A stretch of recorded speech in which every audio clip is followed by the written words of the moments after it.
Good evening to you. Some of them are name AL. I know what your AL stands for. I beg, tell me right again. Let me know what it means. Okay. Can see Zelos right there with us. Thank you, Patricia Enofe. Thank you very much, my sister. Thanks for joining us. Monkey, I can see you right there. Cousin Saint, Joy, Ede, Peace, Robert. God bless you all, my people. Make una not comment again. Don't do. Thank you. You know, Frances, Odogu, Alfred listed, Ukichuku. Thank you very much, my people. I appreciate you all. I do like watch my brother Don Tony. Yes. In case I don't mention your name of people, I better not vex. Good evening to you all. Everybody right there. Good evening to you all. I appreciate you all for your time with us. Okay, let's move on. If you're there with us, please do your part by helping us to like and share. We need to hit more visibility. Currently, we have about 400 watching us. Yes, we can do better than this if you help us to share and like. And meanwhile, the likes that we have right now is 74, and it's not good enough. I'm seeing it right here. Why we have only 7 shares? You just like say maybe I only talk to myself. Okay, make I beg una. Which language must I make I speak? Might I beg una? Make una help me share and like. You know. Okay. AL is also Alpha. Okay, Alpha. Thank you very much, my brother. I appreciate you. Thank you. Mode Ogiva, thanks for joining us. Bryce Strasser, thanks very much for joining us. God bless you, all my people. Please, let's do this. Do your part by hitting on the like button. Hit on the like button. Okay, meanwhile, I'm already bored here. Let me post a link so I can have my wonderful family panelists to join me so we can talk on this together. As you all know, on this platform, if I have to talk by myself from start to finish, trust me, I might not know it all. In fact, I might not be able to deliver everything to you. But listen, my panelists are doing amazingly well here. Although sometimes argument will come from nowhere. They'll stretch. Okay, but I love them all. That's just the truth. Any of my panelists, I love them all. Yes, we don't just give up on people easily. You never know. We have to carry ourselves along. One thing that my dad taught me is that as a human being, you must have the ability to manage human being. Every one of us cannot have the same character. So yeah, if it happens that somebody give a submission that is not aligning to your own belief, you have the right to oppose, reject, argue with it and all that, but you don't have the right to insult the person. We cannot insult anybody. Opinionism here on this platform is totally prohibited. Please, let's respect that. Thank you. God bless you all, my people. Okay, let's do this. I can see Charles Ewinzi just joining us right now. Now God bless you now. Azomta Aluka, thank you. Tina, thank you. Thank you, my brother. I don't like what you already give me super chat. Yes, this is good. Yes. I like this. It gives me energy to move on. You don't know how much this put a smile on my face when I see a super chat like this. Trust me, my people, appreciate everything. Please help us to share and like, and let's do this together. So I'm posting a link right now. Please use the link, join us here, and let's talk. Let me just post the link. And I also have a poll right there on the comment section. The poll is the same, literally the same question that we asked yesterday. Do you have confidence on Nigerian judiciary? You can put it there, press yes or no. And at the end of this broadcast, hopefully we remember, Obrega come here. I don't know, somebody reminded me yesterday. Let's say, okay, Mr. Pansat, that reminded me yesterday. I beg, anybody can remind us, especially when we're rounding up. Sometimes, this head carry a lot. I don't remember, I guess I put there. Okay, I'm posting a link. Okay, sorry, I just forget myself. Okay, to the judiciary by this pastor here, quickly. Thank you. Unto justice. Admonition unto justice. Having prayed for the judiciary, and we're still about to pray for them, I'd like you to look at this admonition unto justice. We just stepped out of a season of a most wonderful, amazing, unbelievable, awe-inspiring electoral season in the history of our nation. We probably have not had its type since the inception of our nation. There have been electoral tribunals set up, and many are seeking for justice from the state assembly elections all the way to the presidential election. It is my humble prayer for our highly respected and respectable administrators of our justice system, our lordships, who sit in judgment, to receive grace and help from God to do the right thing in this season. But being overwhelmed with the enormity and sensitivity of the task ahead, and the possibility of pressure from different quarters to have their way, what will you do? It may be very challenging at a time like this, but what will you do? What can you do? One, whatever you can defend at the end of your life before God, the judge of all judges, the Lord of all lords, do it. Two, whatever you will be proud of yourself for at the end of the day, do it. Three, whatever your children and family can be proud of you for at the end of the day, do it. Four, whatever you want your nation and your generation to remember you for, do it. Five, whatever will leave you with zero regrets at the end of your life's journey, do it. Six, whatever you will do again in 50 years' time, if you were to live your life over, do it. Seven, whatever you will do if neither fear, finance, nor favor is a consideration, do it. Eight, whatever will provoke for you the applause of both God and man, do it. Nine, whatever is in the spirit of justice, fairness, and good character, do it. 10, whatever will not haunt your conscience for years, do it. 11, whatever does not constitute the miscarriage of justice and the abortion of truth, do it. 12, whatever will increase the confidence of the nation and the world in the impartiality and integrity of the Nigerian judiciary, do it. 13, whatever will increase the respect, regard, dignity, and value of the Nigerian judiciary in the eyes of the nation and the world at large, do it. 14, whatever does not lead to the vindication of evil and the vilification of good, do it. Whatever will not justify evil and crucify good, do it. 15, whatever will constitute a positive and transformative reference and authority for generations to come, do it. The following scriptures might be helpful in assisting positive action. First, James 4:17. Therefore, to him that knoweth to do good and doeth it not, to him it is sin.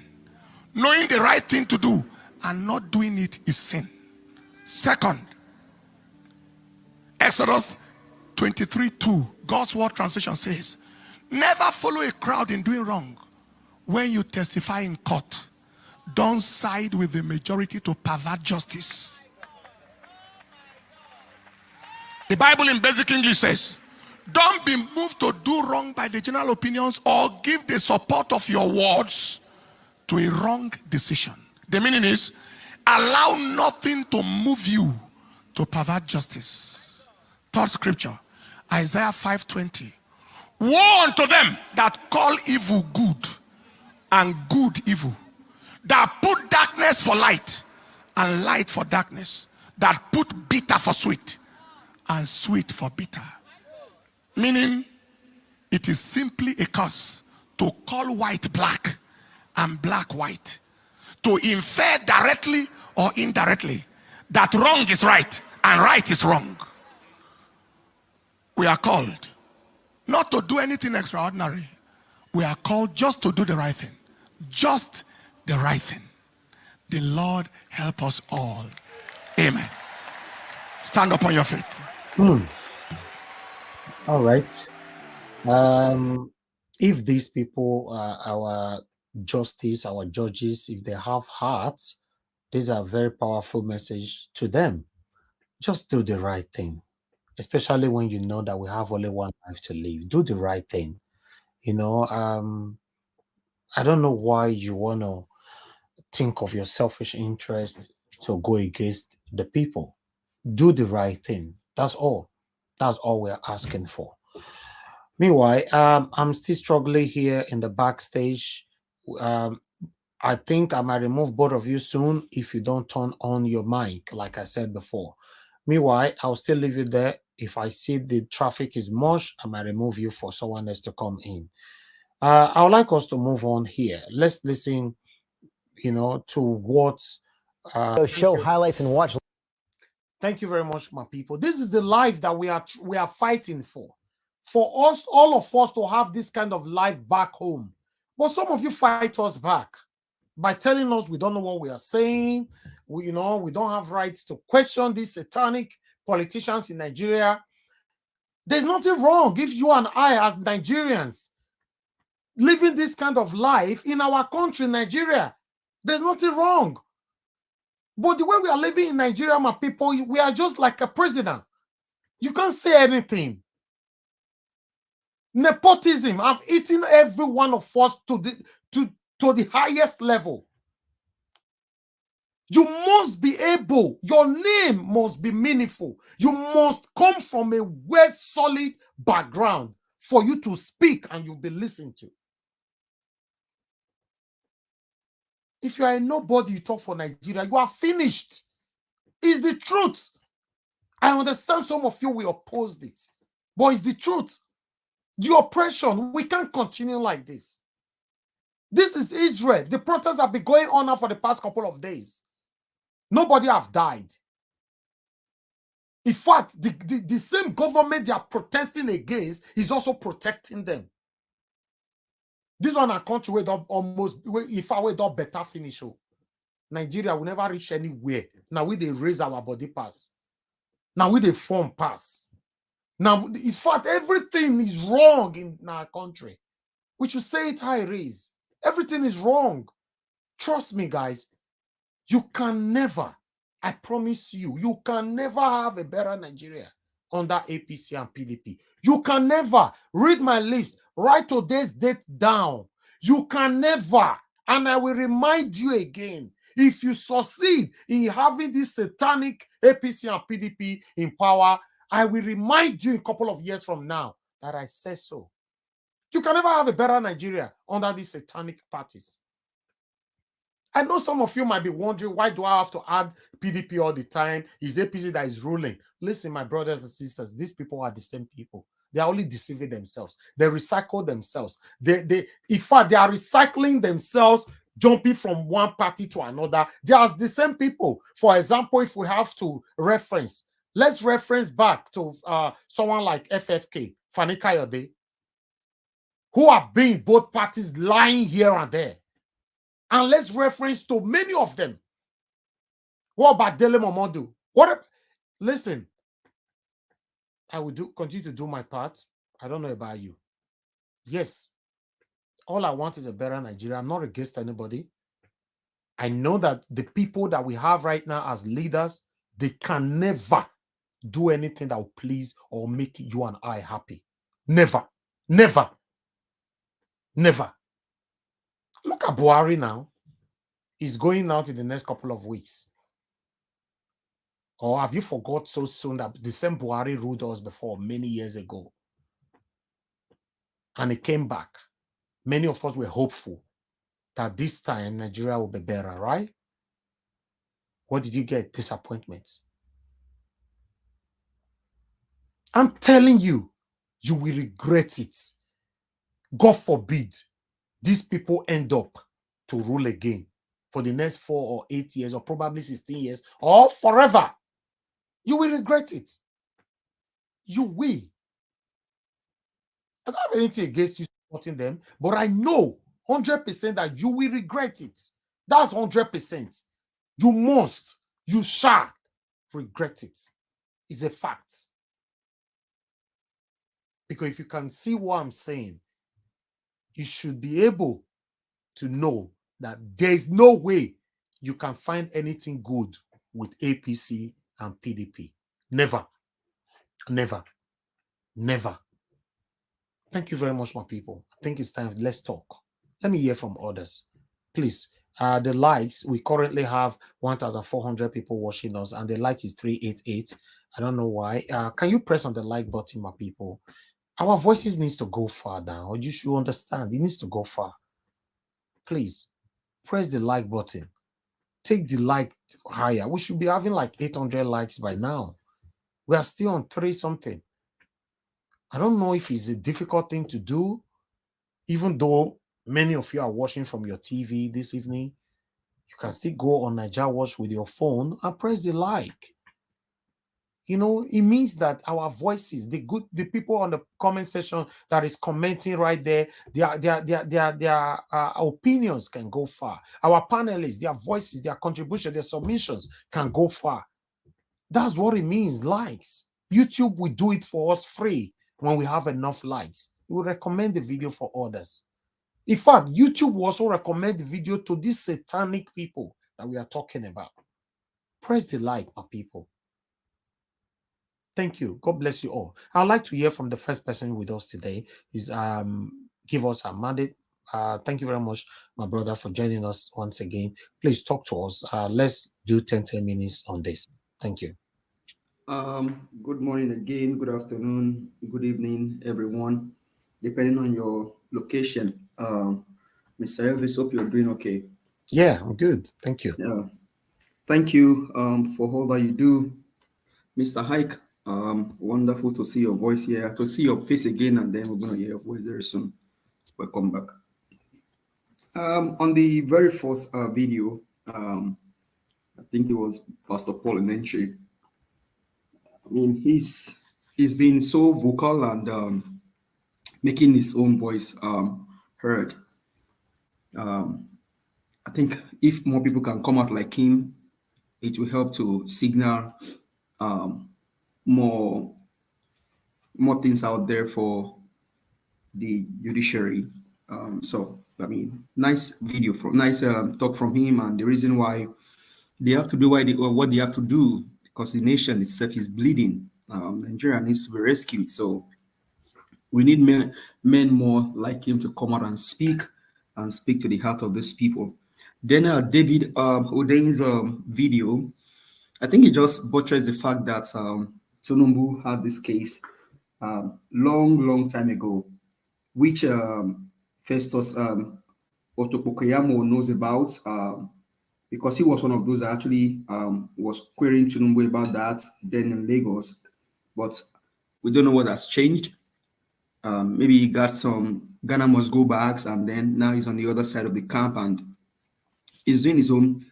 But you know, they cannot hide the truth forever. One good thing is that all of these things are included in the petition that Peter Obi and Labour Party filed against Tinubu and APC.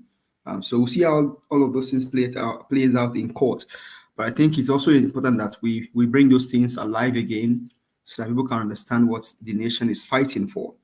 Then Buhari's killing of those drug baron guys. You know, human beings change, but all of those things happened and they kept record so that way they can be played back. Hopefully Buhari can think and understand that what he fought against then, killed 3 people, somebody is doing it now and then going to the end of affair. And what is the nation going to turn into? Because now we've already been hearing about the case of drug in Lagos and then some other parts of the nation. I can only imagine what's going to happen when Tinubu becomes the president. In their dream, not in the real life, because Tinubu cannot be president of Nigeria on the real life. So people should know what they are fighting for, what they are bargaining for. They should understand the implication of this guy, even to run in the first instance, the trouble is going to cause for Nigeria. And then lawyer is Uchi. I mean, it's just reminding Buhari what he did then. So why change now? Then Yoruba attacking Igbos in Lagos. I think I call those people, sorry, let me use this word, tribal bigots, and illiterates. But the Igbos, my southeast brother, please stand up for your rights. Like Bob Marley said, stand up for your rights. Enough of this oppression, enough of this maltreatment. Stand up for your rights. I'm a Southwest person, and I'm telling you, my Southeastern brothers in Lagos, stand up for your rights. If you bring one of them down, they're going to run away. They're going to run away from you. We must call a spade a spade. You cannot continue these shenanigans. It has to stop. And whoever is doing that in Abule Ado or in Lagos State, stop. Stop it. Enough of this nonsense. Stop it. Stop it and stop. And Sanwo-Olu, wherever you are now, you're listening to us, stop this shenanigans. Stop it and call them to order. Stop this ill maltreatment. Stop all of this foolishness. It's enough. Stop it. Stop it. I mean, if you push a man to the wall, that is what you get as a response. Unwanyanwu is not calling Yorubas bigots. He's only talking to the people that are doing this evil. So Unwanyanwu knows what he was saying. So they should not twist things around. Unwanyanwu knows what he was saying. They should not twist things around. And the Yorubas that are into this wickedness, stop this nonsense. Stop it now. Now. Stop it now. And with my understanding, Unwanyanwu was not generalizing. Even he was not generalizing. They are just taking it out of context. Exactly. So they should stop that nonsense. The likes of Bayo Noruga, the likes of Dele Alake, the likes of Fanikayo De Festus Kiyamo. All of you, stop this nonsense. All of you, we know your stories. We know your antecedents. Most of you are even drug barons like Tinubu, your father. So stop this nonsense now. You guys have to stop it now. Stop it now. Stop it now. Then for the, I think I talked about the Abule Ado, the Nasarawa State. I think yesterday we brought this up, and somebody was saying that they shouldn't have gone naked and do whatever they have to do. When people are pushed to the wall, they can do whatever they want to do. They have the right to protest, and nobody can hold them for that. We just saw what happened in Israel.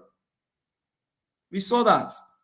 Why should Nigeria be an exception? These women are crying for their rights, and they have everything. They have every right to fight for their right and their mandate. So you can't tell them what to do. We cannot incite violence. We understand that, but they have to do what they have to do to get their mandate back. People have suffered in the past 8 years, and you want them to continue like this? No, it cannot continue this way. We have to stop all of this nonsense. Give the people back their mandate. Stop all of this wickedness. Only if Nigerians understand what it will look like for them if in their dream Tinubu become their president, because he's not our own president. Your passport, your integrity, everything will be thrown out. You'll be able to travel to some places in the world. That is what is coming for you guys that you don't understand. Because the drug case is there, the forgery is there. What we have in Chicago State University is a female is the one that bears that name, not a male. Maybe Tinubu is not a female or hermaphrodite, we don't know. But all of this shenanigans needs to stop. And people have to fight for you have the right to demand for your mandate or for your rights. But Bali says, stand up for your rights, stand up for your rights. You can't just allow people to just put stick in your eyes and then you keep quiet. People have to fight for their rights. And so to the judge, we know you came out and you said you're going to do the right thing. Hopefully you will do the right thing, because I know that you yourself know the right thing. Olukayode, we know that you know what the right thing is and you're going to do the right thing, because the country is bleeding. We cannot continue again under 8 years. Imagine if Tinubu becomes the president of Nigeria, what's going to happen to Nigeria? So all of this nonsense needs to stop, and then we start moving forward while we proceed to the court, and then Peter Obi gets back his mandate, and the nation begins to recover. Thank you. Thank you. Thank you very much, my brother, for your submission. That was exact 9 minutes, although you could not finish your 10 minutes. That's good. I like that, so that we can move on time.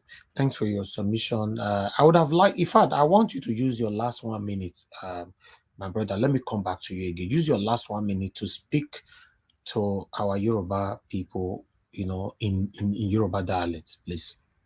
Okay, thank you very much. Gbogbo ẹ̀yin Yorùbá tẹ́ wà nípínlẹ̀ Èkó tẹ́ ń gbọ́ wa.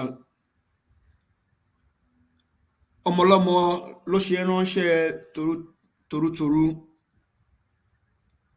Tọ́ máa ń lò ẹ́ láti lọ pa àwọn èèyàn àbí láti ṣèkà fún àwọn Ìgbò.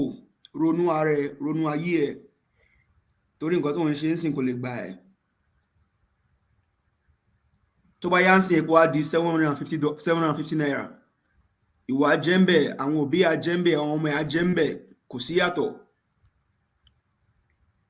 Ẹ jẹ́ kí wọ́n ká pawọ́pọ̀ ká jà fún orílẹ̀-èdè Nàìjíríà. Àti Ìgbò ni, àti Haúsá ni, àti Yorùbá ni, gbogbo ẹ̀kan náà ni wá. Ẹ̀jẹ̀ kan náà ló ń ṣàn nínú lára gbogbo wa. So ẹ fẹ́ ká fi gbogbo ìwà pálapàla yìí kalẹ̀. Ẹ jẹ́ ká jà fún orílẹ̀-èdè wa. Èmi ni Tinubu ni Sanwó-Olú ni, àwọn gan wọn kì í ṣọmọ Èkó, àtọ̀wọ́n ìwà ni wọ́n. Sanwó-Olú ọmọ Ògùn State ni, Tinubu àti ẹ̀mọ́ bí tóun ti ṣẹ̀wá ń tiẹ̀. So àwọn Ìgbò yìí at least gbogbo nǹkan tó ń ṣe ní ìpínlẹ̀ Èkó, òun ló káàárọ̀ oòjíire, ọjà ń lọ, oníkálukú mú lọ sílé. Ṣùgbọ́n gbogbo àpálapàla pé à ń pààyàn, à ń ṣìyàn léṣe, ẹ ká fi ìwé kalẹ̀. Ọmọlúàbí ò kí ń wà báyìí. Ìwé ilé kò ń ṣe ìwà ọmọlúàbí. A kàn ń borúkọ ara wa jẹ́ ni. So mo bẹ̀ yín, ẹ̀yin ò bá jà gbèrò, ronú ara ẹ, tún ayé ẹ ṣe, kò lè gbà ẹ́. Ẹjọ́ ẹ̀tọ́ ẹwà gbé báṣọ ẹjọ́. Ẹ̀jẹ̀ tó ń ṣàn yìí ti tó. Ẹ jẹ́ ká ronú, ẹ jẹ́ ká jó ká ronú. Ẹ ṣé. Thank you. Thank you. God bless you, my brother. Thank you very much for doing that for us. Okay. Please, guys, can we have more likes? We never still reach 500 likes till now. You know, can we take the likes to 600, please? Press on the like button. We currently have 494. You know, we have over 1,360 watching us. On Nigeria watching by 1.1 watching us. Please, you know, come on, guys. Continue to press on the like button. Let our voices go far. And we have a $sign as well. Please click on it. Support us. Encourage us on what we do here. You know, thank you very much, my people. Okay, I never ever talk Laro of Nigeria, my brother. Thank you so much. Thank you. But I say, you know what I want you to talk. You just say, hey, sheesh, I don't do one for you. Oh, thank you. And God will bless you, my brother. I really do appreciate this. Thank you. Meanwhile, let me hear from the next person here, which is Busy Brains. Busy Brains, thank you very much. Good evening to you once again. Please talk to us. Good evening. Yeah, good evening, Oga Elvis. Good evening, good afternoon, good morning, wherever everybody is on the panel and in the comment section. Thank you once more for having us and for giving us the opportunity to speak up. Thank you. But Busy Brains, when you talk like this, look at the way you started talking now. Everybody will just think this woman is very quiet. Once the fire does start, now everywhere will they shake. I don't understand. I'm trying to control it, but you know how it is. When it gets to a point, it just comes out, even though I'm trying to keep it on that leash. So I'm still trying to still trying. You never know how it will go. When we go to that thief matter, it's really annoying when you sit down and critically think of it. I don't understand why people don't see the gravity of the situation. Thank you. Anyway, go ahead. Thank you. Yeah. So, you know, with the first video where you you showed us about the admonition unto justice. Yeah. Pastor Enenche spoke greatly. But to be honest, he only spoke to those who have conscience. You know, it is only those that have conscience. Do the judges have conscience? Are the judges people of faith? You know, they might be going to church or going to the mosque or practicing a certain traditional religion. And I want to believe that in each of those religions, they talk about fairness, justice. They talk about the core, good, strong morals and values. But do they really follow those tenets, the values within those religions, those morals? Because the first principle he was talking about was defending what you can before God. So it depends. It depends if they know God. If they don't know God, then anything goes. And from there downwards, I was like, okay. He said, what will make them proud? They should do what will make them proud. What will make their children proud, their generation proud? What will make, them not to regret in future? What will make them to have clear conscience? Then the question is, this is all about their values. What are their values? What are their belief system? What are those things that they hold dear? Which brings me to start questioning the way we appoint judges onto the what do they call it? Is it onto not onto the bar? It's onto the bench, right? For my lawyers in the house. Yeah, I think you're right. Yes. Yeah. So which brings to question. I think as a nation, we should start really going into this next the obedience era when our principal takes up the reign. I think this system should be reviewed. How judges are appointed to the bar, just like we see in America, before they go on to the Supreme Court, they put them on test. They put them on full blast. Searchlight is placed on them. We need to know what their values are.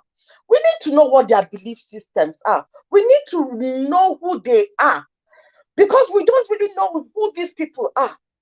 And I think right now, obedience, this is a call to go and dig deep to find out what each of these judges, what is their belief system? What are their precedents? What judgment did they give in the past? Who did they let go? Who are those that gave the loser, put him into power in Imo State? Who did that? What are his precedents? What judgment did he deliver in the past? Let us know where these people stand in terms of their philosophy. Where do they stand? What philosophy guides their life? We need to know. We are putting our life now, right now, the soul of a nation is in their hands to do with as they will. And you can see in the other video where Israel are protesting.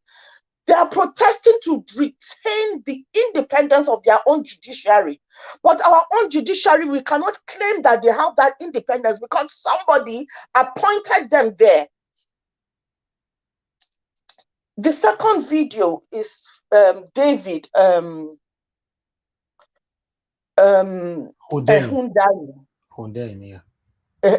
Hundain. Honestly, that is one lone voice in the wilderness shouting from the rooftop for anybody with an iota of sense and modicum of reason to sit down and critically listen to the fact that this man has gone to the extent, and he's such a young soul. I think he's about 32 or 33 to have accomplished what he's done, and maybe his life is also at risk. He disclosed in a forum that there was the APC talks in a Zoom forum, gave his name to be, to buy him. You understand? So he is also somebody that his life must be guarded at all costs. I have tremendous respect for this young man. Against all odds, he's standing out and, shouting at on the rooftop to put the searchlight on this matter. And he's the one that I credit him for bringing out this forged certificate, this fake human being. We don't even know if it is a spirit that he is. What has come to the open now is that this man has submitted. Not only did he deal in drugs, but now there are issues around submitting of false documents to INEC. No employment record, the employment record he gave is questionable. His identity is questionable. Is he a female or a male? We know that he's not transitioned. So he obviously took up a name of a female and ran with it. His date of birth differs from what he submitted to INEC. What was on the certificate, his graduation certificate, is different from what was submitted to INEC. Then, which brings me to one question. This villain, this evil thug, this nincompoop from the pit of hell, how did he assume the role and the name of being smart? How did he become smart? Do smart people assume female identities? Do smart people not do their due diligence and not submit obvious fake results? At least you could have done better to get a forged certificate that resembles the one that he's trying to forge or claim he's gone to. Which brings me to about our journalists. To be honest, we need to put more searchlight on our journalists. We need to also encourage our journalists, those that are practicing within established media forums or media systems. I understand that some of them have been compromised due to the brown envelope, but some of them who do not have that independence to practice are dependent on this established media forums. So they say so. They don't have editorial rights to the news that go out or to the news that they publish or to the news that they read out. So it is censored.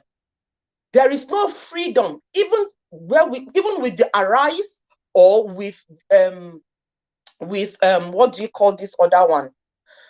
Channels. There is no freedom. As much as Arise has some modicum, there is Rufai can go as, Rufai is like a horse who has no leash. So he bolts, and when he bolts, he goes only God knows what direction. But you can see, even with that, he is still being restrained to a certain degree. You can see that the news that they are talking about it's not really out there like this drug matter. It needs to be on the news. It should be the biggest news so far. But it is only in forums like this that you hear it being escalated and discussed at this level. You understand? Sorry, there's a call that was trying to come in. And I say we need to support some of these journalists for them to be as independent as possible. Like David was saying that he in order to practice, to be as independent as, oh my God, I never even reach anywhere. Okay, don't worry. I'll add 5 minutes to you. Go ahead. Thank you. So in order for him to be able to practice journalism as it needs to be, he's had to go independent so that nobody would have any editorial control over him. And he makes his money from, when people watch his show and his documentaries, or when people patronize him on Patreon and other stuff like on other platforms. That's the only way he makes his own income, and that's how he stands independent. And it is to call out all those those journalists who are practicing. I know a lot of them might not be happy with that control.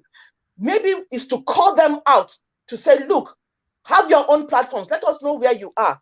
We see that Rufai has his own independent platform on YouTube, which is good to, I think we need to promote that so that we will have more journalists, because the journalism is the fourth government. Is it fourth or fifth, Seth?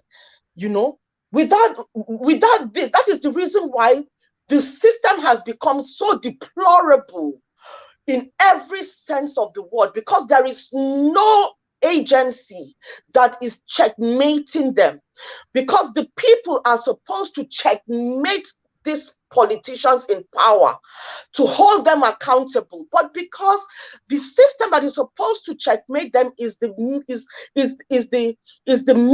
is the journalist. But then again, their hands are tied. So who checkmates the system? Who checkmates the so-called leaders? Who checkmates them? That is why we've gotten to where we are, because nobody is shouting on the rooftop, criminal, criminal, thief, thief, ole, ole, barao, barao, banza, munafu, banza, you know. Honestly. So let me then go on to the video that you showed, including the article around the execution. And you asked the question.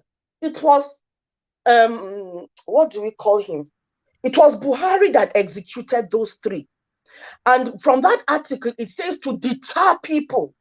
The reason why they did that execution is to deter other people, you know, from drug dealing or drug peddling. Let me ask anybody, have you come across anybody who is dependent on drug and alcohol? Have you come across anybody who is dependent on these drugs that we are talking about? May it not happen to anybody close to you. Not only does it impact on the mental health of that individual, it leads to death and it destroys a family. Oh my goodness. And then somebody is selling it and you claim Jagaban, strategist, smart. He is a drug dealer. He's destroyed a lot of families. Do you know how many families have died because of the drugs that he has peddled on the street? A lot of these agberos in Lagos, do you think that they can go out like that and maim and destroy people's lives and properties without getting high on something? Come on, Nigerians. And you want to carry this one and put him on that ultimate seat of power. Wake up and smell the coffee. He's dragging us to the guillotine. You think you'll be alive? You see that video that you showed of the journalist Hundain. He was in a discussion with a stupid nincompoop called, I think, Adamu Garba. That fool was, when it came to the allegations of the drug dealing and the forgery, all he could say is, Hundain is delusional. He's this. Hundain said, bring your facts. Counter me with facts. Don't just go name calling. And that is what these demonic people do. When you bring your facts, they go on a tangent and try to dehumanize you and make you feel like you are losing your mind and make you feel like you are lying. They've taken us on a ride and taken us for fools and trying to tell us that we did not see it. We are seeing something and then they are telling us that who will you believe, them or their eyes? Can you imagine? I'm seeing something and you're telling me not to believe my eyes, but to believe what you say. That is what they are doing. Tell me if it doesn't do your head in. Tell me if it doesn't. It is killing, and it is that attitude that is dragging women to go on the streets naked in Nasarawa, and somebody is telling me that because it is not right, it's not appropriate for them to be going naked. How do they show you their grief if nobody listens to them? The only thing that is why people are committing suicide, because nobody is listening. That is the heights that they can go to. They kill themselves.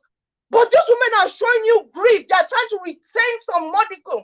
They are trying to retain their sanity. And all they've done is to go topless or to go naked. Do you want to see them dead first before you know that, yes, they are grieving? Or before you know that, yes, they should die in dignity?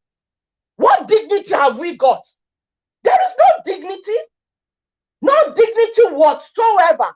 They've been stripped of everything that is known to humanity. And women are cradle of life. Women are cradle of life. That going naked is a symbol of what is life.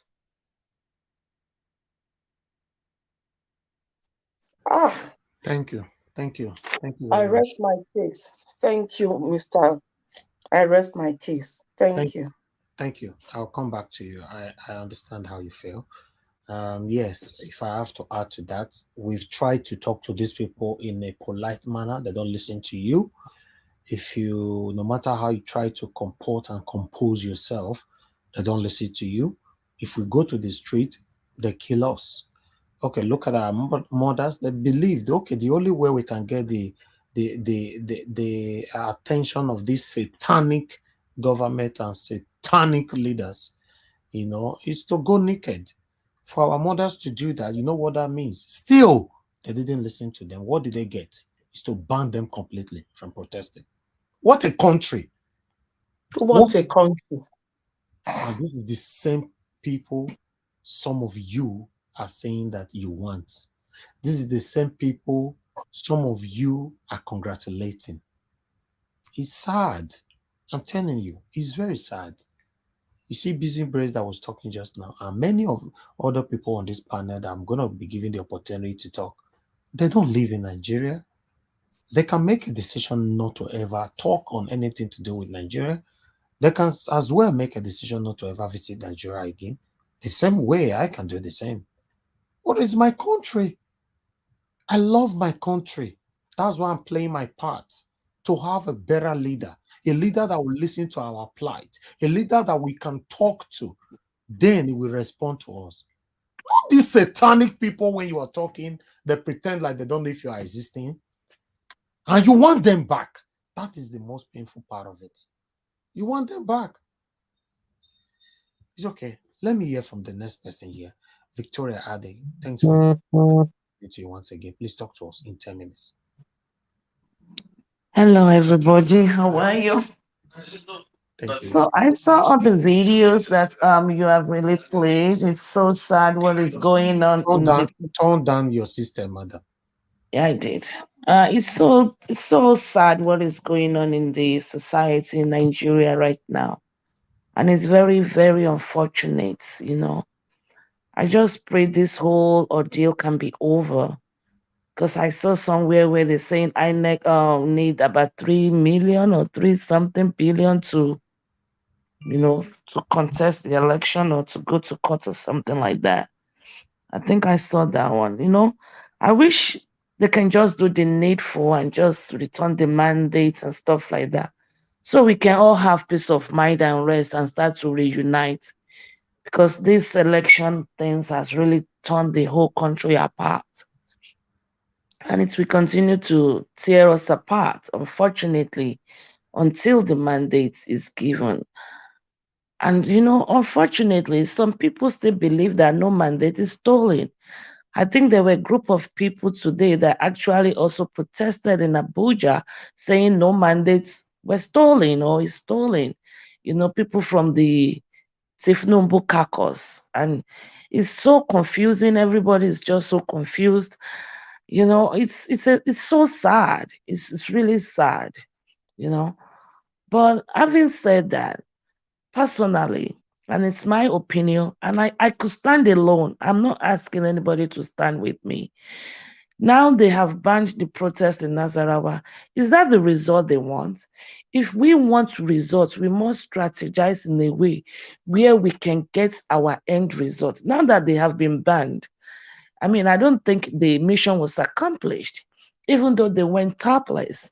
And I really do not still agree that we should go topless, in my own opinion. And I can stand alone. And at the end of my conversation now, everybody can start calling and attacking me and leave the main issue. But this is my opinion. I don't think they should go naked. I don't think so. Now that they have gone naked, has the mandate been given back? No, there are ways to strategize some things. That's what I said. And I stand by it. So anybody can call and start attacking. It's fine. No. You said there are ways. Please, just So let us then know the next one I'm going to the No, next Madam Victoria, you yeah. said there are ways to strategize. Please tell Yeah. us the way. Well, they can continue to protest without being topless. They can go to court like we are. I suggested initially that we should continue to go to court every day. You know, everybody is talking about it. I wonder why Baba Adeboye have not said something about it. They actually did. The church member of Baba Adeboye actually need. We all know that Oshibajo is APC, so they are at a tight corner because I know they have not speaking for or against. They don't like it, but they belong there, and it's all like I kept saying. All of these things, or some of these churches too, they are all political. But that does not mean that we should go topless. You know, we can go to court. They can continue to protest. They can continue to do what they are doing. They would have been able to continue to do what they are doing if they have not been introducing the merchants, the cutlass, going topless. They probably would still have been able to continue. The one I saw that you showed earlier in Abuja was very peaceful. They went to the US Embassy. Everybody listened to them. They were able to talk. Those are positive ways to express your desire or you're displeased. There are some ways you express it. You know, if people go to Abuja topless like that, they would not be listened to. You know, before you could not even show it on. Why didn't you show it? Because it is not allowed. YouTube will not allow it. So that is why you didn't show it. So that means there's a restrictions. But having said that, everybody is angry. Sorry, Everybody madam. That is restriction. I'm sorry to interject. That is restriction does not mean that. Everybody is angry. The country is in abject poverty. Only the elites are making it, are smiling. Only the elites want Bola Ahmed Tinubu. Unfortunately, we don't want him. He's been rejected. His government will be satanic. It will be deadly and bloody, because what happened during the election will continue to happen. All these IGBOs will be able to do things, and it will be a lawless country. All these people will be able to do whatever they want. And I'm very also happy that United Kingdom is actually putting some people on visa watch list, which I know FFK is already crying. So that's also some positive ways. Like you've been saying, we should write letters. There are some other ways we can do all these things. I am for Obi, I keep saying it. Tinubu is satanic. They're gonna be, in fact, Tinubu is worse than PDP. To me, I'm not going to even put them in the same category. I think they are just the height of wickedness. But that does not mean we should fight with our emotions. We should just, I won't do it. I will not do it, regardless. I won't let my family do it. I won't let my daughter do it. I won't let my parents do it. And if I cannot do something, if I cannot put myself to do something, then that means I cannot encourage other people to do what I won't do. That does not mean I will not protest for my rights. I have been in protest before. I remember during George Floyd, we protested during George Floyd in my city. I have been, well, there are some things I'm not going to do. But that is not the point of contention now anyway. The thing is, we want to, and what NHA has done is very good. I mean, he has done very well this time. I have my reservation for NHA, but this time he has spoken well. So someone that, it depends on where the truth lies. So he has spoken very well, hopefully. And the judge, the CJN himself had spoken. I don't know if I trust his words, because INEC said the same the last time, but in fact, he said it twice. They said once bitten, twice shy. INEC said it to us the first time. In the second time, he promised us they have formatted the BVS, they have done this, they have reconfigured it. Even the second time, it was worse. So I don't even know what to believe anymore. We don't know what to, that's why I like the fact that the CJN was exposed, going to London, probably to see, allegedly, maybe to go and see Tinubu. But I like the fact that he was exposed. I like the fact that he came out, that he defended himself. Then I also like the fact that the petition that was filed, international bodies were embodied into it. So all eyes are on them.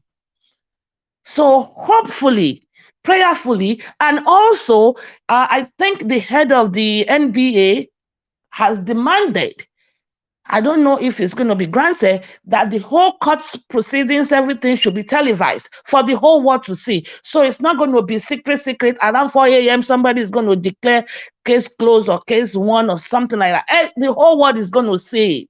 So hopefully that also will be granted, so everybody can see. So and if that is granted, I think that is also something positive. And someone has said yesterday also that even our principal, His Excellency, President Obi, has gone even ahead past the Supreme Court in case they want to appeal it. So I don't know where the information, if it's a classic information or if it's a classified information, but that's also a very good thing. Because that is my point, that, when you say you want to outsmart someone, you must have considered person smart. So if our principal has even gone ahead, past the Supreme Court, yes, kudos to him. That is intelligence right there. So I like that. So that is my own submission. And what is the other video? I don't know. All the videos, everything you're going to show, or you've been showing, everybody is talking about. The one about the David, the one David did, he did a very awesome job. I sent that video to you like 3 days ago. I sent it to the WhatsApp chat. I don't know if I'm there or not, but I just sent it to the WhatsApp chat. Even the one he did on the drug and stuff like that, the interview he had with the other TV channel last night, I watched the whole thing. I've watched everything. So I'm not sure I received it. If you need to send the message with your name, I'll know who's chatting. Okay. Everything, I saw it. That was when I told you I have started having more confidence, even if they cannot convict, because they are even talking about the drug thing, the new latest thing, the Tinubu aspect. Tinubu team are trying to defend his statute of limitation. It's been 1990 something that the drug happened. He was not really convicted. They are talking about that. Even if they cannot nail him with that, they will nail him with the job, with the age, with the degree and stuff like that, because that one does not carry limitations. So even if we cannot really nail him with the drug baron thing, because he was not convicted. And yes, he was not convicted because he ran away from the country. And after about 7 years, or I don't know what is the limitation, they cannot really convict you again on some certain things after they seize all the money or some of the money. So that's why I'm saying that we need to actually really be looking at this case in, like finito, like, in depth, past the surface, past the noise everybody is making. Because even if they cannot nail him with that one, with the one with the education, his certificate that he submitted and stuff like that, that he's female, his name was not found on the list of the university and stuff like that, that one will be able to nail him. And my question is, even if we demand for a new election, he is not there. They have to remove this INEC guy in order for us to have a fair and free election the next time. I don't even want another election. I don't. I want Obi to be declared as that is who we voted for, and that is who should collect and receive the mandate. And I also watch Obi right from childhood. I watched a documentary about him, how he went to court so many times, and I'm very optimistic now, and my hope is really raised to a very high bar. So that is good. When I watched the documentary today, how he went to court, got his mandate, even how he reinstalled himself and said he still needs to use his first 4 years. Can you forward the documentary on the private chat, please? I've been forwarding a lot of things to you. I don't know how to forward it into the private chat here now. I don't know. Okay, but I will try and forward it again to you into the chat. Right to the. It's very good. It's for us. If you can televise that too, it will be nice. Because Obi is just. I have love for that man. Madam Sir, Victoria, just write your name to that WhatsApp now so that I can check through what you forwarded. Okay, I'll do so. Thank you. So what I'm going to say is, you know, people think Obi is stingy. I don't define that as stingy. So when I use my words, it's my opinion. We're fighting the same cause. We don't have to come from the same angle. We can all come from different angles to attack the same thing. Yeah, I know. Thank you. But the other person spoke for more time. You see partial? You see partial? No, I'm kidding. It's okay. I'm done. It's normally 10 minutes. Why did you change for that person? You see how it is? That is politics right there you are playing. No, it's normally 10 minutes. But why did you give one person more time and the other person no more time? That's politics, and it's okay. You just ask for it now. If you ask for it, that's fine. You can move on to somebody else. You got 12 already, exactly. Just no argument. Okay, you guys move on. All right, thank you. I'll try and forward it. Bye-bye. Just do that, okay? Let me go through it. Thank you, madam. Thank you. All right. Yes, if I have to add to what you're saying, yes, I would prefer Peter Obi to be declared rather than having another election. Obviously, yes. Anyway, I have callers now. Thank you very much for calling in, Zoro, I guess. Your name and where you calling us from? My name is I'm calling from Sofia. Quickly, I want to we can't hear you. Your network is not pleasing, sir. We can't. Hello, we can't hear you. We can't hear you. Can you hear me now? Okay, it's better now. Go ahead. I want to chip in some things. I didn't watch where you played the video, but based on what the lady is talking now, I want to just say something. Firstly, those women that went naked for video and stuff like that in Nasarawa, I mean, that is how to address their grievances. I mean, by the way, Nigeria is not the first country where you see women going naked. I will still remind you, the war going on in Ukraine, Russia against Russia and Ukraine, people protesters in Paris, right? They went naked. That video is viral. I will still remind you, some women went naked in Mexico. Some other European countries, you can watch the video. I mean, this is how to express their annoyance, their grievances, anything. I mean, people die out of, keeping quiet for just nothing, and you all say, oh, they commit suicide and stuff like that. But we can actually shape the fact of this thing. And these people went to protest, they went naked, and just say you ban them from being naked. And people are just commenting, it is not right. It's not. If you take all Nigeria to go naked, let them go naked. Do you know what you see it? What is happening? In 2013, the feminists in Tunisia went naked to protest against their own rights. What are you saying? Watch other country and see what and see response to that country. Thank you very much. The other part of your of what she said about Tinubu, it was not completed. Fine, quite all right, but his property was confiscated. It was confusion. The document was shown. Most of the property in the US was confiscated. Okay, thank you. So why is this property? Thank you very much. Thanks for calling me. Can you hear me? Can you hear me? Please round up. Evidence are there. Huh? Please round up. Thank you. Okay. Yeah. So what I'm trying to say is that we should just, I'm not saying we should go violent, but if you mean protest quietly, naked, non-naked, let it go like that. Let's go protest. Let's follow the principle, and we'll get to the final result. Thank you very much. Thank you, my brother. Thanks for calling in. We have Mr. Alex here with us. Mr. Alex, good morning. Good evening to you. Please talk to us. Mr. Alex, can you hear me? Oh, I lost you there. I think we need to move on now.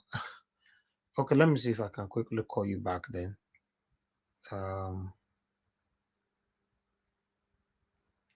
Okay, Alex, can you hear me?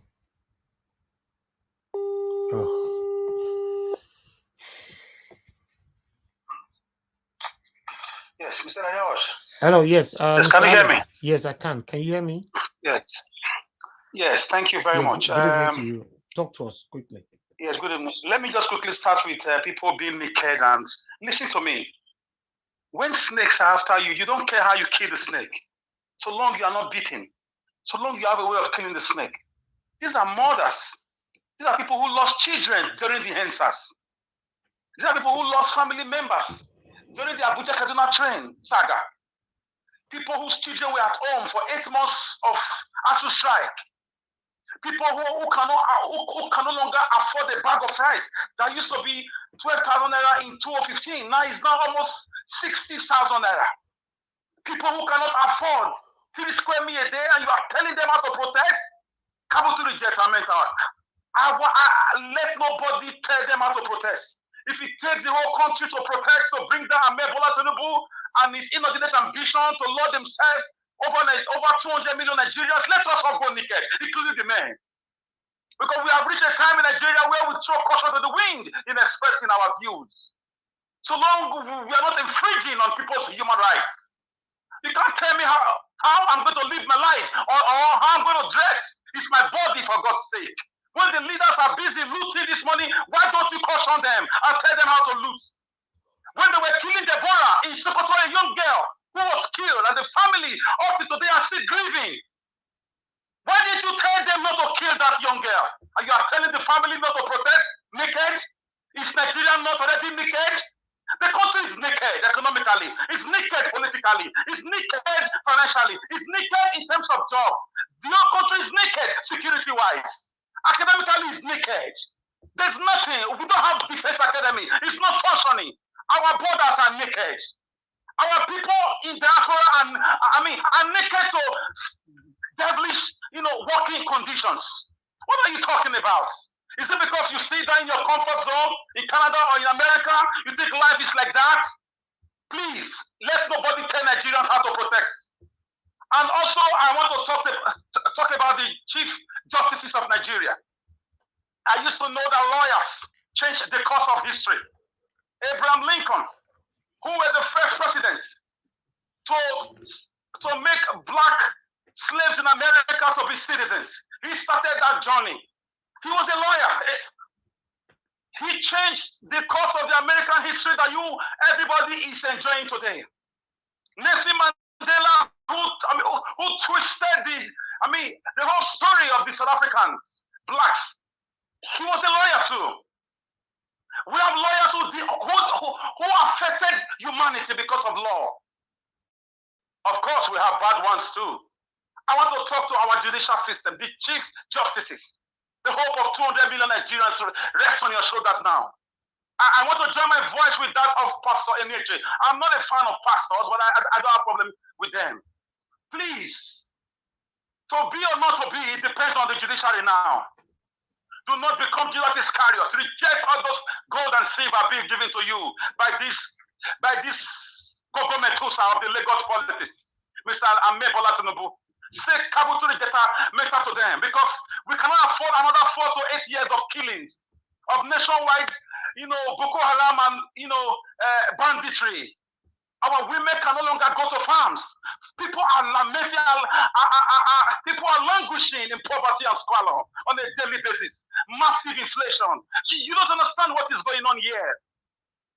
Please, if you are a lawyer in Nigeria, if you are a chief judge, if you are in one way or the other, okay, going to be in that case that would determine Obi's mandate being given back to him with all the video and paper evidence. Do not sell your conscience. Do not sell your conscience. Do the right thing. Thank you. Thank you, my brother. If I get an answer, I'll come on board. Thank you. All right. You are going to use the whole day to answer naked or naked. That's my opinion, and they've already stopped them. Why are people calling and you're going to use the whole 5 hours to talk about nakedness? Madam Victoria, why do you like arguing? Stop arguing. You don't have to respond. Victoria, please mute yourself, please. Hello, good evening to you. Your name and where you're calling us from. Gospel. Okay, thank you. From City of Kuwait. Okay, talk to us. I want to say welcome for the great work you're doing. Thank you. First of all, I want to say, one of the reasons why some things are really feeling in Nigeria, not that those evil leaders are more powerful. The challenges we are having is that the Nigeria themselves, some of them are careless. What I mean by careless, they don't care. For example, they've making our country, our dear nations, to be believer of religious. And that drew me back. You know, we used to sing this song. We are the children of Israel. Like, there's a song we used to sing back then in those days. And when you happen to see those country that we claim to be the children of, they are not religious. Whatever thing that they need, they take it by protest, by you know, agitating for their rights, and they go about it. But yet you see how some of our religious leaders, they don't bloody care. Some of those religious singers, they don't bloody care. They will be going from one show or the other, going up and down. I don't want to mention names. They keep deceiving people that they should be praying. Yes, we call ourselves children of Israel, and Israel are there protesting for what will make them to become a great nation. Exactly. So I just want to urge every one of Nigerians, both home and abroad, that we should take this thing by force. The Bible says faith without work is dead. When we pray and we don't take the aspect of work, we will just be mocking God. So I just want to urge all Nigerians never to relent, never to sleep. Our mandate will be taken, whether they like it or not. Thank you so much, my brother. Thank you. Thank you for calling in. All right. Okay. Let's move on to the next person on the panel. Callers, just hold on for now. Let me quickly move on to Madam Nena. Please talk to us. Thanks for your patience. You have 10 minutes. Okay, thank you so much, Mr. Niger Watch. I appreciate this opportunity to talk again. To talk. Okay, I've not said anything today. Yeah, so I will also want to say, I don't know, Miss Victoria, this is not a direct attack on you, but I just have to say sometimes some things don't say well about people when you are someone that everybody knows that every time somebody says something, you have to respond. It doesn't say well of somebody.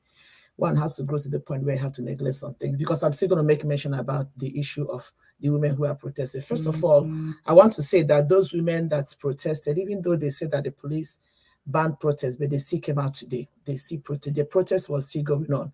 And I think the protest got bigger because some youths now, because initially it was the women, but some youths now joined and they came out with they say some of them came out with machetes and stuff like that. I think that is where the concern now is coming from. But the women they still protested. They're still protesting. Everybody has a right to protest the way they want to protest. You know, it takes somebody who is pained to go to the extent of that those women are going through, going naked or whatever. You know, that's the best way they feel they can talk and people will listen to them, so they have the right to do so. And having said that, I like what the Arise people said, because when I heard it yesterday, I'm like, when has it become a crime in Nigeria to actually protest? There is nothing that, I mean, it's our fundamental right. As long as you're doing it peacefully without hurting anybody, they don't have any right to ban protests. That is like silencing. This kind of thing you see in military rule, and we're not in military rule. You cannot silence people from protesting. It's not right. So having said that, I want to talk about Paul Enenche's message. You know, that Paul Enenche's message is a kind of person that I would like to play over and over. In fact, I would like to make a note of those points that he posed there. Apart from the judiciary, that is common thing that every human being that has conscience should always imbibe in their life. That man, from the time this election saga started, he has been very vocal, and I appreciate somebody like him for being vocal. He's been saying stuff from the first day the election was conducted up until this day. He has been very vocal about what is going on in Nigeria.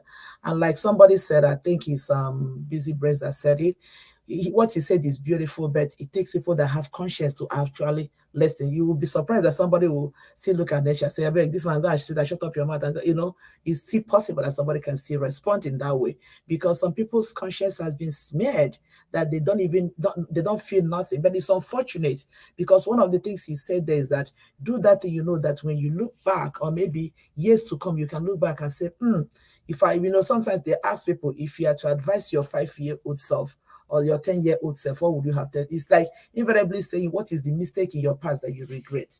So it takes a person that has conscience to actually listen to that and say, yeah, this is really making sense. In the next 5, 10, 12, 20 years, what I'm doing today, will I really be proud of it? If my children and grandchildren grows up to see it, will they really be proud of me that at some point in my life I did so and so. It is very, very important. It takes a man that has conscience. I want to believe that the conscience of these people is actually being touched at this point, that they'll be able to reason with the voice of conscience, reason to the voice of conscience, and then do the right thing. That is all Nigerians are asking. They're not being asked to do something too much, but just do the little you can do. Just do something that is right. And then I come to the this. I'm trying to be as fast as possible. I can say within my time.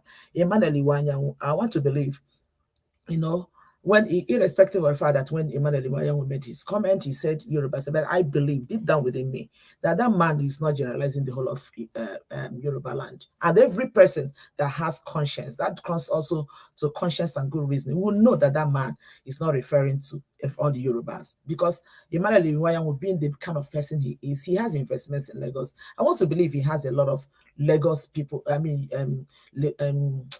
Yorubas that he has good relationship with, so he cannot possibly be referring to the Yoruba. But sometimes when you're speaking, you tend to make some comments, and it comes out the way it comes out. I want to believe that. And again, and I ask again, all these people that just suddenly came out now, they're screaming and they're yelling. Well, I will call these people rascals. You said it. Where were they when MC Oluomo was saying what he was saying? Where were they when these people like Igbos are being attacked? And where are they now that the Igbos are still being attacked? That Ojo area that they're talking about, that's about the area my family lives. These people literally goes house to harass Igbos.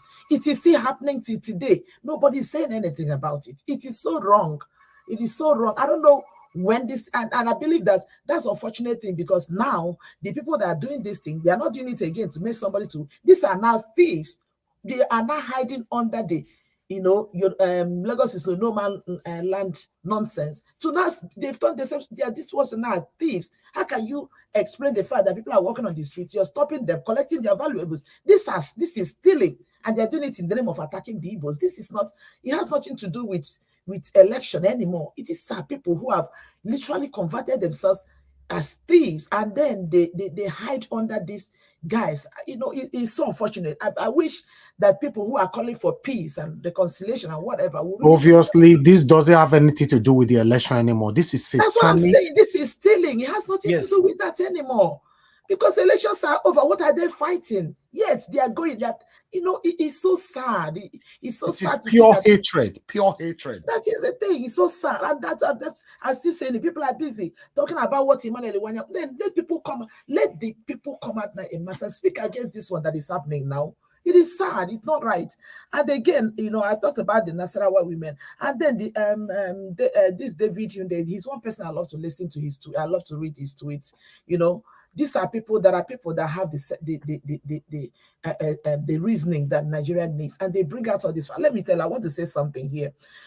When I think I mentioned it here before. I don't know if it's here or maybe when I was talking to my friends, I said that when P2B put out his petition, and people are saying, "Oh, he's just challenging Tinubu." I said, "Look, P2B is not a man that just talk anyhow, and he has a team that don't just talk. For them to bring up this thing as part of the thing in their petition, they know that they have a case. If he knows he does not have a case, he will not bring it up. That is just the simple truth. Anybody can come anyhow and try to defend the likes of Baya Denoga or Onoga, whatever they call him, that's just coming as after all the Tinubu's drug case. I say finally, at least somebody's accepted that he was actually a drug person at some point, So you can say it was 10 years ago, but the bottom line is this: if they know that there's no case in that thing, if they know that that thing will not make any headway, does not stand a chance of making any headway in the court, they will not even bring it out in the first place.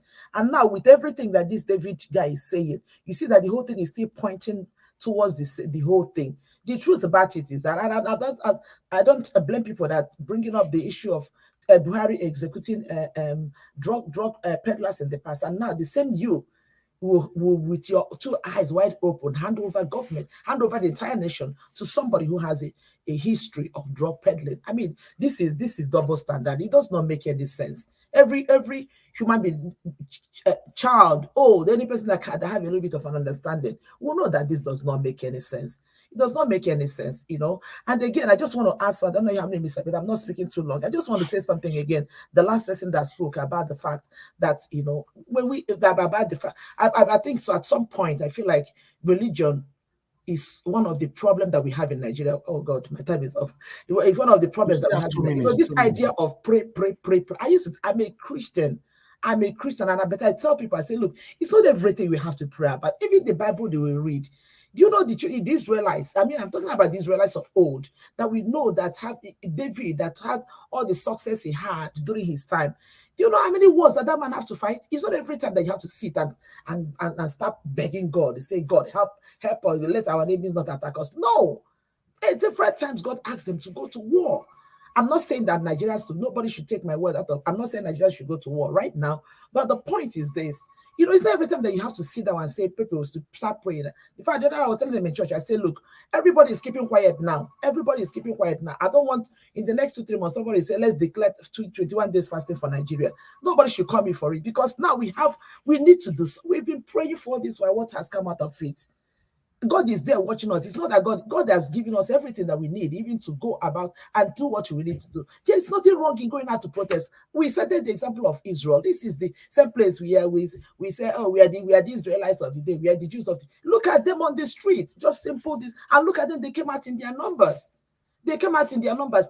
Trust me, there is no way they will do this thing today, tomorrow, and next that Netanyahu will not listen.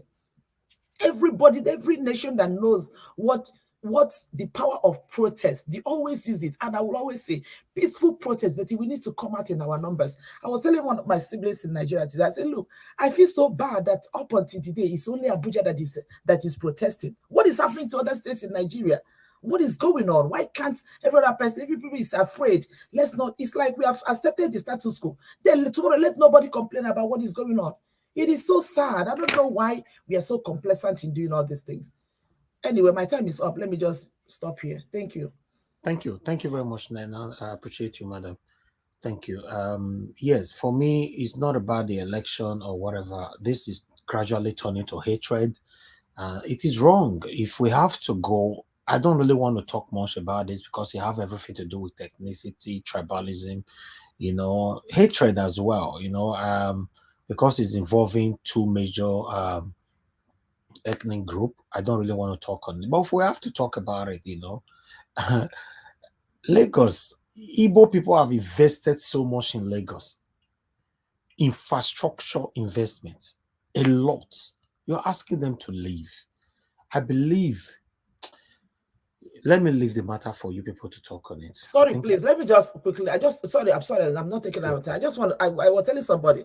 For me, I keep asking who exactly is trying to drag Lagos. For me, I live in the US. I have 2 properties in Lagos. For once, I've never claimed Lagos as my hometown. For once, I've never.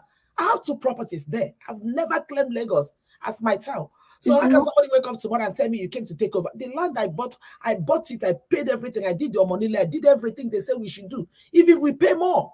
We pay more when other people are buying something for maybe for 5 million. They give it to an Igbo man for 20 million. We still pay for it. And then somebody is telling you, you're coming to take my land. I did not take nothing that belongs. I did steal nothing from you. I settled everybody, settled the balance, settled everybody. It's so sad. It's sad. It's very, very sad.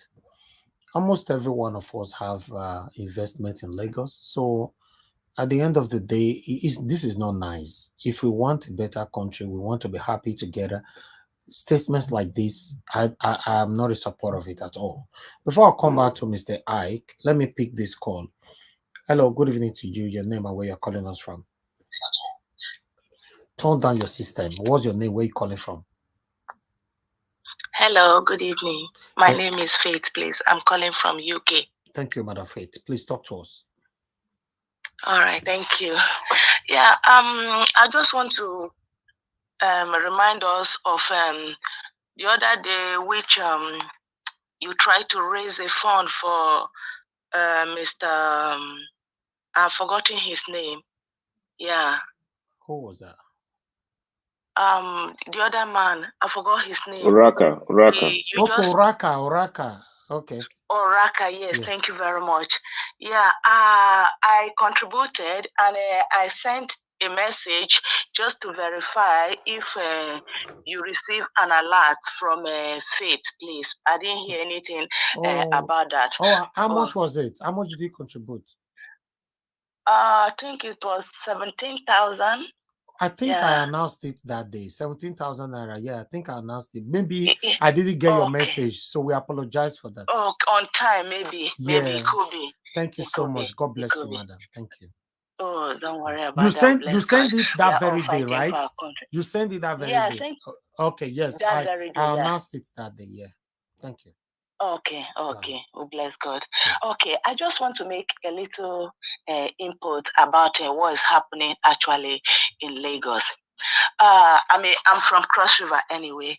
I'm not from Lagos, and I'm not an Igbo, but it's so painful when I saw what happened at Lagos. It boils the heart down. It's something that is looking at it that this is something that is happening in Nigeria and Nigeria themselves. I couldn't stand to. Not be easy. We'll be following up this election together from the beginning up to date. But the whole thing, the whole scenario of what happened at Lagos, I don't know how to describe it. Look at, tell me, how would those people start? Where will they start from again? Where on earth? A whole lot of money invested for nothing? How can we treat ourselves this way? Because we want to earn a position, because we want to be a leader. And who put you there, by the way? Who is sending you there, by the way? Yeah. How can we do this to ourselves? Yeah. I'm not even talking about the election anymore, but my concern is about what happened to the citizens of Nigeria. If they ask them to go, they have a state, they can go. But you busy burn their things down. You talk to them peacefully. You didn't vote me in. Can you let me go? There we go. To be honest, but if they Nigeria continue, is a country whereby every citizen is free to stay anywhere. I'm just boiling down. The first election that happened, Mr. Elvis, I was broke down with my health. My children have to seize my phone from me because they said, Mommy, don't follow up this election again. I was totally broke down, Mr. Elvis, with my health. I couldn't take it. It wasn't easy for some of us. It wasn't easy for us at all. I know. It wasn't easy. We couldn't, some are strong, but some are not strong. At times I do listen to you when you say, if you break down, what about those watching you? Yeah, you try to give us courage. You try to encourage yourself, but nobody knows what you are passing through. May God restore you. And the same thing applies to each and every one of us.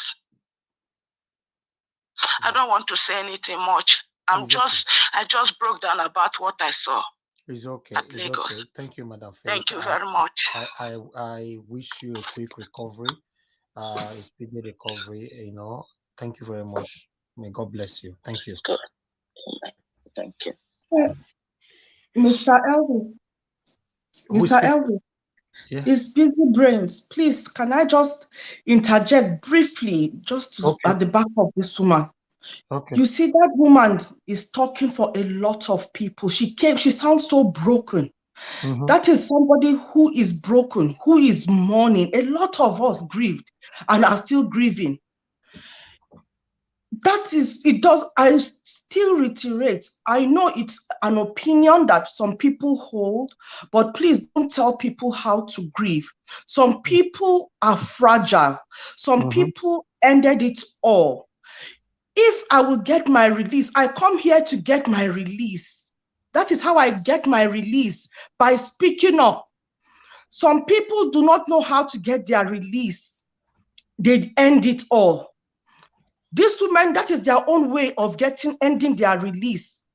I please plead, Grieving takes form in every way.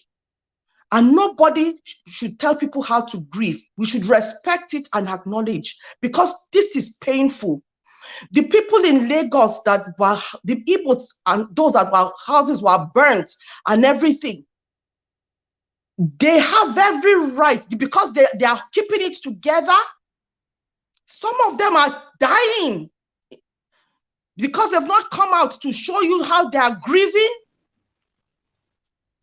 Please, let us be sensitive. It's not time for modicum or dignity. We don't have any dignity. Okay. It's been stripped. Thank you. Thank you. Thank you, madam, for coming in. If I have to add to what you're saying, I can feel the pains from that woman, Madam Faith. The pains, I can feel it. Yeah. While she was talking. Yeah. No, and many. Yes, sir.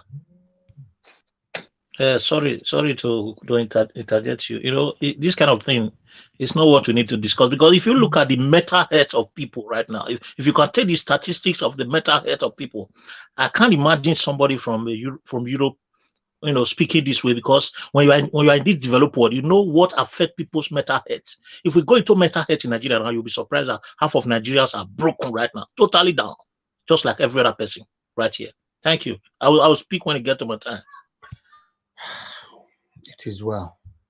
Let me hear from Mr. Ike. Thank you very much, sir, for your patience. Good evening to you once again. Please, I would like you to talk to us in the next 10 minutes, sir. Good evening, my brother, and good afternoon, good morning, good evening, everybody in the panel, and those on the comment sections, and those that are watching us from whichever platform you're using to watch us today. I pray that God is going to strengthen every one of us. I want to start from Chief Emmanuel Iwanyan's comment. I think everybody has expressed their feelings and emotions and the pain, the frustrations that the Nigerians are going through in Lagos, more especially my people, the Igbos. But I think an Igbo man, God has given an Igbo man a surviving spirit, you know. If we can survive with £1, how much more today? But I think it's just few, you know, political or aboros in Lagos that are doing what they are doing. And I think that line should be drawn, and that line should be made known to everybody, that the Igbos and Yorubas has no problem. It is only few, you know, few talks that want to use the advantage of what transpired during the election as an instrument to do what they are doing right now. And I think that a few weeks to the election, the governor of Lagos was almost going to, even they were throwing away shit. And since this is happening in Lagos, I've not had anything from the government of Lagos State. That is surprising. Eventually, he has won election. He has rigged himself to power, and he has gotten what he wanted. And so that is it. So whatever that happens now is by the way. So I think that the quietness of the Igbo man is not a sign of weakness. Igbos are very strong people. We survive everywhere. We survive every situation. We overcome every situation in life. So Lagos is not going to be an example. It's not going to be, you know, something strange. After all, when you sell your land to people and people buy and develop and invest their money, you use your money to go and buy expensive lace and use the remaining one to go and spray Wasiu and Yinde Barrister or playing Fuji music. I don't know who you have to blame for that. You know, no man, whether you're Igbo or wherever you come from, who live in Lagos, you have an investment in Lagos, you didn't go and put a gun on the head of anybody to take their properties away from there. They put it for sale and you buy. And not only did you buy, you invested the money in the same place.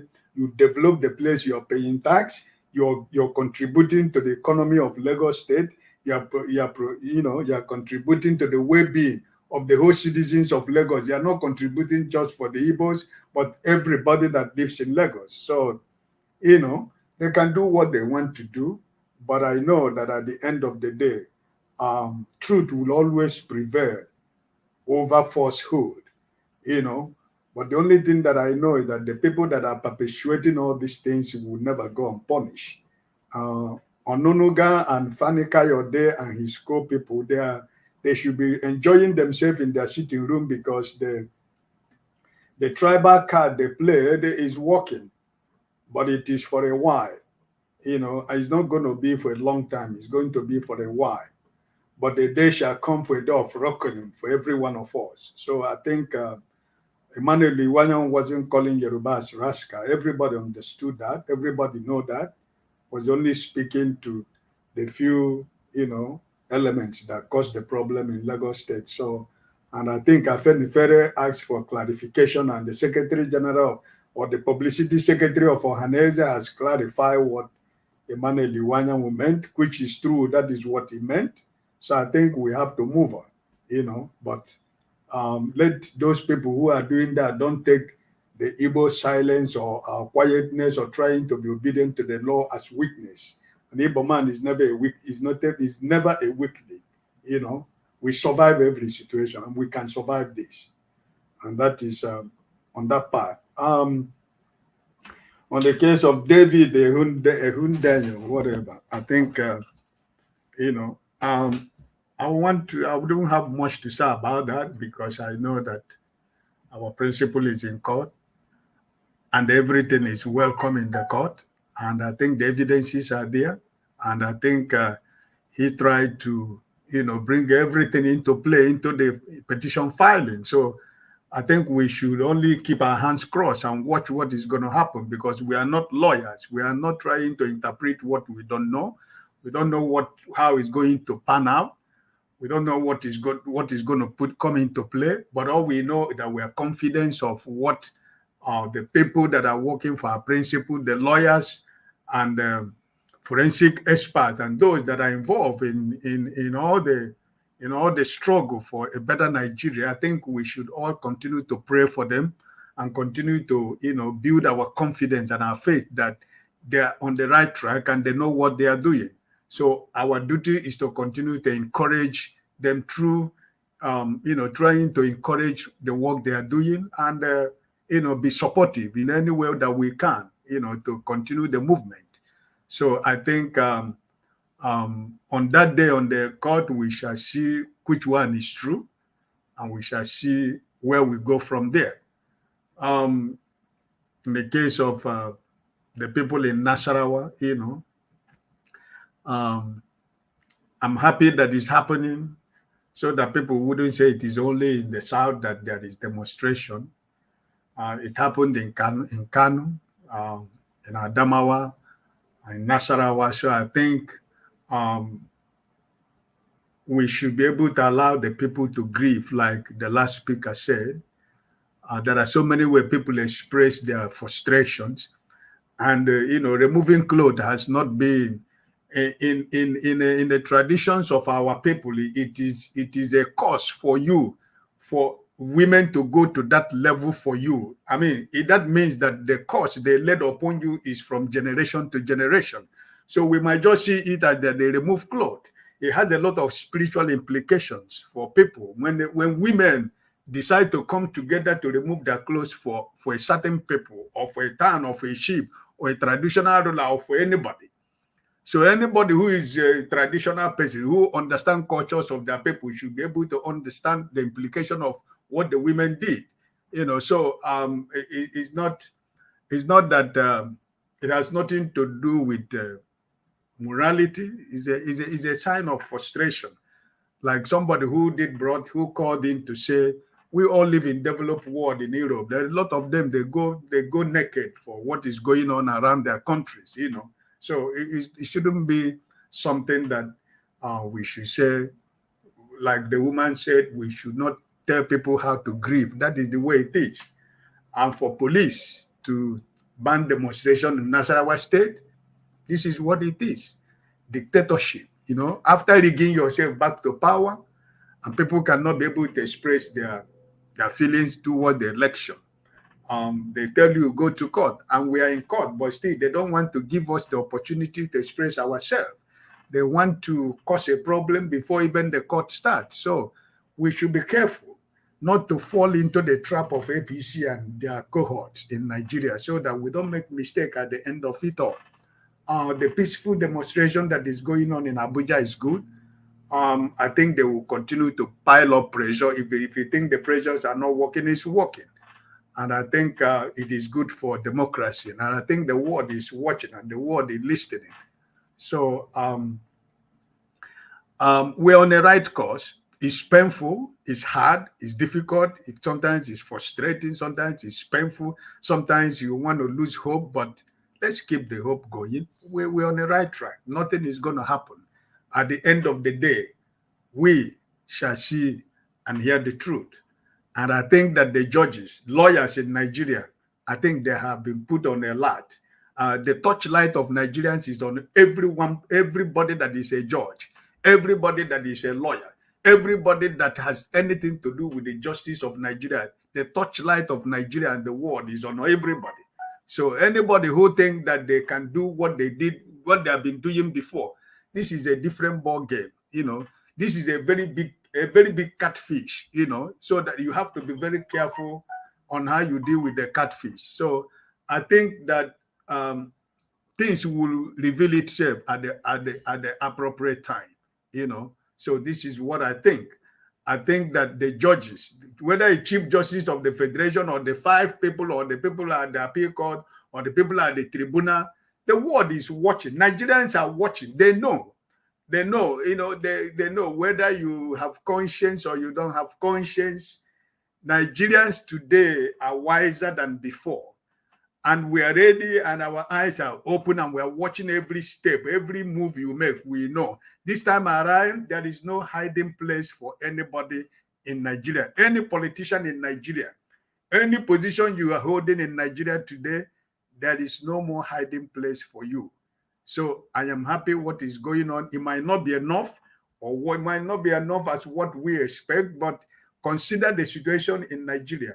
You know, consider the economic situation, consider the insecurity in Nigeria. People has to buy their money that they have in bank. Their own money that they put in the bank, they want to go and get their money to do something. You have to buy your money. These are the things we should consider what is going on in Nigeria. The pain is too much. The frustration is too much. People think that Nigerians are giving, you know, they just decided, okay, let's just continue. No, it's not like that. They are suffering. They are just trying to find a way out. If somebody can buy his money that he has in his bank, you have to pay money to get your money. My brothers and sisters, you should be able to understand the situation our people in Nigeria are. Like Evie said here, when most of us can decide never to go back to Nigeria anymore. Before I said it before, for how many years I've been living, I've decided not to get my passport, but I've decided that I'm going to get my passport because, you know, if Nigeria has not happened to you before, even though it has happened to most of us who are speaking today, but most of you, for example, if you live in London, you have dual nationality, you have Nigerian passport, you have the British passport.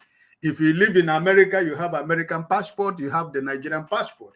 If you live in Canada, you have your Canadian passport, you have your Nigerian passport. Some of us who don't live in these countries, but live in other parts of the world, you have to forfeit your original passport before you can use the other passport. If you want to travel to Nigeria, you that have 2 passports, you can decide to go with your British passport or you decide to go to Nigeria with Nigerian passport. But I don't have that opportunity. My children don't have that opportunity. So I decided that I'm going to get the passport because Nigeria has happened to me severally. And at my age right now, I need to get the passport so that I can always move, I can always travel without the stress that I go every day because you're having a Nigerian passport. You have to defend yourself in every entering and going out point around the world with a Nigerian passport. Can you imagine at how hurtful, how disgraceful. Every day you continue to defend, they continue to ask you the same question in every airport. I mean, how does he feel? How does he feel where everybody has been termed a criminal? Why some of us are not? It's just because of the action of few people. So I think Nigeria has happened to a lot of us. But we are fighting here because we don't want to give hope about Nigeria, because we have families, because we have friends, because we have colleagues, because we have classmates in school, in primary, secondary, and those who went to university. We have so many friends we have built over the years that are still in Nigeria. That's why we don't want to give up Nigeria. It's not because if I decide not to talk about Nigeria for the rest of my life, I have nothing to lose. I don't lose nothing. I will still live and die. When I die, they bury me wherever I live. There is no place that you die that is different from where people die everywhere. So there is anywhere you live is home. Now, you people who have houses in Lagos, some few people are telling you that it's not your place, But we live outside Lagos. We live outside the world. Where I'm living today, the land I bought, the land is my house. I built my house. Nobody has told me that this is not my land. I pay my tax, and I have the opportunity to expand my land. So, I mean, if we see all these things, why do we have to kill ourselves? So I think that because we love this country called Nigeria, that's why we gather here in this platform every day. Every day, we sacrifice so many things. Some of us can decide to go swimming pool today. Some of us can decide to go to somewhere to enjoy. Those who drink beer can decide, say, let me go to somewhere and have a good time. But we all are here today. What are we talking about? We're talking about Nigeria. We have our own personal problems. We have our family problems. We have our work issues. Elvis was saying, okay, I have not seen you for some time. Yeah, it is work. My family first before every other thing. I have to fend for my family. And when the pressure of work is too much, what do? You have to, you have to go back into your shell. So my brothers and sisters, because we love our country, that's why we do it. But let us always remember that Nigeria has done to a lot of us. A lot of us. So I know that there is a better tomorrow. And I know that God is doing something in Nigeria. And I know Nigerians are doing something. And I believe that at the end of the day, before that time comes, what is happening in Nigeria, the revelations we are having about Nigeria, the news we are hearing, so many secrets that have been revealed about Nigeria, God is taking us somewhere. So we'll continue to do what we do here. But always remember, like the sister said, when people are trying to express their frustration, we have different ways of expressing that. So if Nigeria has done you before, my brother, we should know that it's not easy for somebody to live in Nigeria as of today, So I leave it for now. Thank you, sir. Thank you very much, Mr. Ike. Whenever you are here with us, I'm very, very happy. You are a father to all, and I see you as a figure of a father. So because of that, when you are not here, I miss you. That's why I ask, even though I know that family comes first. Unfortunately, things are going this way, but I know that by the special grace of God, we all will celebrate. We are doing our part, regardless of any of the final result that comes out of this. We are doing our part. You are doing your part by coming on air, to speak to the betterment of our country. Every of our panelists here, our spectators, our callers, our commenters, everyone is doing their part. Yes, do your part. Leave a good footprint. I've asked before, what do you want to be remembered for? For those of you in Lagos that is pursuing your fellow brothers and sisters out of Lagos, destroying their properties, confiscating, or rather stealing their belongings, their hard-earned belongings. How are you feeling? How are you feeling? Causing others pains. How do you sleep? How do you eat? How do you drink? When you cause others pains, do you sleep well? I don't know, because somebody mentioned earlier on this platform saying that the judiciary, they don't have a heart. Yes, I support that. Because sometimes I'm beginning to ask, I wish everybody have my kind of heart. How do you feel when you cause others pains deliberately? When you destroy others' properties, their hard-earned properties, deliberately because of ethnicity? How? These are the same people. We complain over the Oyinbo people for abroad. We call them racist. We preach against racism all the time in abroad. If you're watching me right now, you live in abroad, you know what I'm talking about. Every one of you or us, we are victim of racism. Then in our own country, we face the same thing. Abba, I don't want to talk for this thing. I don't want to talk for this thing. They push me. This is sad. What we are doing here, we are fighting for you, fighting for myself, and we are fighting for us. You that is supporting the same satanic leaders or government, we are fighting for you because we believe you are ignorant. Although those that live in abroad that is supporting the satanic leaders, APC and PDP, they are not ignorant. They know what they are doing. I overheard someone on another platform saying, I want to let you know, say, those of them when they talk for another platform, I they see people when they cut all these things, they say that to me. But it's not my duty to bring it here. We don't do that here. But they said that to me. I click on it, I watch, I say, wow. But I overheard one of you saying that you are not in support of ringing, but you prefer Tinubu, even though you know, say he ring. That was your statement. You say, I'm not in support of ringing. Then you contradicted yourself that I prefer Tinubu to win, even though I know, say he ring.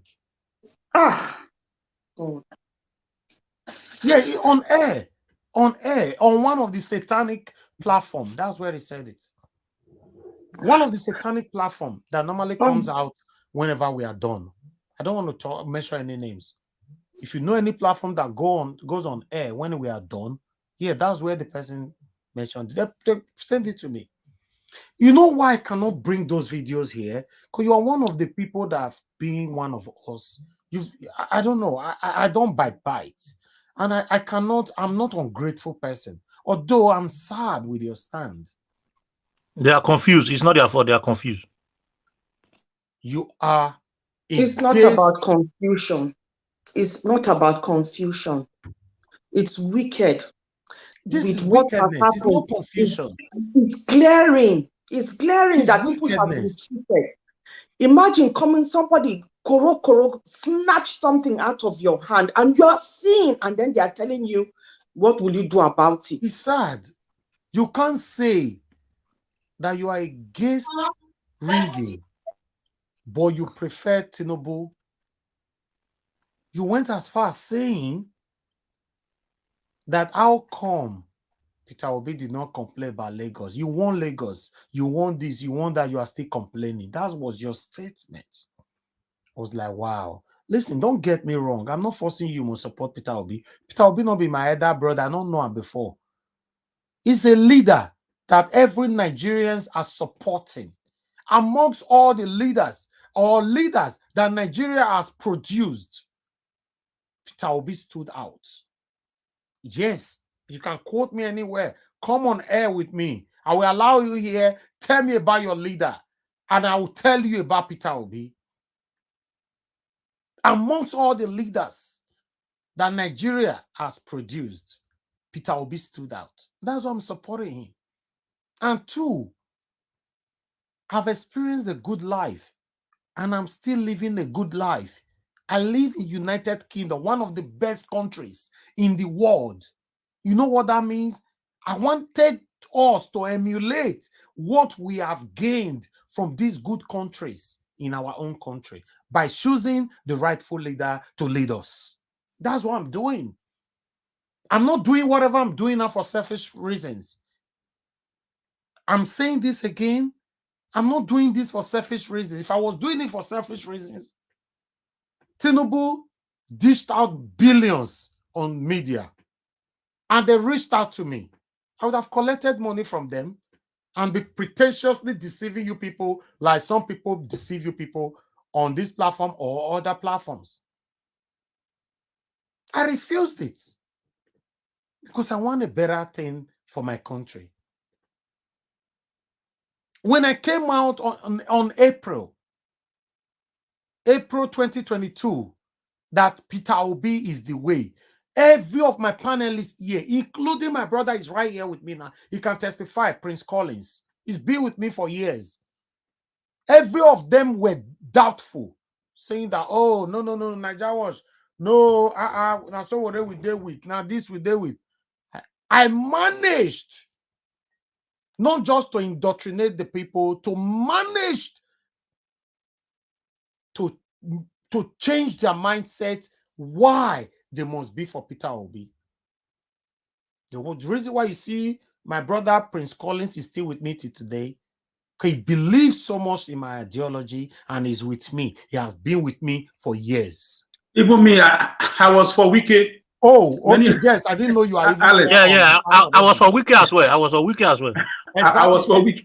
That's why I said some people were for Sowore and other candidates. I convinced them that no, please, it's Peter Obi. Prince Collins changed his mind, started supporting Peter Obi. Alex changed his mind, started supporting Peter Obi. These are the people that have been with me for years. They didn't just come in during the time of obedience. They have never picked on my wrongs one day. They've never justified the wrong on this platform. Even though they know I'm not perfect. They manage me and I manage them. Some of the people who started with us then, many of them have left me. If you ask them, I can bet 10,000 pounds. I can bet I'm saying it again. I can bet 10,000 pounds. I can pay it right now on someone's account. Ask them if Niger Watch have done anything wrong to them. They can't. I bet you they will not have anything to say. I don't talk to any of them on off air. If they say I've done anything wrong to them, that means it happens on air. They left me. I don't know why. Because I'm supporting Peter Obi, I guess, or because obedient people located my channel, I guess. Yes, I was told by my pastor, Pastor Chris Oyahilome. He was my pastor before. He's still my pastor, but I'm not in House of the Rock. But Pastor Chris Oyahilome told us that there's jealousy in growth. I'm beginning to experience it. I offend people every day on this platform. And I apologize at the end of the broadcast. I'm not a perfect person. I've never portrayed myself to be a perfect person. In fact, I'm promising you, I will offend you tomorrow again. But in case, I'm also telling you in advance, forgive me. I choose Peter Obi because I know he's the only man amongst all. I'm telling you. Don't be quick to take decisions over people's stance or opinion. Most of them left. Most of them were pretentiously, oh, now Obi, pretentiously. Quote that. Pretentiously. Yeah, and secondly, they saw this. They saw that spirit. They saw that spirit of continuity. They couldn't continue. It's not by pretending. They couldn't continue. They saw that we were all ready to, whether we fail or not, we were ready to be in the path of the truth. Exactly. That's why they left. Then, after their fuel finish, now there they can't leave me. Some of them left because somebody offended them on my platform. Not even me. The surprising part of it. Not even me. Somebody offended me on your platform. I left And you told me before that you are with me. You could not That wait was an for excuse. me to offend you. That one an excuse would they take off. You say? I said an excuse would they take off with that. Exactly. I want to say this again before I give opportunity for others to speak. I will continue to stand for what is right. If I wanted to be biased, I know where to go. That's just the fact. If I wanted to be biased, I know where to go. You see the super chat that my people are giving to me now. You see one day front here now. Look at the message there. You can see you not sabi read because one of those that una coven. Una know the una pretend so una not sabi read again. Not be say you not read that, but make I read that for you. He said, Elvis, my brother, keep the good work going. God will continue to bless you. To my Igbo brothers and sisters who have been hurt, we are with you. The enemies of Nigeria will surely be put to shame. God will bless you, my brother Alex Osarodio. Let's stand for what is right. You will die one day. You and I, none of us will live forever. All the malices that you are accumulating in your head, you should be using the space in your head for something good that will impact the people positively, rather than accumulating hate in your head. You could not hide it no more. Abiobi, some of them will come here and be talking. They will never mention no names. I'm beginning to suspect something is wrong somewhere. I don't want to go there. But I will stare again. I'm saying it on air. If you have anything to say about me, Elvis Oniedegin, and you've worked here with me, and you were one of us before, please come on air. I will pledge 10,000 pounds. And I will not pay it tomorrow. I will pay it immediately. Because I know nobody have anything against me. Even though I'm not a perfect person, but I know you can never have anything against me. Because off air, I don't talk to you. Mr. Elvis, I have something. I need that money. That money huge. Off air, I don't talk to you. Don't mind me, I'm joking. Yes, I understand, madam. Me, I get something against you. I get something. I don't like your glass. This is your sunshade, I bet. You know what I get against you?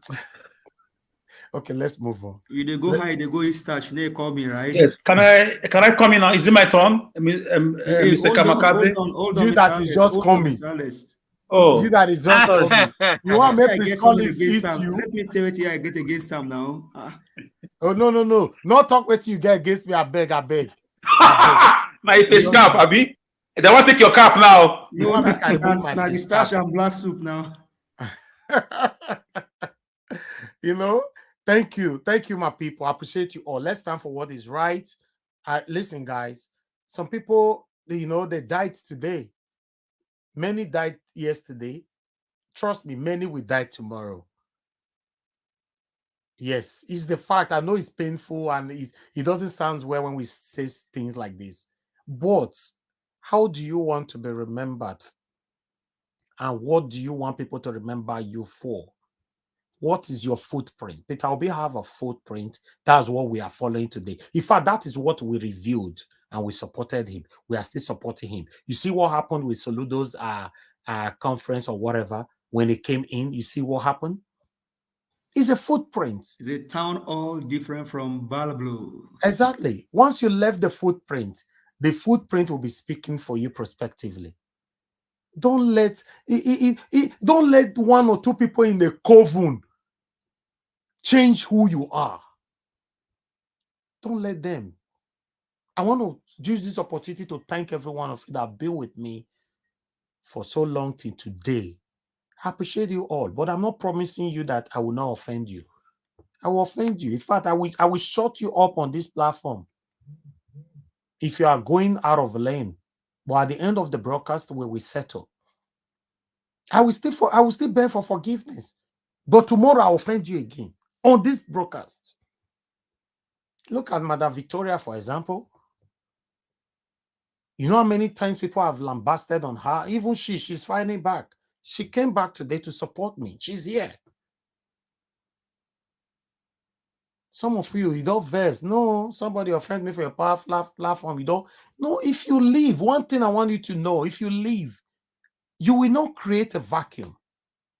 As you they come out, somebody don't take your space. Stand for what is right. It's very, very important. Thank you. God bless you all. Let me hear from the next person we have here, which is Frankas Giwa Amu. Is it Francis or Frankas? I don't know if I pronounce your name properly. I beg correct me. Unmute yourself and talk to me. Good evening to you once again. Giwa Amu, are you there? Unmute yourself. I can't unmute you. Okay, let's assume you're not available right now. I'll move on now to Prince Collins. Prince Collins, please talk to us in the next 10 minutes. Thank you. Yeah, thank you very much. Thank you for the And before you move on, Prince Collins, Frankas, it looks like you are not there because I understand that some people join this panel, they'll go market, go buy wait till they want to cook pounded yam. They'll not go there here. And a lot of people want to join us. You know, if you did not indicate, for example, in the next 5 minutes that you are there, I might remove you so for someone else to come in. Please understand with us. Go ahead, Prince Collins. Thank you, sir. All right. Thank you very much, Elvis.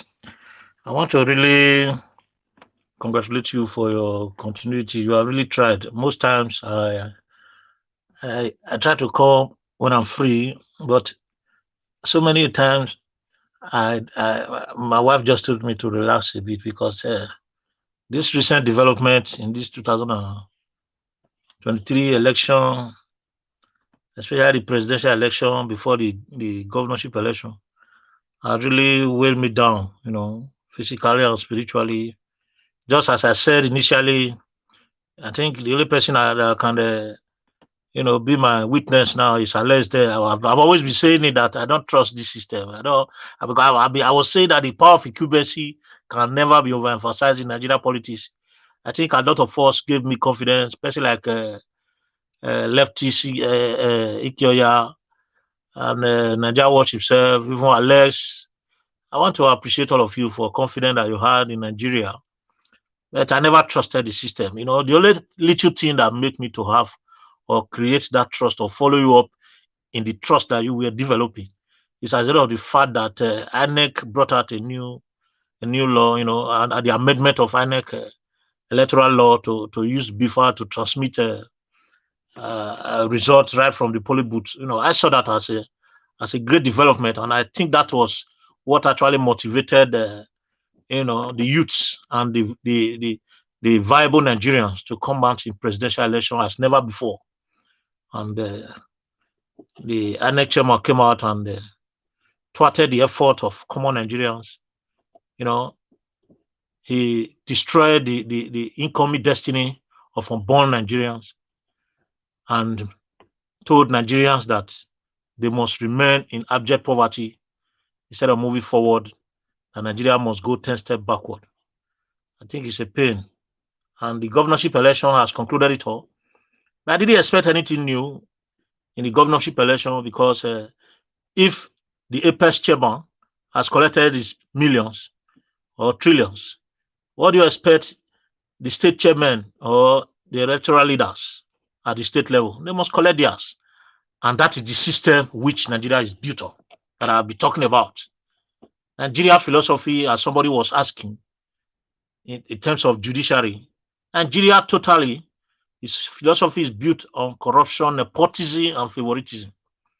You know, and this is what politicians has been using, you know, to weaponize against the people, using poverty as a means of instrument to reach the common man and confuse them with ethnic disunity. Ethnicity has been the order of the day right from the beginning of independence. If you look at the Civil War, it was ethnic inclined. If you look at the history of toppled governments through military attacks and coup, it has always been built on ethnic differences, tribal sentiments, and religious discriminations. So I think I've never trusted in the executive, legislative, and judicial system of government in Nigeria, as much as it is made up of the same individuals, rooted out of these personalities. You can never trust them. But I think what has changed is Obi coming to the system and Nigerians becoming obedient, and the social media coming as an interface, as a control measures, checkmating these corrupt politicians, because so many things have been uncovered. There is nothing they've done that that is new. There is nothing they've done this time that they've never been doing. But the social media has made them made people to understand that everything in the secret can be revealed these days. That is why we've got evidence to fight these evil people back. You see, the gravity of compromising election is tantamount to life imprisonment or even fiery squad, because you are destroying the foundation and the future, the foundation, the present and the future of any nation when you compromise transition process. In fact, because Nigeria is built on corruption and people are already benefiting from that corruption, people are already making their wealth through that corruption, it becomes the order of the day. That is why you see it. It looks as if nothing is happening.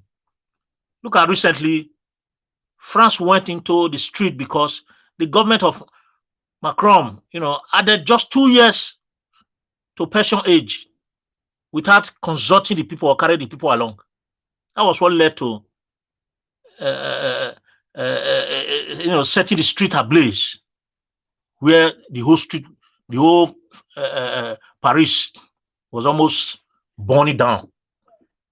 So you see, even when you replace the INEC officers, something will not change, or nothing will change. Nothing is going to change, in as much as it is these same Nigerians that are there to take over this system, because everybody has been compromised. Every single soul that is in power is corrupt. Only very microscopic few, I repeat, myopic few that are, in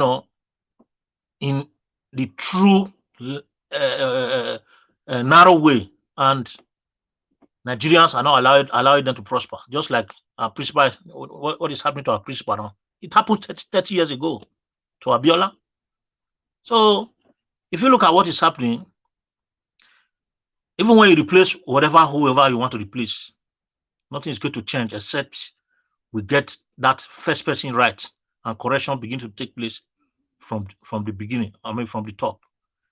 The little confidence people had was the law that the electronic transmission of voters' rights right from the polling booth, which has been compromised. You see what happened in the governorship election? People didn't come out, and people were still threatening others. Let me quickly talk about the tribal sentiment that is going on. Nigerians should listen and listen very well. You see, the Yoruba has been the most accommodating tribe in Nigeria. They accept every tribe, both in Nigeria and outside Nigeria. They are very accommodating. If you go to Lagos, Ogun, and nearby is filled with people with different tribes. Yorubas are very accommodating. They are very good people. They are very, very good people. They are the most accommodating tribe in Nigeria. Then when you talk about the Igbos, they are the most industrious people in Nigeria and the most acceptable people, the most accepted people, accepted tribe. They possess that spirit of adaptation and, can consolidate easily. Then if you talk about the Northerners, like the Hausas, they are the most tolerating people, the most absorbing people in Nigeria. They tolerate a lot. You call Hausa any name, he's stupid, he's nasty. He doesn't. He minds his business. He's going. He's carrying on. Then you talk about the minorities. They are the way maker. They are the most motivating tribes in Nigeria. They are the motivators. I call them motivators, idealists, action pullers. Putting all these things together, we can have a wonderful nation. And that is what politicians don't want to happen. They don't want this thing to happen. They don't want us to come together. Nigerians should know now. Not the Hausas, not the Igbos, not the Yorubas. The people that are doing this rubbish in Lagos are just few people. I want to borrow the words of Obayagbona from Edo, the legislator. He said, vast majority of Nigerians live in perpetual subjugation and servitude, while the microscopic few live in luxuries with the use of the taxpayers. I will never forget that way. He used to make that statement frequently there. That is exactly what is happening in Nigeria. The few people in Lagos that are giving the Yorubas and the Lagos people bad names now are just the Agbados people and the followers and those Agberos that doesn't know where they are going, where they are coming from, and where their destiny lies. Those that their life have been used as an instrument of destruction. Those that does not know how to distinguish their right from left. They are the people that are causing confusion there. Nigeria should not get it wrong. They shouldn't get it wrong. The Yorubas are very, very good people. They are very nice people. I stayed in Lagos for more than 10 years. Even whenever I travel to the south, I love to stay in Lagos. It's my best place. They allow you, they live and let live. That is the kind of life those guys are living, Yoruba people. The place is jam-packed. The place is Nigeria, the population in Lagos is more than 20 million, if they count it very well. They are very accommodating. So we should not let this all the time cause confusion among us. Thank God we are already aware now. Look at the Northerners. They already demonstrated. The women are coming out. People are already aware. Thank God for social media that is there to checkmate people, to expose them. They've been doing worse things before. So I want to really appreciate Nigerians for knowing that it is not the tribes that are the problem. They've used tribal sentiment to destroy us for so long a time that this time around we've been able to know that we are not our problem. Politicians are our problems. Nigeria politicians are the problem of Nigeria. Nigeria politicians, they've caused Nigeria pain and agony from 1960 to now. And it is time for them to pull out and go home. They should stay at home. When you allow Wadia, they should stay at home. They should go away. We are tired of them. Thank you. Thank you. So right now, let me quickly round up by saying that Nigerians should make sure that this fight, we should fight it to the last. We should fight it to the last. According to Bini, when you beat a child, don't tell him how to cry. We are going to take it to the last step this time around. Thank you so much. God bless you, Praise College. God bless you, sir. Thanks for your submission. Before I move on, the comment on the screen, they make me laugh for years since I was waiting for you to finish. He said, Mr. Elvis, if anyone that is aggrieved, they should go to court. Are you a neck? All right. Anyone that is aggrieved with me should go to court. No. If you are aggrieved with me, I said, I'm sorry. I apologize. I don't know how to offend you, Shao, but I apologize because I love you. I don't want to go court because now that's the rainy slack now. If you ask person time here now and the person tell you time and you are still asking, are you sure? You say go to court. It's a rainy slack everywhere now. I heard maybe the first time I see her from Abo House it be this because it make me laugh. Go to court. Yeah, it's everywhere. It's everywhere now. Okay, go to court. If you look up, say sun they shine, and you say rain they fall, I'll say go to court. Okay, Nigeria people don't change and they and I now understand. But nevertheless, the people where invest leave me for this channel. I love you still. I know you are listening to us. Yes, 100% you are. You are listening to us now. You know what comment or join panel. I love you. But I know carry go cook. I know say one day we'll still drink together. God bless you. Let's move on. Sorry to tell you this. After the election, they will come. I know they love us. They want we have ambition in this Nigeria station. We have apart from politics, we have big ambition. They will come. Let politics go and come. Exactly. You are right, sir. You are right.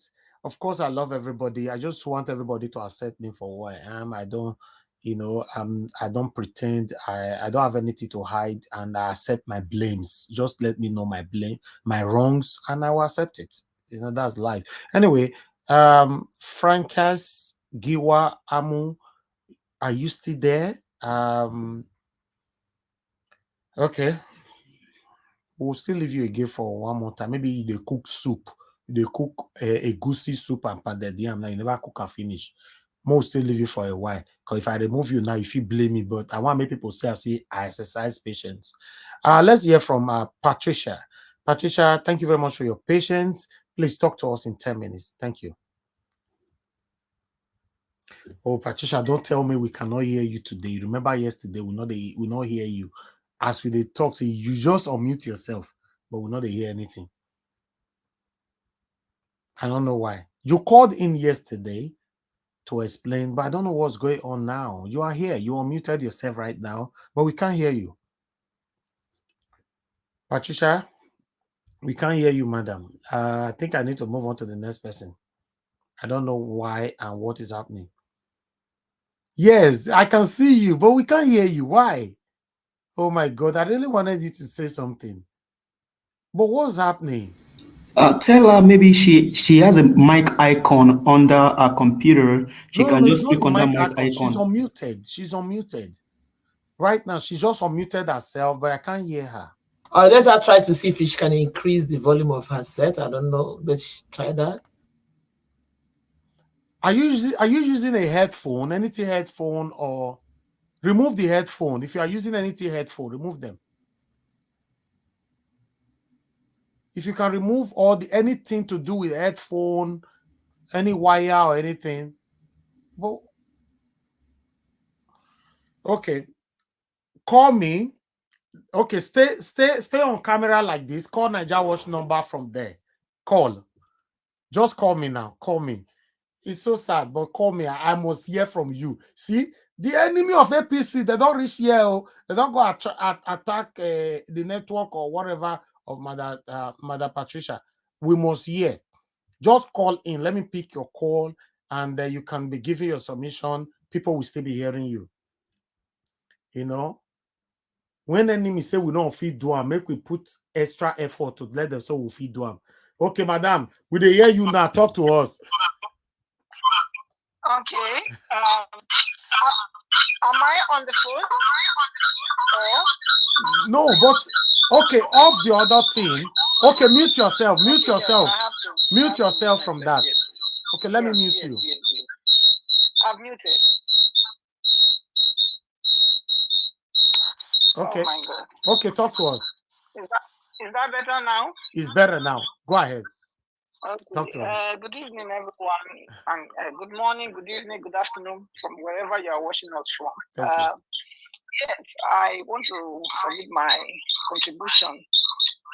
A lot of things have been said, so let me just start with the pastor, who was being moved by. Okay, madam, what I want you to do, Yes? off your camera and walk away from your gadget for now, so that it doesn't affect the tune. Yeah, I think that's what I'll do. Just a minute. Yeah. Sorry about that.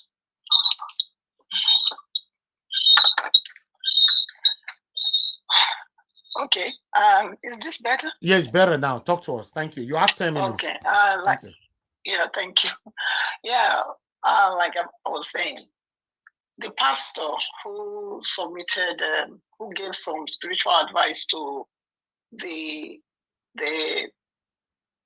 political class and also the judges, because where we are now, we depend on the judge, the integrity of the judges, their personality is what will determine the outcome of the court case that the petition that our president has filed in. So I believe that, God always speaks through his prophet, and I believe that those that will hear his counsel, they will definitely hear. I think it's good he came out and gave those 14 points, because it's about what you would do. Everybody, there's a spirit in a man, You know, everybody has a spirit. You know, no matter whether you know it or not, you know, everybody has this subconsciousness that there is a spirit in them. It could be the spirit of God, the spirit of the devil. You understand what I'm saying? Yeah. But the fact is that everybody has a spirit. Okay, and that spirit is what is where you actually, you know, have this subconscious, this conscience of a thing that, you know, feeling your conscience can judge you or can liberate you. Because if you've done the right thing, then you have, you know, you are liberated. You don't have anything to worry about. I mean, the points he raised was very key, because you have to do things in this life that you don't regret at the end of your life. For example, look at Buhari. He killed 3 young men, he wasted their life, you neutralized their life, you know, because of what? They were peddlers of narcotics. Yeah. And then 35 years later, then you want to, you know,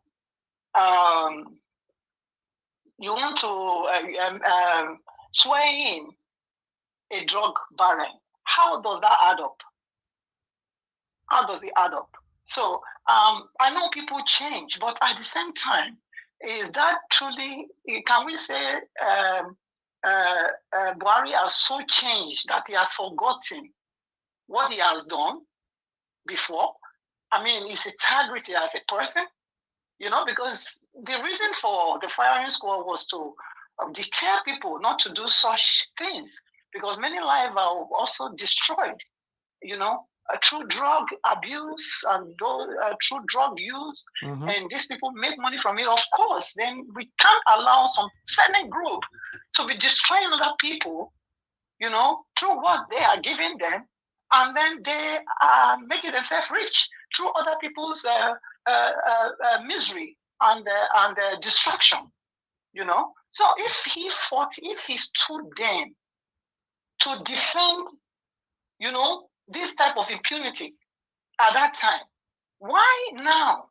Why after 35 years? That goes to show that, you know, when these people metamorphose from military, you know, drop the kaki and wear agbada and dashiki and become politicians, something happens to them. Something happens to them, which means there is a change in his attitude because of the set of people that he now surround himself with. I don't know if I'm making a point, yes, but you know, course. because say evil communication corrupt good manner. Because as a military man, you know, you have self-discipline, you have integrity. Otherwise, you cannot be military. In the days of Buhari, you know, it's not like the ones we are seeing now, because they recruit all sort of, you know, all sort of different kind of calibers of people into the Nigeria police and all the, you know, even security agents and the rest, you know. But in the days of President Buhari, you know, it was different. People were recruited based on their integrity and based on what they stand for, you know. You can't be a criminal and be recruited. You cannot have committed a crime in Nigeria then, and then they will accept you, they will endorse you, admit you into any of the institutions. You know, like the police, you have to have a clean police record, criminal record. You have to have it. So how come in this day and age that we want to swear in a drug baron? That's that one. And I don't know where. Sorry, madam. Sorry, madam. Can I ask you a question, ma, please? Issue, like I said, is because hold on. He allowed himself to be polluted, because if he had not become a politician, I don't think he would have found himself in that situation. So the politicians, they are the problem that we have. you know. And if I want to also address the Igbo and Yoruba issue, you see, when there is fire in your neighbor's house, if you don't join your neighbor to go and quench that fire, the fire will enter your own house. We are looking, you know, with this, I want to call on all the traditional leaders, all of them, from north to south to south to southeast to southwest. They should all stand up and rebuke and condemn this evil. They should. Because you see, we are looking at it now that it's Lagos, it's Igbos.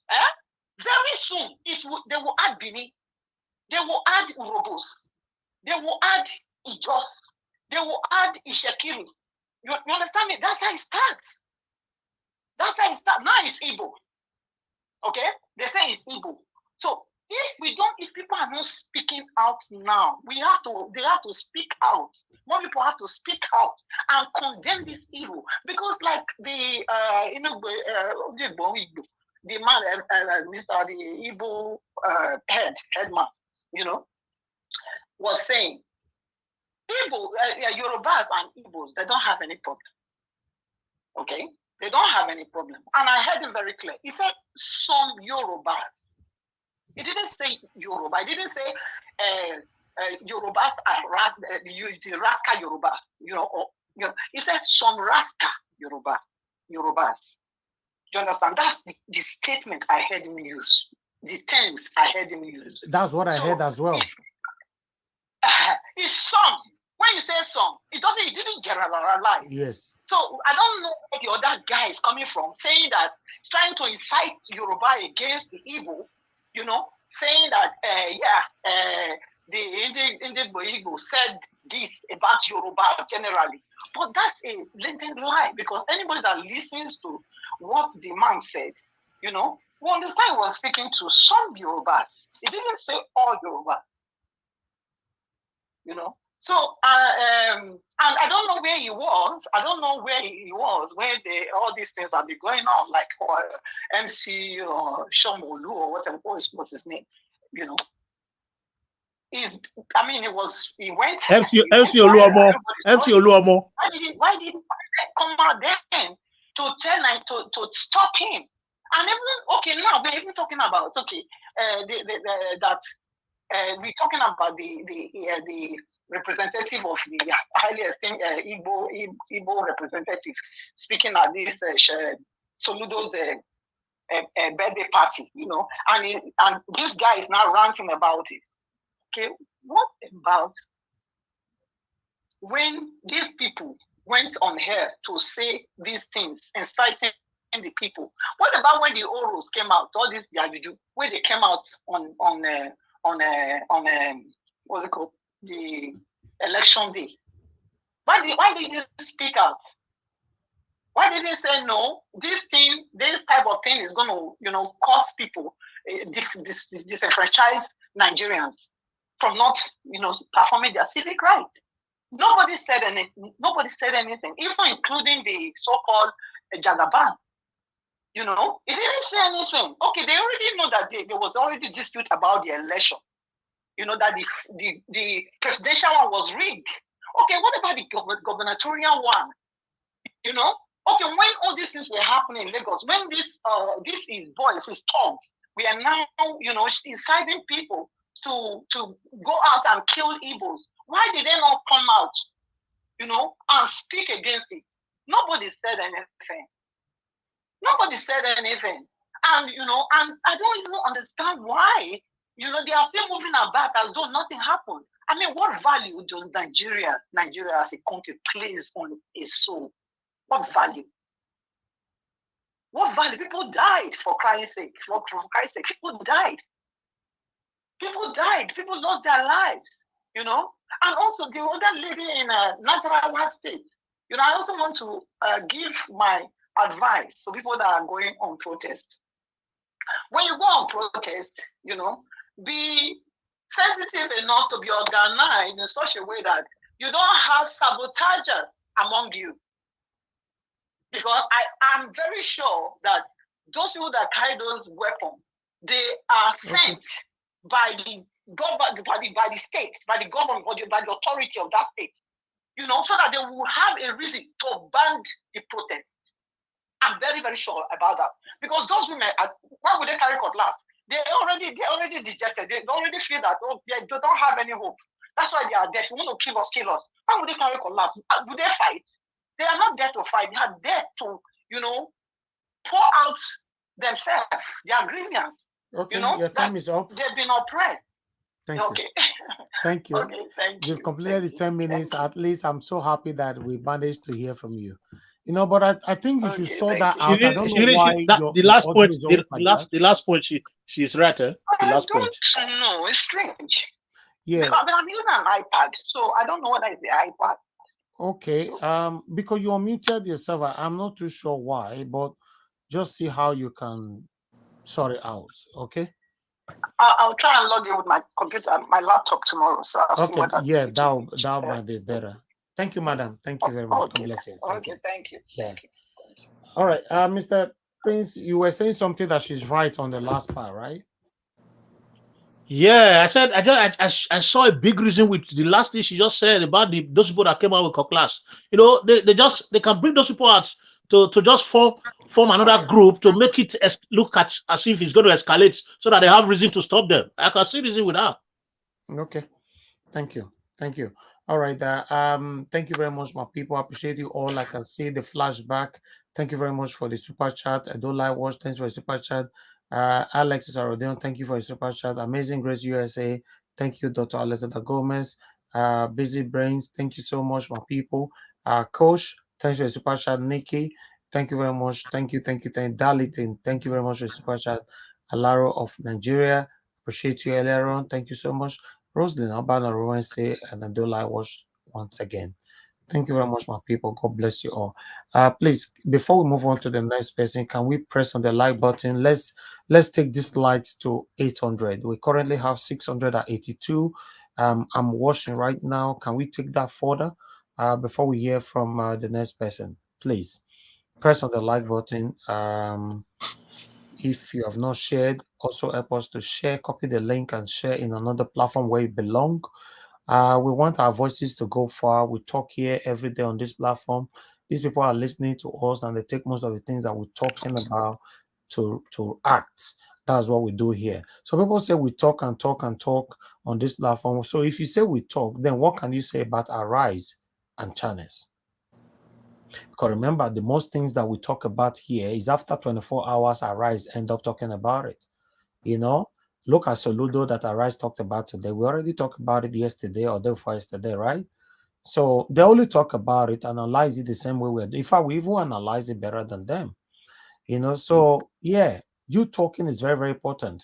Protest is very, very important, you know, but you have to be peaceful. Appreciate you all. Continue to press on the like button, my people. We currently have 691. Make 700 and let it count in. Let it continue to count. Okay, the next person that we have here that needs to talk to us right now is Mr. Alex. Mr. Alex, my brother, it don't reach your turn. No. I don't know why. I don't know how it reach your turn. No, Sha. We'll talk to us. I mean, it's thank you. You can look for trouble. You can find trouble. They come. I don't reach your turn already. No man, Nigeria show. Nigeria don't say it's very difficult to even enter the panel at all. Coming into the Nigeria Watch panel, people who think Nigeria Watch have a special squad, it's a big lie. We are all always on the queue. Coming here sometimes. Oh, yeah. You know, someone 3 months now. Not just that come enter. I said 3 months. Not 5 months. Sometimes you may not even get the chance throughout. You may not even get the chance. Sometimes trying to enter Nigeria Watch is like engaging in the macabre dance. You have to be. You have to be everywhere, and sometimes you are nowhere. So I'm really sorry. I'm very happy. Each time I get to come on board, it's like, yes, I got it this time. It's not easy. There's no special person. And I just no send you. You have to try to press your phone and try to get in. I like that. You are free and fair. I like the fact that you confirm that, because I don't send link to people privately. I only put it on a public space, and if you get it, yeah, we join us and let's talk about the things that's affecting us. That's it. There are days I wait for 2 hours, 3 hours. Sometimes I'll just go and sleep. I'll say, okay, let me just listen today. because the cabal of the panel, no, their network will never fail that day. It will be, I call the cabal. I tell you, the obedient cabal. The obedient I'm telling you, their network never blink. Or the ones that say, which kind of Wi-Fi this guy they use? Oh So God. yes, first of all, I want to sound a vuvuzela warning to these Yoruba people or the Lagosians, those people who reside in Lagos. Let me use the Nigeria watch as the Zimbabwean Harare, as a watchman, so to say, to remind them that the Rwanda genocide started with tribal bigotry. And not come from Zimbabwe. Yes, if you watch the capital of Zimbabwe is called Harare. Harare means watchman. People that live in Lagos, Yes, yes. Harare means watchman, who looks and tell people and warn people that that those who are coming to kill them are coming. So we are like Harare. So we are sending warning to the so-called Yorubas. What you are asking for in Lagos? No, don't say the so-called Yorubas. Some of them, yeah. I said it's okay. Some of them, my dear brother, some of them. My sincere apologia. It was Stateman impromptu. So, anyways, is better. Thank you for taking that back. Yes. If you remember the Rwanda genocide, it was a tribal thing. It started like this. And I want to talk to those who are Martinonipos, like the ruling royal family, the governor's office, the federal government, those who are in charge of the military apparatus or apparatchik, who are standing as a passerby, watching things deteriorate, watching this tribal ventilation or tribal vendetta. This is how Rwanda genocide started. It started very infinitesimally. It was a very minute communications, misguided communication from a tribe to another tribe. If you peruse or if you read your history or historiography of the war of attrition and belligerency in Rwanda, the amount of souls that were lost ran into millions. They've not seen recovered from it. Brothers and sisters, let's be careful with what we are trying to start. Can you really stand the people you are calling Igbos in Lagos? If they face you headlong, can you stand them? Can you stand them? Can you really stand a tribe that held the whole country hostage for 2 years and 6 months in 1967 to 1970? Can you stand it? Can you stand people that became, the Chinese of the Nigerian or the West African enclave? They made their bombs, they made their cars. You are joking with something you don't know. You are playing with fire. I thought we had the Tiri arrows in 1970. No victor, no vanquish. Reconciliation, rehabilitation, and reconstruction. So why are we still going down the line? This time around, you want to trigger a civil war? Can you stand it? My Yoruba brothers, can you stand it? Whoever is using you, I know you don't know what you are doing. You are blinded with poverty and the political, maneuvering. So, brothers and sisters, Nigeria, Lagos, war of attrition between some Yorubas and the tribe of the Igbos is a ticking time bomb. If not well handled, if these guys start retaliating from a history, there is no mercy. It's gonna affect everybody. So let's warn our government in Lagos. Someone lose office. You should consult historians. You should consult those who were around during the war in Rwanda and the war of Nigerian civil war. They should be very cautious of what they are doing. They are pretending that they don't know what's going on, whereas they are the ones sending these people. I thought as a Nigerian, you have right. It's being gazetted in our gazette that you can live in any part of the country so long you are a citizen, according to Nigerian law. So right now, with what is happening in Lagos, like somebody spoke before, it usually starts like this. It has all the apparatus or apparatchik of a disastrous and a pestilential aqua of a terminus aqua just now. We must nip it now, right now, the way it is, because If the Igbo start retaliating, don't blame them. My Igbo brothers, I'm not asking you to retaliate. Please, Yorubas or some Yorubas who are manipulated by politicians or by the political divide, they should yield to warning, because a word they say is enough for the wise. I want to talk about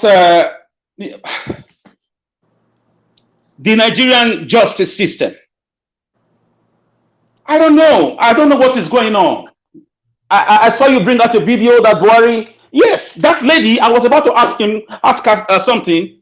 Does that confirm if Buhari was very disciplined? If Buhari of the 1980s did not encourage tribalism and corruption, who do we have in Aso Rock as Buhari today? Of course, there have been speculations for a month of Sundays or for donkey years now that the man we have in Aso Rock allegedly is not Buhari. Some say it's from Sudan, some say it's from Niger. Looking at the way projects are going from Nigeria to Niger, we have all the assertions, all the pedagogical effusions, all the political diffusions and political osmosis, that there are some atoms, some molecules of truth of all the allegations against the man in Aso Rock.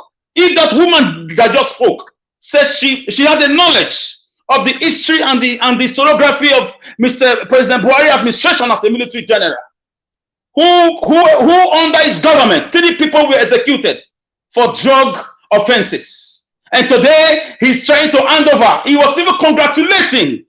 That's like a paradox. It's like, I mean, it's like an opposite. What is going on? Who do we have in Aso Rock? That's $1 million question, gentlemen and ladies. So I cannot recollect how a man will sentence 3 people to death in spite of international pleading and interventions. The same man wants to hand over to a man who has a drug-related case as a Nigerian president. Kabutu rejectment on that. So is it that some people in Martinonipos in Abuja, they'll be using us to play this anti-party double-decker corruption politics over the past 7 years? Are we going to wake up to a sudden news in the next few months that Buhari is dead? So who do we have with the way the country has been run? I also read somewhere that Buhari himself led a troop against Boko Haram in the 1980s as a military general. So how come under his watch, people have been killed in the name of banditry and Boko Haram? So only the British government can tell us what transpired at the London hospital in February 18, 2017. If Buhari was changed, if a man was brought from Sudan and given mask, is this not why Nnamdi Kanu was kidnapped illegally and bundled into the country? Even if he has been set free by the Supreme Court, is being still held hostage by the DSS. So these are questions Nigerian children, Nigerian youths, Nigerian men and women have right as citizens to get answers from. I'm sure Festus Keyamo, who is always jumping to the defense of these corrupt politicians, will come and give us answers. I'm very ashamed of the legal luminary, the judicial, the band of justice, the band of lawyers, the band of barristers in the country, because they will not tell me they don't have idea of what's going on in this country. They've been quiet even when Deborah was killed. So I want to know what is going on. Who is handing over to? Who is congratulating a president-elect that bought his way into? That wants to buy his way into power, God forbid, that has drug charges in America in the 70s. Gentlemen, we are not just talking. You are in this country. Ikoyi house was full of drugs. A house in Ikorodu, a house in Lekki. Those drugs were worth hundreds of billions of naira. Nobody was arrested in the same Lagos controlled by one man who was emerged as a presidential elect. So I give you that as an assignment. Go and figure out how you're going to have a drug baron as a presidential elect. God forbid. I will have to drop it here because I really don't have much to say today, but we should be careful with what we're asking for in Lagos. Once again, my dear brothers and sisters, Igbos or Yorubas, be very careful. These are Rwanda genocide started. These are civil wars. Tribal civil wars usually start. If the Igbos come on you, you cannot stand there. We know you. Because my Yoruba brothers, most of them are very good in talking. But When the real deal starts, you don't know how they vanish. So thank you. I'll leave it here. Thank you. Thank you, Alex. Thank you, my brother. I appreciate your submission. We have the last person on the panel before we move on to the second roundup segment. Eric Ijoku, thank you very much for joining us. Good evening to you. Please tell us, where are you joining us from? If this is your first time, indicate. No, this is not my first time. I am from living in Houston, Texas. Oh, good. Yeah. Good to have you here, sir. Thank you. Yeah, thank you very much. Please talk to us in 10 minutes. All right. You know, like the other time when I was here, I think I laid down my own what I have a little bit. The issue is about Lagos. It's a lesson. For me, it is a lesson. There is one proverb somebody told me. When somebody that drives a car drive into a pothole with water and splash you water, you walking with a foot and they splash water on you. It's not like they splash water on you. They are kind of advising you, encouraging you to buy your own car. Now, the idea of Lagos being what it is today, myself, I lived in Lagos. From Lagos, I came out. I came over here. I know I spent years. I know I hustled in Lagos. And I know I was there when Abiola riot erupted. I know what happened. The Yorubas were being chased and they were running away. But that is not what I am talking about now. What I am talking about is the Igbos have to learn from some of these little things, learn how to take their investments back to the East. It's a lesson they have to learn. Maybe learning in a hard way. Everywhere in Nigeria, the Igbos are being targeted. I think it's time for the Igbos to know that they have to go back to the East. Invest in the East. Let these people that are chasing you come over there, and then you have the right to do what you want to do. It's few things that will happen. Let the Igbos go, or allow them anywhere they want to stay. If Nigeria is Nigeria, I mean, I am in both ways. If they want the Igbos go, I will support that. If they want the Igbos to be part of Nigeria, I will support that. But the idea of chasing them and try to bring them down everywhere in a country, they want them to stay there. They want them. They want to exploit them. They want to use them. They want to trample on them. Come on, one of the days is going to happen. Remember, that's what Kanu have been pursuing, and look at where they have him today. So it's a lesson for the Igbos. They need to go back to the East. That's for the Igbos. Then let me go to the judiciary. I've said a little bit about it the other time. There is something I watched on YouTube. The so-called CJN. He was accused of going to London to meet with Tinubu. And then he had to sneak himself back to the country. Now, watching on his kind of interview, press interview, I see his body language. Even when he's saying that what Nigerians require from him is what he's going to do. When you watch that movie and see how his eyes was going, his body language is speaking differently on what he wants to do. So for my own, from what I've known about Nigerians, the CJN and the people that he is going to appoint, the 7 justices, they should be set aside. They should step aside. I support what the youths are protesting. There should be an interim government. and the CJN have to be removed because he have compromised. And being that is Tinubu, from what I heard, that gave a referral to Buhari to appoint him. That alone disqualifies him. And then a whole lot of things that happened under his watch. Is that Adamawa senatorial, Lawan. Other ones that happened under his watch shows that they have compromised. The executive is controlling them. Why the judiciary is supposed to be the watchdog? Now, they are being controlled. I'm being told on what to do. Therefore, it's not going to work. Even when these people are going to, they're going to court, whatever evidence they have, the judiciary or the Supreme Court is going to announce what they want to announce. So if we don't, the youth don't fight now, talk about what they are, what they want, I'm telling you, they'll be surprised. Whatever that Mahmoud did is what the Supreme Court is going to do. That's my take.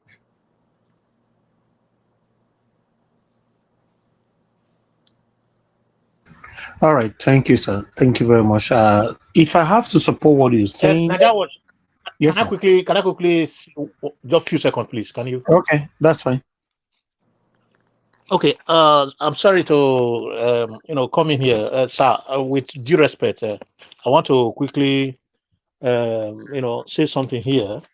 You see, we are here to actually educate the people, and we don't want to encourage, even when we are seeing it that way, we don't want to encourage the fact that it is a tribal issue. If you listen to my speech before, I've said it that it is the politician, because if you go back to history, it has happened to Abiola. Abiola was a Yoruba man. When he won the election, they took it from him. If you remember Murtala Mohammed that was killed, these are good people. Look at the Bender State governor then, Professor Folonsho Ali. He was jailed by this same Buhari, and it has happened to a couple of people in Nigeria. Look at what happened in the north. Look at what happened to Ezekwesili then. The good people of Nigeria can never survive. They don't allow them to thrive. It is not about Igbo. It's a pity that this thing is happening in Lagos, and the majority of people that are in Lagos happens to be the Igbos. That is why you see the Yoruba that have been weaponized by the politicians are not. We are unable to construct themselves enough that they started mentioning Igbos. It is not Igbo as a question. It is politicians against Nigerians. Let us get it clear. It is very clear. Thank you very much, sir. I appreciate you. Yeah, let me answer, excuse me. Let me answer you. I didn't say, or what I said, that is a lesson for the Igbos to learn. Yeah, you said something. You said something that it's time for them to learn lesson and start relocating back home. That will solve the problem. It will not solve it because the Igbos, the great ability of the Igbos, you cannot limit it. These are great people of Nigerians that are very industrious. They are here to make sure that Nigeria is industrialized. That is the mission that God has given to them. That's right. But let me tell you why it is like that. Because it's intentionally made. Intentionally. You have how many seaports in the eastern part? How many of them functional? They just made it to be in Lagos so that they can control why the Igbos are there, because most of them are importers. And they stay there because of the seaport. Now, why can't they develop the other ports in the eastern part? That can help. Whatever they are doing over there, I mean, it can happen any other place. But they just monopolize it for them to come and answer, sir. I don't have apologies on that. So what I'm saying is, it's time for the Igbos to go back and invest. Period. That will stop all this problem. If they are over there doing their own thing, people will not come to them. And everybody will mind their business if they want Nigeria to be one Nigeria. But if they don't want it, let them keep hitting the Igbos until they push them to the wall. I'm telling you, let us not run away from the truth. Let's be real. Let us be real. If we keep hiding, trying to, it's not going to work. We all know that these politicians, we have the same type of politicians in Igbo land. But I'm telling you, if we should go back to Igbo land, those politicians in Igbo land talking, doing what they want to do, like the one who's Ojus Okalo going over there, it's my turn, Emiloko, for Senate, whatever. That's why he have been against his own people. So what happened?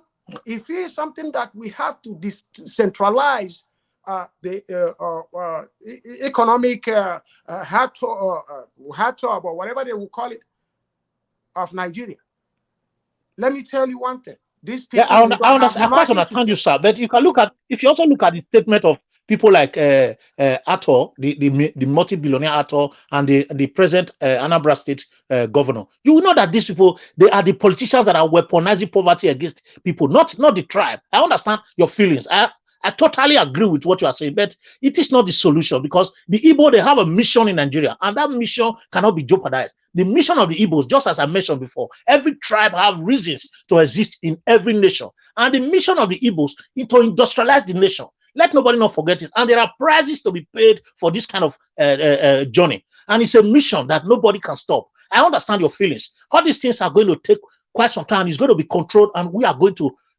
become very, very grateful to this tribe. I know people are paid seriously for the nation building of our country, Nigeria. I cannot emphasize that, but it is not a wasted effort, because if you look at the whole nation, the Igbos, they are one of the greatest people when it comes to industrializing this nation. They are just like the Israelis and another major tribe in the world. So please let us, control our emotion a bit. I understand you totally. I feel very worse than you. But the mission must be completed. I appreciate you, sir. Thank you very much. I'm not being emotional on this. I'm not. I know what I'm talking about. I've been there.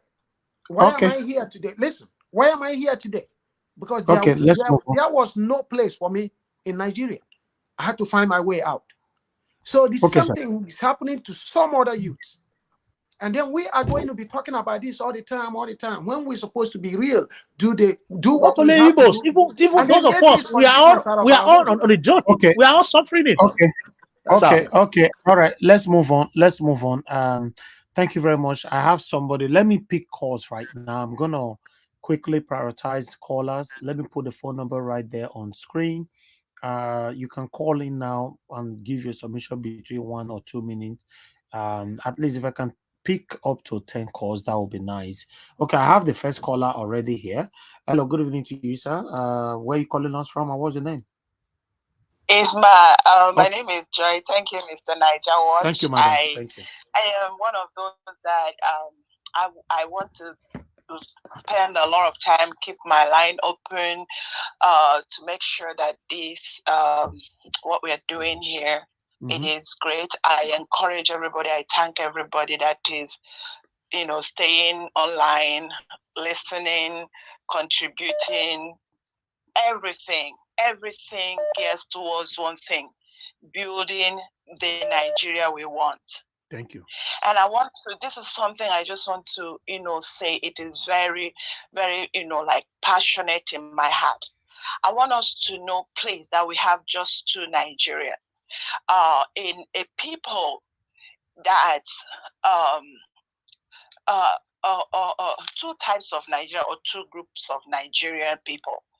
There is a group that have made up their mind, the cabals, the satanic, whatever you call it, cartel, cultic, criminal syndicates, call them all that, and that is what they are. They can't escape it. That is what they have subjected themselves to become.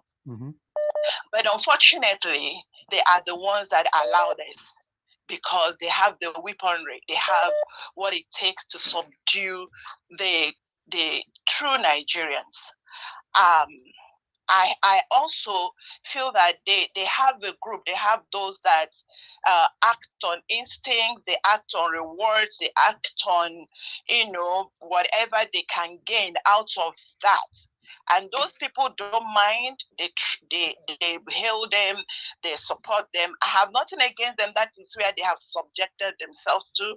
I cannot change them, but I know that, you know, a lot of what we now call the obedient, people that have integrity, people that believe in truth, people I call the righteous. You can call righteousness in a way you define it, but when anybody is trying and struggling to do the right thing, those people that went to the poll knowing that their life is at stake, I want to commend every Nigerian. I want to hail every Nigerian. When I mean every Nigerian, I mean the Nigerians I'm talking about, the one that stand for righteousness, the one that still have an iota of integrity in them, that went out to vote despite knowing that we are in a war. A lot of people have been killed. People still went out. I don't want anybody to bring anybody down that is afraid of going out to protest. In a democratic country, if Nigeria is democratic, I tell you, I bet you, every one of them will go out to protest. But because we are the Nigeria we have now is the one that these cabals are standing on their neck. Yeah. A lot have been you. done. So I encourage everybody to continue what we are doing. There is hope in this fight. Thank you, madam. Thank you so much. Thank you for coming with your optimism. Thank you. God bless you. Okay, let's see if we can speak to somebody else quickly. Okay, the next person here is good evening to you. Your name and where you're calling us from. Hello, turn down your device, please. Let's hear you. I've done that. Okay, your name, sir. Good evening. I'm Gospel. Thanks, sir. From Please talk Kuwait. to us 1 minute, sir. Please. We are rounding up. Okay. First of all, I want to point it out to every Nigerians over there, both home and abroad. Let's always preach one Nigerian, because it's so obvious that these people, they're just want to be taking the destiny of the youth of the future, tomorrow's Nigerians to be playing. If you check it very well, all those so-called G5 government, governors, and all those evil leaders, when they are there sharing the national cake among them, they don't play tribalism, but they get it to the youth's brain that makes them to be playing all this tribalism. I just pray that God will open the eyes of all Nigerians, and we should know that we are all ones, that these people are just playing on our intelligence. Thank you.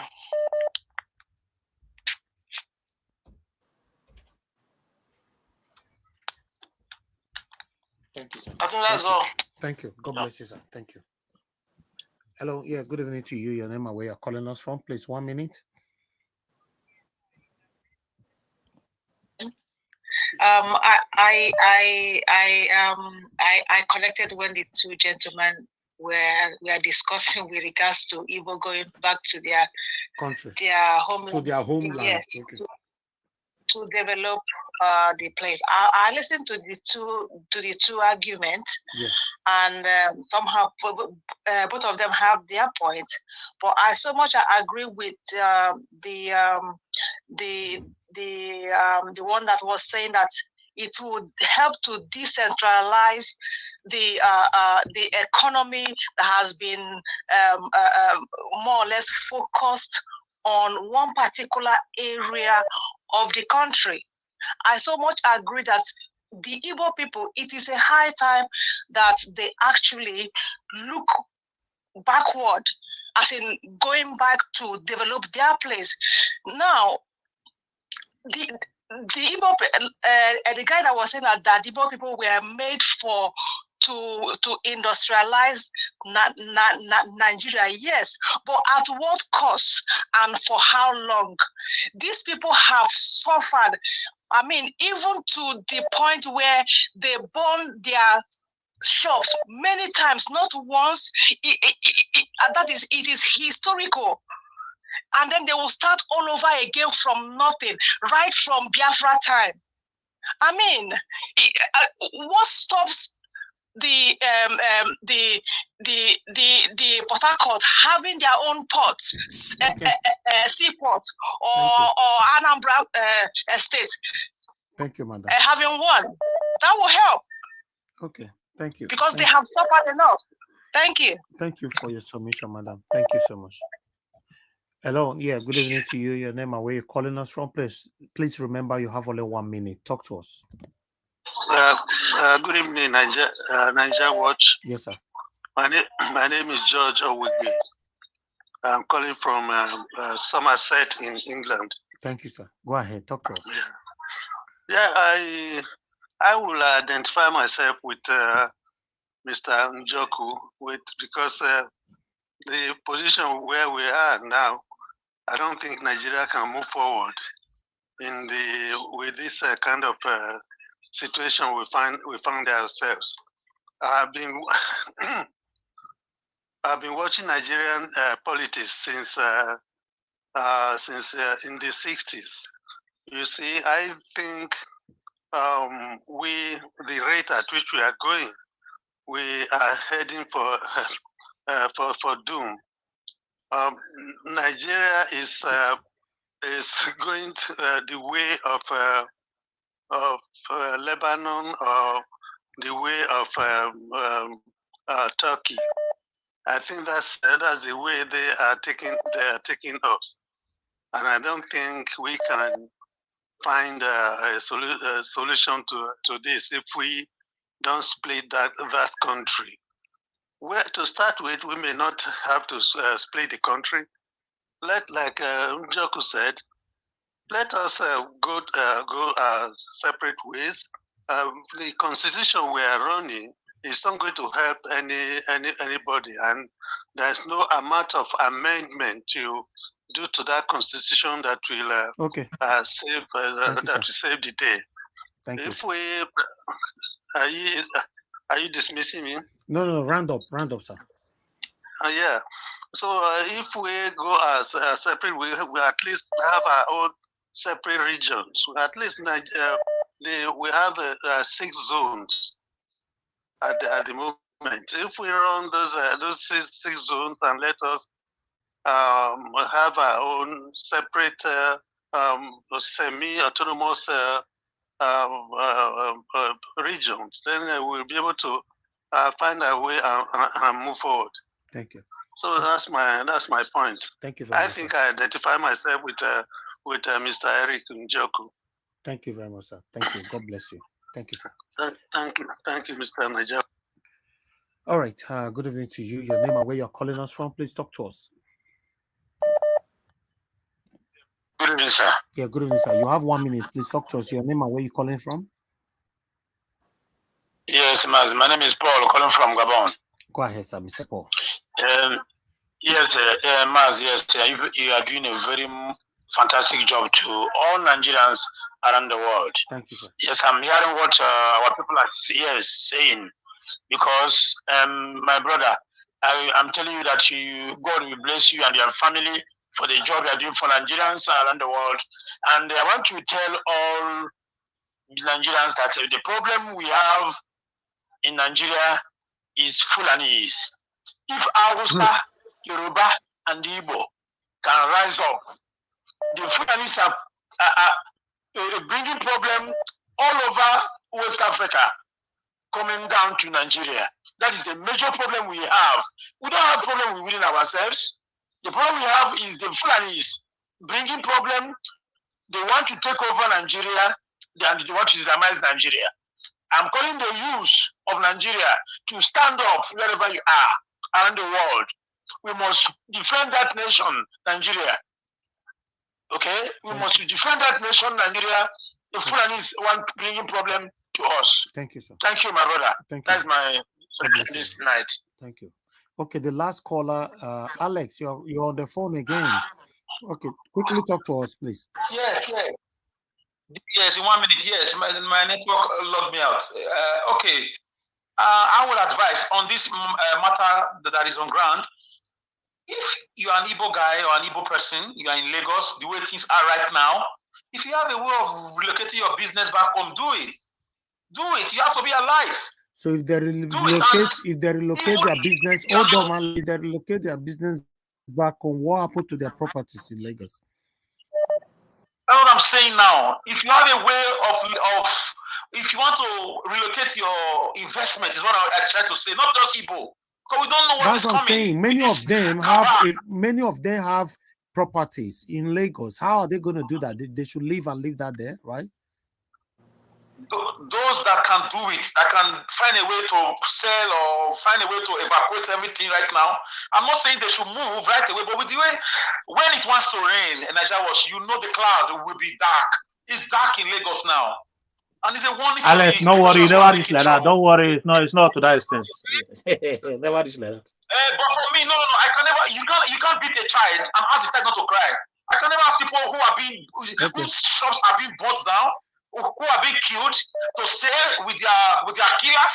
If you have a way of moving your things, all your investment, all your houses, move them away. Even if a Yoruba woman gave you children, move the children and the Yoruba woman away too. Move everything. Thank you. It's not easy, Alex. It's not easy the way they talk about. It's not easy. Yeah? Hello. Yeah, good evening to you. Your name and where you're calling us from. Hello. Oh, I'm sorry, you are not ready. So I'm done with calls right now. Okay, let me come back to you guys. I just hope peace is restored. That's my prayer. But meanwhile, APC, please mute yourself, stay mute. Noise is coming from you. Thank you. That was Eric. All right. The APC youth, or how do I call them? Should I call them? Go to Trade Fair Complex, go to most of those places. Do you know in Lagos now, Chinese buy land and they resell? They are the ones that is going to take over Lagos. They are fighting the Igbos. The people that eventually take over Lagos are the Chinese. If they don't know it, any person that knows Lagos now, go and look at what the Chinese are. They are the ones that are they are into real estate, buying and selling. And the Chinese, they are the ones that will take over. If they think that they will, because I see most of these things boiling out of jealousy. You see people who are prospering. You think maybe they are thinking, okay, this will go and take over their shop in Alaba. It's not about taking over the shop in Alaba. It's about managing it. You're somebody who cannot manage a small inheritance that your father left for you. You think you can manage a multi-billion. It's sad. It is very sad that something like this is happening. And like I said before, this thing has nothing to do with the election anymore. Now the thieves, the ones who are the thieves on the street, have used this opportunity to invade the streets and do what they know how best to do. Because these are the people that we equipped during the election. They gave them voice. They gave them power. They do this thing. Now the election is over. They capitalize on this, on that, and keep doing what they're doing. And the unfortunate thing is that the people that call themselves the people in power are not saying anything. So we'll learn the rest of them. They're not saying anything. And like somebody said here, Dibos, if they push these people to the point where they will repeat what happened in Kano, people should go and ask questions. When people in Kano were disturbing Dibos in the Kano riot of 1995, they should go and ask questions, because if they push Dibos and they wake up, it's not going to be good. But I pray it doesn't get to that point. But it's so sad that at this point, people that are supposed to talk and condemn this thing are not coming up to say anything. What do you expect? A lot of Igbos have a lot of investments in Lagos. What do you expect them to do with it? Like somebody say, carry it on their head or uproot the houses? Because most of these Yorubas most of these who are doing this, they cannot even buy those properties. If they decide to put it on sale, they don't even have money to buy it. It's so sad. I don't even know. My time is almost up. But it's so unfortunate that, and for the people that are protesting in Abuja, obviously these are people who are paid. They are paid. It's so unfortunate. Obviously they are paid. They just paid them to come out on the street to constitute nuisance. It's so unfortunate. Anyway, they wanted them to counter the other protest that's going on. Yes, exactly. Yeah. That's just what they want to do. Anyway, thank you very much, madam. Thanks for your patience with us. Let me move on now to okay, Mother Victoria. Oh, she lost her space. Okay, Mother Victoria, talk to us in 5 minutes. Thank you very much for your patience. Please unmute yourself, or you want me to come back to you? No, I'm here. Okay, we can hear you now. Yeah, go ahead. I'm You here. have 5 minutes. Thank you. Yeah, I've been listening to everybody, and there have been a lot of things discussed. And I remember I said it once on this platform that if they will not give the mandate to be Personally, I think they should just let everybody go their way, because you cannot deny someone and still hold them down. You know, let peace reign. Everybody should just go. I mean, that's what I'm going to say. I don't know. I hope and I pray by the time we get the mandates back, all this Lagos, Igbo, everything, things will die down and cool off. But between now and then, I think everybody should just stay safe. Safety is number one. I don't know how, but you just have to stay safe. I've said it on this platform since I joined. One life lost is too many as far as I'm concerned. And safety is paramount. I don't know why everything is just focused in Lagos. In the States, when you go to another state, you have a different vibes, a different feel. Every state in United States is so unique, so unique. I don't know why Lagos is so concentrated and they think Lagos has it all, and that I don't know. Should people start going back to their states to invest and move back? Relocation is not that easy. But when it comes to safety, then maybe they have to relocate. So we have to wait which one is bigger or which one is safer to do. Hopefully, the tribunal has 21 days or 60 days to start these court proceedings, and we can get our mandate back. I have a strong feelings we are going to get it back, and things will just, cool off. Everybody can cool off, hopefully. Tinubu and his caucus know they stole it. And I think when we get it back, there will be no much, all this FFK, all of these people, they are really toning it down. And they're trying to find a way to justify it. And it's been difficult. So hopefully, keeping our finger crossed, when Obi gets the mandates, the people's mandates, because that's who we voted for. That's who Nigerians voted for. Truth be told. And the whole world can testify to that. When Obi gets it back, things will cool off. Obi has this aura. He has this way of making peace. He will be able to please everyone. Unlike the other people, Tinubu, the Jagaban, that everything is jaga, wuru, wuru, wuru, Jagaban, jaga, Agbero lifestyle. I don't like it. You understand what I'm saying? So I think in the meantime, pending between now and then, whatever, Akere market, that was Tinubu and Sanwo-Olu's doing. They burnt it down to punish them. Then they use them as a political bait, try to give them money to, tell them they're trying to help them. We all know he did it. What are we going to do? Are we going to continue to allow them to perpetrate all these evils and say fight? Yeah, we have to fight, stand up for your rights, fight for your rights. But we have to do it safely so that when the good time comes, you will be there to enjoy it. I don't want to be a sacrificial lamb. And I don't think anybody should. So play it safe. Play it safe. That's what I'm going to say. Play it safe. We all said it the other day. After on the March 18, MC Oluomo already flew out of the country. He flew out of the country. So then his son did not vote.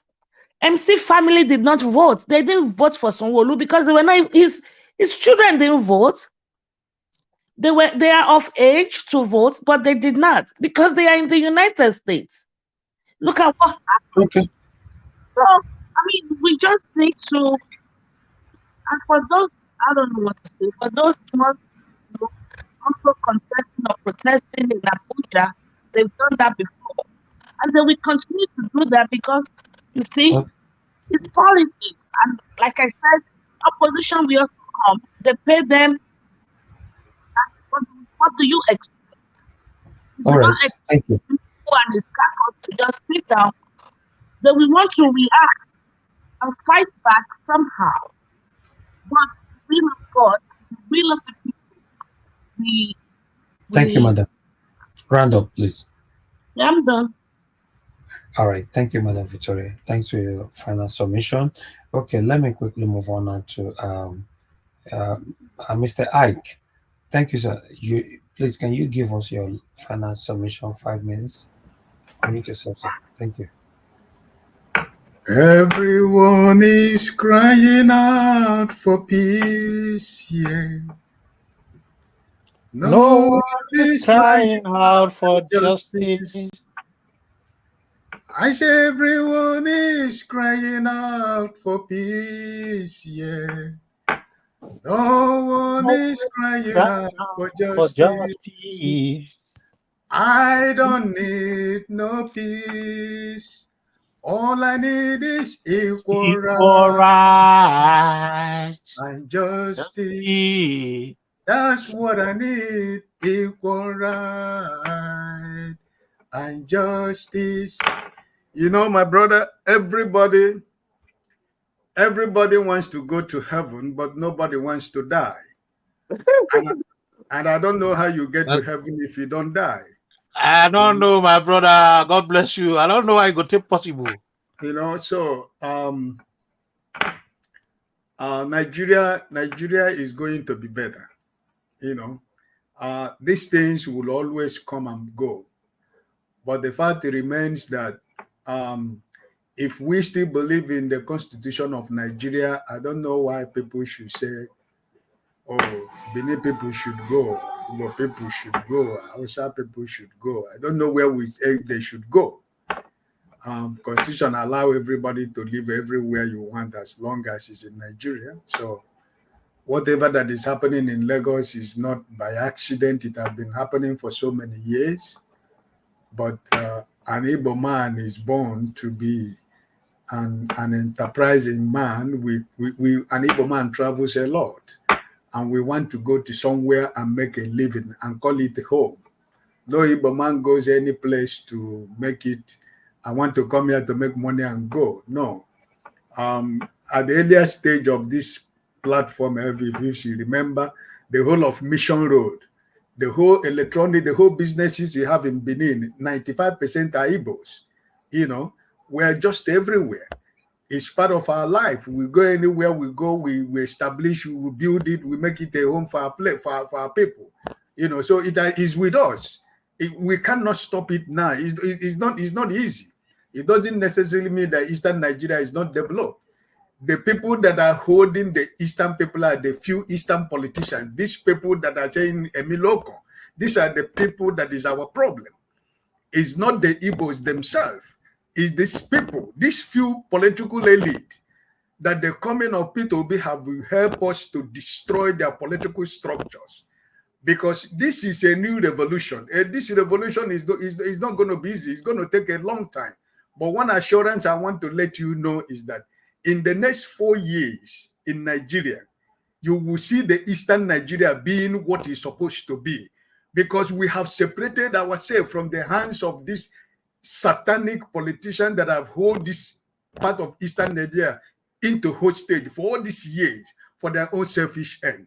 They have no political structure anymore. They have no political foundation anymore. Peter Obi have retired all of them, and he's still going to continue to retire all of them, you know, because we're going to find our feet. Igbo land is developed. We don't just develop other places, our places are developed. We don't just build houses somewhere, we build in our places. You know, there are a lot of industries in there. There are a lot of industries in Onitsha, in Enugu, in Aba, you know, where in Omaya. We have many things. It's not that we just abandon, no, but it has become what it is. Lagos was the capital of Nigeria. Look at Abuja today. Who are the people that are developing Abuja? The Igbos. You know, so the opportunity, what we are crying for is that because of these few politicians you have in the south and the southeast, that's why all the seaport we have in the south and Southeast, none of them is working. Because if Port Harcourt is working, if Calabar is working, if Warri is working, what should an Igbo man who has a business will be looking in Lagos?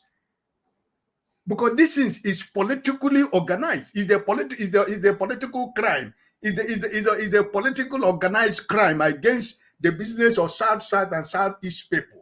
Because we have the seaport, but they don't want to allow them to function.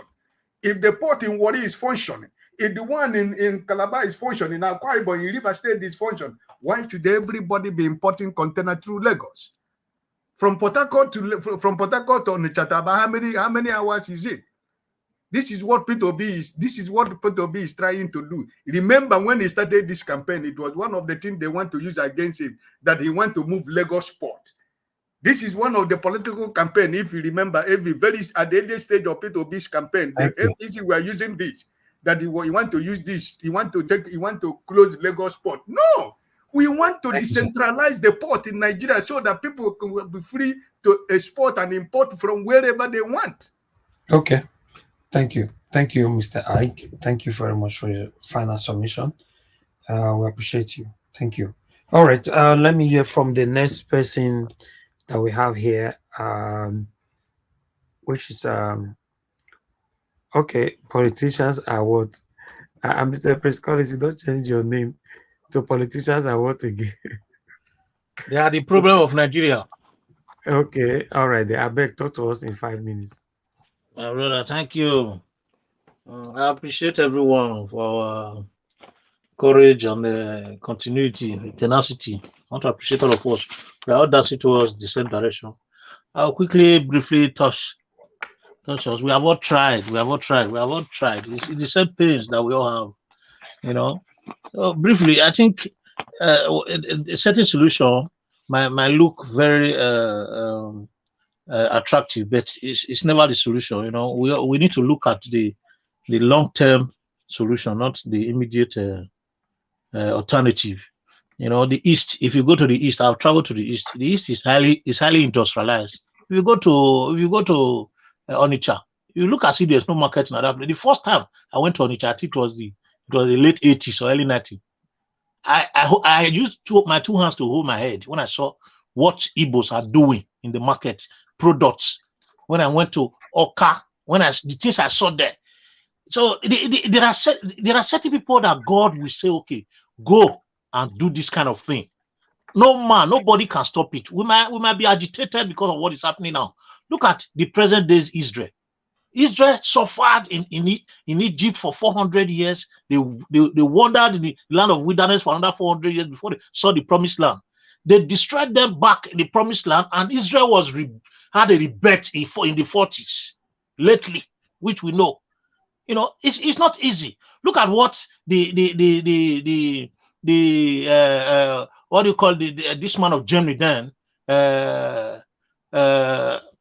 What's the name of this man? Ditto the Jews. But today the Jews, they are the richest people in the world. They control the world economy. They control America. They control the British. They control major part of the world, Japan, everywhere. So there are certain things God will want you to do, and when He sends you for that mission, it might take you 1 million years. When you achieve it, the generation that is going to be blessed with it will always be blessed with it. Look at Israel today. Look at other nations like Britain, America, Europe that we are all coming today. They suffered for it. People shed their blood. So I know that somebody was saying that nobody's life is worth.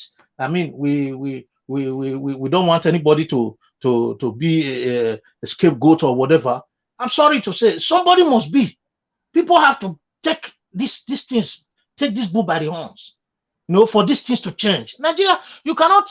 The kingdom of God suffered violence, and violence taken it by force. You can't take this government from these people in peace. You can't. Never. They will never give it to you. They will do everything to destroy you. If you look at the history of Saul that became Paul, you will know that good things don't come easily. The church that we are going today, if you look at what Reverend Fathers suffer in the beginning, go and look for the history. You will know that what we call church today, that people are enjoying Nigeria as religion. They are becoming millionaires today, that people suffer for it. Reverend fathers were beheaded, slaughtered, killed.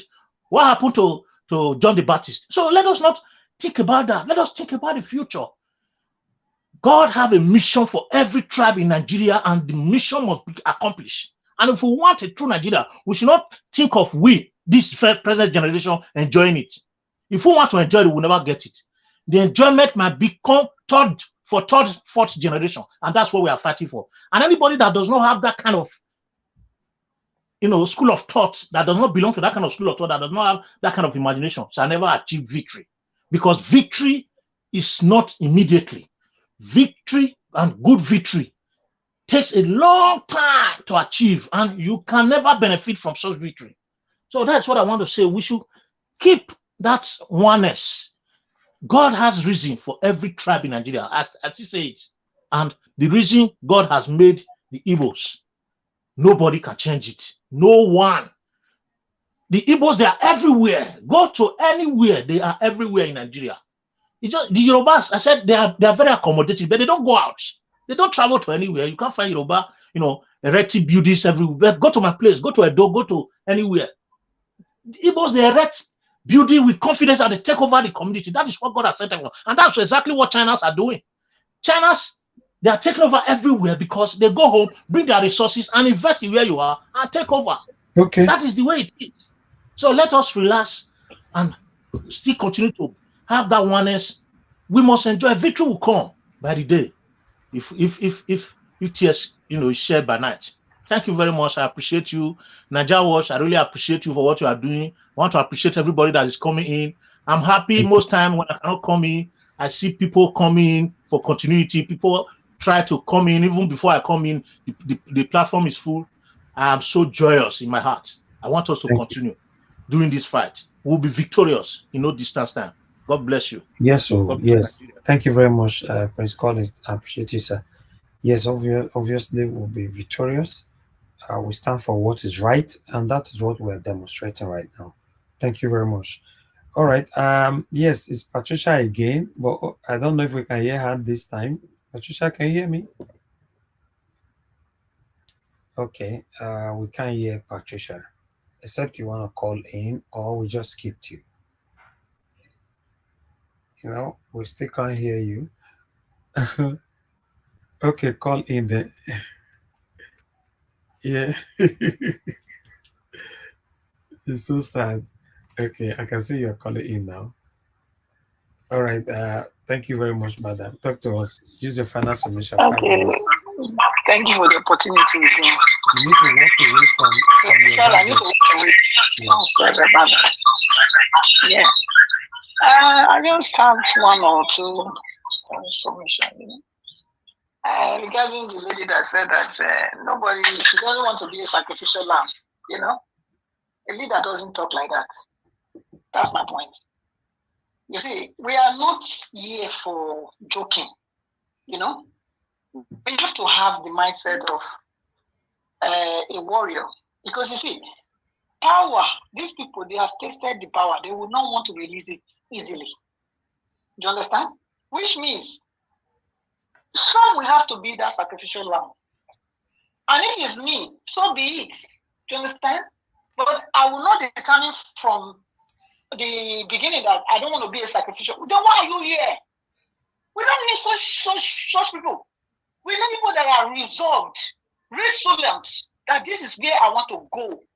It's not about me, it's about the people. What life will I live when I'm seeing all this misery? I go to Nigeria, I cry to see them. Is that life? And then somebody sits somewhere and you are in this group and you're saying you don't want to be a sacrificial lamb. Then why are you here for? So I'm out for that. That's why I want to speak, because I don't see any reason why you should contribute to him when you don't want to be a sacrificial lamb. Because you're supposed to understand that this is what we are doing is we are already putting our life on the line. If you don't get it, get it. We're already a sacrificial lamb. If you don't understand that, I want you to make you know, because what you are doing now, you are fighting against the power that be already. You understand? So if you are already telling yourself you don't want to be a sacrificial lamb, are you trying to put fear in our hearts? I don't get it. So that's why I say I should call again. And also with the Igbos, you know, the Igbos are invested so much. Like the other lady said it's out of jealousy. That was one of my submission I wanted to give before, but it escaped me. It's out of jealousy that they are doing this set of people. You know, it's like, okay, now they've sold their cake. Now they want to get it back and eat it. It's not that even if Igbo say, okay, let us leave the land for you, they are not going to be able to manage the place. They are still going to sell it. And they will re-eat it and remain poor again. That's what it is. So I think we just have to try and keep the nation one. But if they say they don't want, you know, because I know, you know, like I love somebody said there's no like Wazobia, okay? Because Nigeria have over 500 languages, ethnic group, you know, with their particular dialects. So nobody is more a majority and nobody is minority. Do you understand? Yeah. Everybody is unique. Exactly. We all have something to give to make the nation, you know, a better place for all. And that's what we should focus our mind on. But if they know they don't want that, you know, then they should let people go.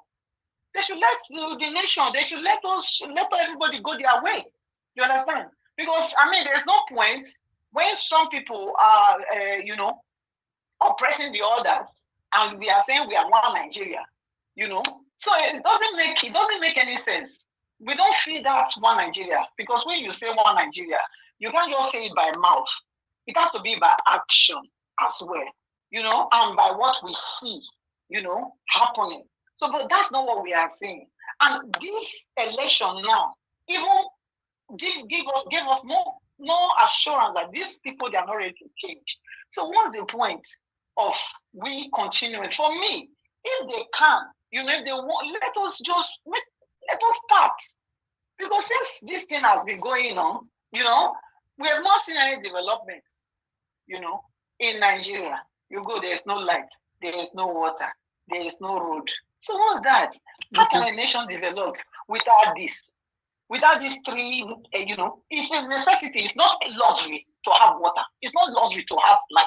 It's not luxury to have good road. Yes. So what are we talking about? So when these three things are not, these common things are not even there. So how do you start? Then you come to the educational side of it. What's that? You know, it's so much. I think we should. It's not possible to be together. This is just it's a deception. You know, for us, it's a delusion. We are deceiving ourselves. So, I think at this point, everybody should, you know, call this with his head. Thank you, Madam Patricia. Thank you. Thank you. Please try to work out on your audio for next time, okay? Yeah, I will. All right. Thank you so much. God bless you. I appreciate it. Thank you. Bye. Yeah. Okay.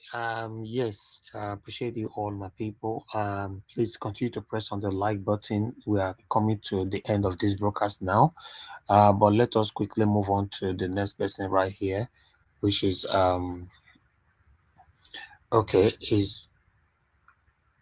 Busy Brains. Busy Brains, thank you very much for your patience. Please, I would like you to use your 5 minutes for now. Thank you. Yeah. Hello, everyone. Well done. Oh, I was struggling to keep myself alert and on topic. Yeah, I've honestly, the contribution has been great. Oga Ike, your two submissions that I've heard honestly has been very encouraging, very fatherly. Your submissions were done with empathy, with love, you know, with understanding of the polity called Nigeria. For me, you see, I strongly believe in one Nigeria. Yes, issues are bedeviling us, and it's a minority few, a cabal blood-sucking, meat, flesh-eating cabals, you know.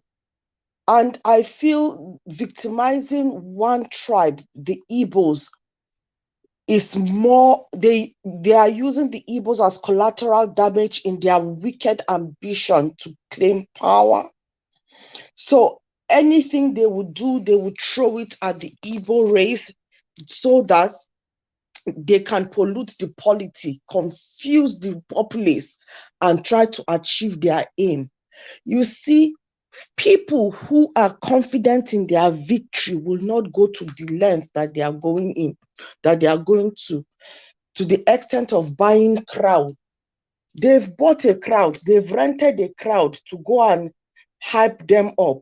Have you ever seen a situation where we all go into an exam hall? For those of us that read through the night, did our till daybreak, drank coffee and studied, entered the exam hall, sweated it out and wrote the exam and came out. And then those that entered with their Babio and additional maths and used calculator to cheat their way through exam, we come out, all of us, and we protest. We say, no, some people cheated, though we must go back and do the test. Then they say, okay, let us go back and do the test. Now, we are in that stage where they say, go back and do the test. For those who sweated it out and read, your knowledge is your knowledge. It's not going to go. So now that you've gone back to the exam hall to write it, will you forget it? You will not forget it. For those who are struggling to retain what they've stolen to write, they cannot keep what they've stolen. So they cannot even remember what it is that was asked of them. They don't even know what the question is. And this time around, there is eye on them. So of course, they will not want to go back and write the exam. That is why they are shouting that we must give them back their mandate. We must recognize the thieves. We must pass them. Meanwhile, we are saying, let us resit the exam. Let us do the exam. Let us redo the exam so that we can be sure that, yes, who passed and who failed. They are saying, no, we must pass them. Can you imagine this scenario? Who is normal? So this rent crowd that went, and the fool called Edward or whatever, that is standing there shouting that it was a free and fair election. It is only free and fair to those who know that they rigged the system. If it is really free and fair, they will not be afraid of going to court. They told us to go to court. Now they are afraid that we have gone to court. Please, so why are they afraid? We've gone to court. They are coming to do all this gibberish to show that they are trying to force a mandate. They know that it will not even stick. Even if Tinubu go and look for super glue or gorilla glue to stick the mandate on him, it will not stick because it is not his own in the first place. It is not his in the first place. It will never fit him. He will go to his grave. It will not be his. Not even for a second will he be called president of the Federal Republic of Nigeria. He has come close to still president-elect, but that is where it is going to end.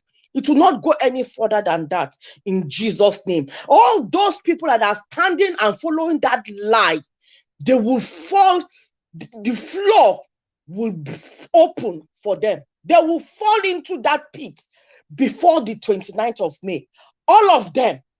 If we need to clear them, we are clearing them. Spiritually and physically, we will do it in Jesus' name. That mandate will not be taken away. It is going to be a tough one. It is going to be a battle, but we are ready for it. Thank you very much. Thank you for your submission. Yes, by God's grace, he will never become the president of Nigeria. God forbid. You rebuke it. We don't want him. You can't force yourself on us.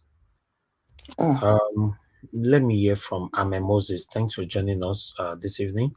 I'd like you to talk to us in 5 minutes. Good evening to you. Ame Moses, are you there? Okay. Let's say you are not available right now. So we have CM with us. Thank you very much, CM, for joining us, sir. I'd like to hear from you. I'm also going to give you 5 minutes, though. Unmute yourself, sir.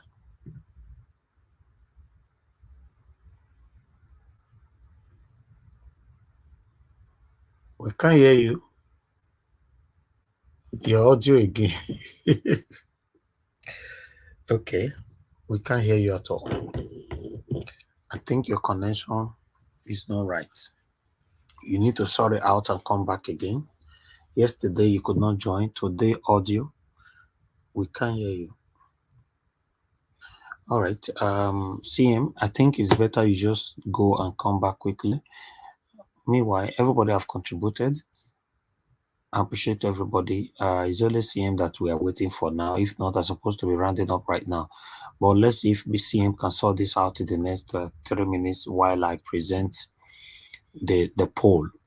Because I have a poll right there. Let me quickly bring it here so that we can see what the poll, how many people that voted and all that, and what the poll is all about. Please, I'm screenshotting the poll right now. In case you want to press on the vote, please just do that. Press the vote, press the like button. My people, take that to 800. Currently have 738 likes. Can we take it to 800? Please press the like button. You know, if we can achieve 800, I think that will be fine. Appreciate every one of you. But meanwhile, I would like to bring the poll here. Just bear with me. Let me do this as I bring the poll in. I have somebody that is calling in. Let me give opportunity for this person to speak to us. Hello. Yeah, good evening to you. Please talk to us in 1 minute. What's your name and where are you calling from? I think I should be clear by now. Hello? Okay, yeah, you are good now, Mr. CM. But hold on. We have somebody on the Okay, phone. thank you. Hold on. Yeah. Okay, go ahead, sir. What's your name? Where are you calling from? Hello. Hello, can you hear me? Yes, we can. Where are you calling from? What's your name? Turn down your device, sir. You can't hear me when you are watching me from another device. Yes, my name is Ikechukwu, calling from the United States. Okay, is everybody hearing me okay? Yeah, go ahead. Talk to us. 1 minute. Oh, guys, you give me 1 minute, so I will do my best. Okay, go ahead. Thank you.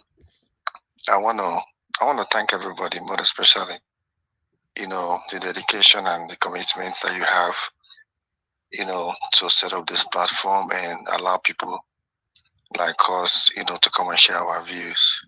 Thank you. I commend you a lot, and I say, may the good Lord richly bless you. I know you're gonna meet a lot of opposition, but just know that the mark that you have, you know, nobody will turn it down. Amen. That being said, my sister, I don't know if you guys can hear me. Yes, of course we can. Okay. There's this sister that said she has a sister in Kano. My sister, I think her name is Novi or something like that. Yeah. The place that she was talking about, I know that place because I was born and raised in Kano State. Actually, I was born in Sabongeri. If she knows Sabongeri, she will know where I'm talking about. In the area where, you know, you guys say, you know, Igbos should go back, you know, to Southeast and begin to develop. You know, initially, I don't used to listen to Simon Ekpa because he has a good mandate, but his way of approach was completely off. But now I begin to reason, I begin to see a little bit where he's coming from. You know, I begin to see where he's coming from. I'm not advocating or advising for violence, but he's saying if you're in a place where you're not accepted and you've done everything that you can, what do? You know, you try and go back and go and build your place, build your state, build your region. And once it's established, people that is outside your region, what would they do?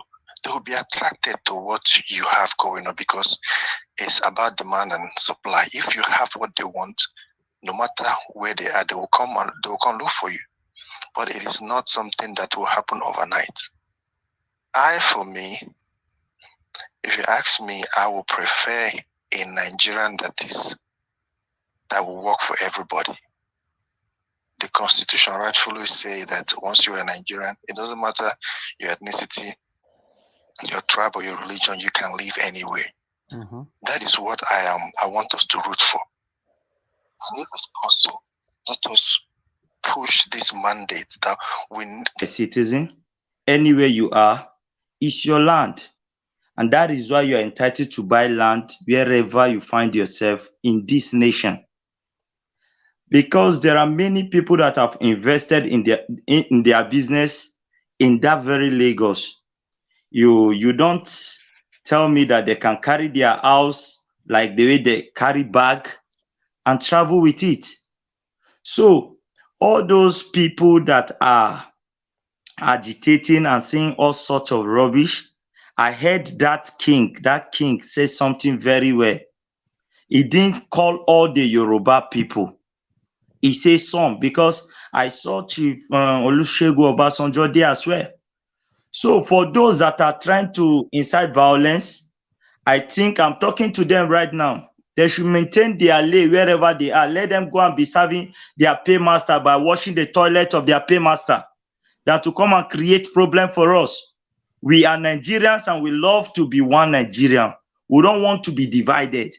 Let them hold themselves and their president-elect, while we Nigerians, the real Nigerians, we are still in court. And please, I would like to say this. Don't encourage anybody, as many that are listening to me, don't encourage anybody to run out of the environment that he is or she is. It will be like a threat, or you are inciting fear in the life of people. No revolution comes so easy. These are the price we are paying, and by the grace of God, we have conquered. Thank you. All right, that was really quick, like you said, my brother. Moses. I really appreciate your time with us. God bless you. All right, the last person we have now here is Ogacm. Ogacm, please. I guess Okay. your audio is better now. Okay. Good evening, Niger Good evening, Watch, sir. Yes, we can hear good you. good Go ahead. evening, everybody. So, I'm only having sort of to express a sense of foreboding. You know, what is going on in Lagos is not good. It's not good to hear. If people cannot exercise their voting right in peace and carry on with their life in peace, of what use is their life then? What is the purpose of living? You see, I don't know. Probably, well, I wouldn't say I don't know, I know. They said, what is it called? Prosperity or progress breeds envy. Because what happened is not just political. There's what deep-seated animosity by, particularly, there's a video going around in which Tinubu was saying something about Ndibo coming to Lagos when they were 12 years old. They accommodate them, feed them, give them clothes, they now turn against them. And this is somebody who wants to be a president. This is somebody of his standing. He said it. Who was speaking in Yoruba, talking to probably his likes, the Agbero that are around him. Probably this is a type of instigation that will now make them to be doing what they are doing. You can see the likes of Payo Adebanjo even give us our mandate, whom I've met here, or Aki Oshuntoku or Doyo Okupe. You can see them do it. Is this Tinubu with questionable parental background that is causing all this? However, not everybody understands. Not everybody understands the rule of life. Some people understand the rule of the jungle. When you treat people anyhow, a time will come. There's a proverb in Igbo language, Ejindu Emegene, of what purpose is this life? There's a place a man could stomach. He say, is he not dead but once? Then we die off. All these burning Igbo businesses, I do not see it. Fair enough, they stopped Ndibo from voting the way they normally do. It's okay.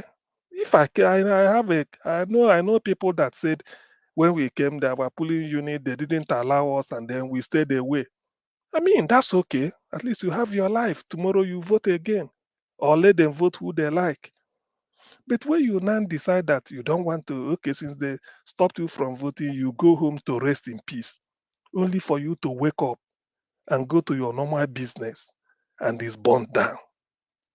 For the interest, maybe this might not be the appropriate place to recount it, but what I'm saying that people should hear, a good spare parts store in Lagos is worth not less than 40 million naira. You buy dollar, they may say official central bank rate is 400, but you know in Nigeria now, if you don't know anybody, you buy black market on the street, 700. You use it to import. There's a car Nigerians like riding in Nigeria is Toyota. Anywhere you see it is always expensive. And Nigeria do not manufacture any Toyota spare parts. Everything comes from Japan. The Japanese are very, very, if you do business with Japan, ask US, you must run a trade deficit because they are so intelligent. In the UK here, that's why the world almost hates Japan, because they are very, very economically savvy. They will build a car that will use petrol for you, and you build the one that may use solar or even water and be using in their country. So they make it that you have to come to their country and buy it, stay in their hotel. So when a typical Igbo businessman goes to Japan to buy this, Toyota Sienna, that is the car, everybody likes to use it. But it's Toyota. You have to go to Japan for it. Not talk of all this Nissan and the other ones. For you to bring it and put it in the shelf, it's expensive. How do you get the money? Some of us here may say, okay, release, help us. Then 40 million is burned down. Minimum, some up to 200 million naira worth. They will be living somewhere, maybe in Lekki or living any other place. And if from that shop, they train their children or any other person in the university. We know that it's not easy to attend universities in Nigeria. So when you look at this thing, you see the pain runs so deep. It runs so deep. If I may even say, the greatest beneficiary of Igbo investment outside Igbo land is Yoruba land in Nigeria. The greatest beneficiary is the Yoruba land. Let's remove Lagos. Let me just cast our mind back. The University of Ibadan, the premier university in Nigeria, their medical school used to be the best, number 4 in the whole of Commonwealth. That is after Oxford and Cambridge, probably University College London or Imperial College, then University of Ibadan, even before anyone in Canada or Australia in the 80s, Ibadan to do medicine. Now, that university is now a shadow of its former glory. Nothing. That made the provost to call a meeting, a Zoom meeting during the COVID era. He called all the old boys, say, please, if you people can help us, this is your alma mater. What can we do to help? Ibadan is no more what it used to be. Ask anybody. If you want to study medicine in Nigeria, you go to UCH, Ibadan, to be trained. The thing almost is collapsing. The lady is the provost. She cried out. Somebody some of us did not even know, though I know, Dr. Philip Ozua, the graduating state of, I think, 1985. During the meeting, it was Zoom meeting, just like we are here. People were donating 100,000, 50,000. In Naira now, they were calling money. All the old boys, they were calling money. Until this chap said $1 million. It was like siren. Wow, wow, wow, wow, wow. And that was it. And the guy is from Anambra State. $1 million donation to UCH, which at the rate of maybe $700, 700 naira to the dollar, it becomes 700. It becomes 700. How many? 700 million. Is it not something like that? You multiply. That is what the guy gave to UCH. The provost. In fact, she couldn't contain her. She couldn't contain her joy. This is a direct, and if you are an Igbo man want to go there and study, they will tell you state of origin. So when you see all these things happening, sometimes I wonder, they are the greatest beneficiary. There's another man, because I like when I want to speak, either I quote I make a reference, or I put my whatever I'm saying in context.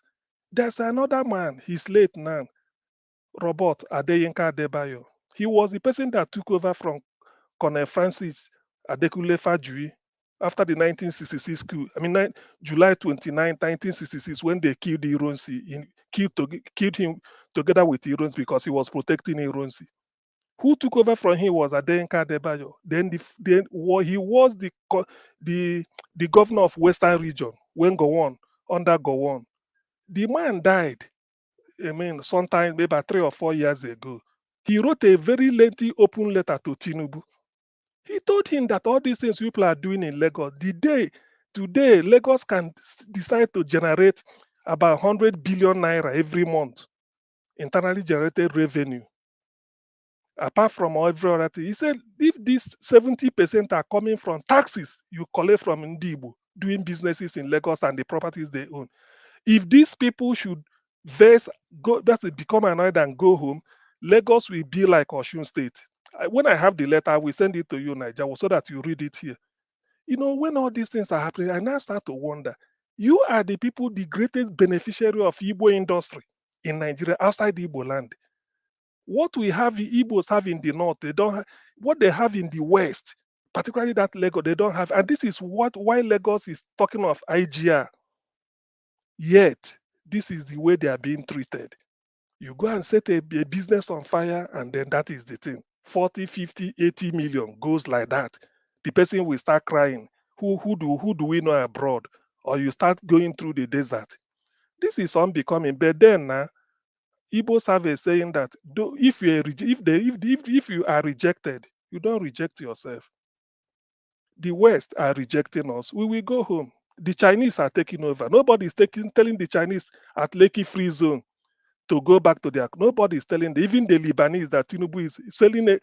They have more land even than the Igbos in Lagos now. I stand to be corrected. Yet all these people are not facing what we are facing, just because I don't know why.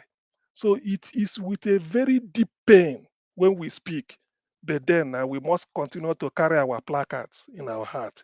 It doesn't mean the Igbos survived the second genocide in human history. The first was the Holocaust. The Jews survived it. The next after it is the Biafran genocide, and the first on the African continent. Came back with 20 pounds, no matter what you have. Yet, we were able to start building industry up to this level. Definitely, this cannot be unprepared for us. We will go home. Our children will have my father handed over to me. He told me a lot of stories. We will also pass it on. But it's so painful that the greatest beneficiary of Igbo industry in Nigeria, outside Igbo land, will be behaving this way. And Yorubas are high. I mean, they started interacting with the white people in terms of Western education long before even the Igbos. Probably, I may stand to be corrected. Siemens Grammar School in Barega was 1856. The oldest secondary school in Igbo land, I think either DMGS of 1925 or Agri somewhere in 1913. But CMS Grammar School since 1856, Methodist Boys High School, Lagos, 1878. So you see the time, Sapara Williams and all those people, lawyers then. So they were far, they should know better. And yet Tinubu will come and they will be ganging up and they are doing this to Ndibo, burning their businesses. It doesn't Okay. look, burning their businesses to pauperize them, incapacitate them economically. For what? When we want to vote, who do we vote for? Head or tail is Yoruba. Now they knew this thing going. I have to reveal it here. Is that no Igbo lady will ever agree to marry a Yoruba man again. Not because we don't like them, but the fact that when you give birth, that your son or child is cannot be taken. But we Igbos will say the male Igbo man go and marry a Yoruba girl, bring him whatever child, the same right every Igbo man has is what that child will have. But in this thing, because of this thing that happened to Badebo, we are now learning lessons. No Igbo girl will ever marry. Even Faneka Yode, who for how many years He has had so many women, he couldn't have a male child. Igbo girl gave him a male child. I know what he was saying. Now he's now joined in trying to discredit Gbadebo because Gbadebo's mother is Igbo. And by the way, if your dad should marry your mom and then encourage you as the son, say, my son, I want you to go this way. It means that your mom was good to your dad.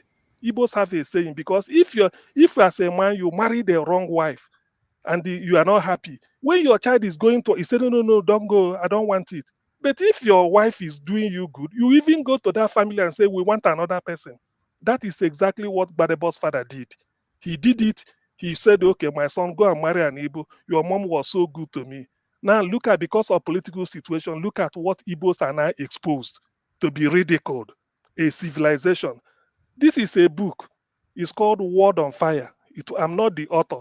The author is a professor, Filipino-Chinese professor, Emi Chua.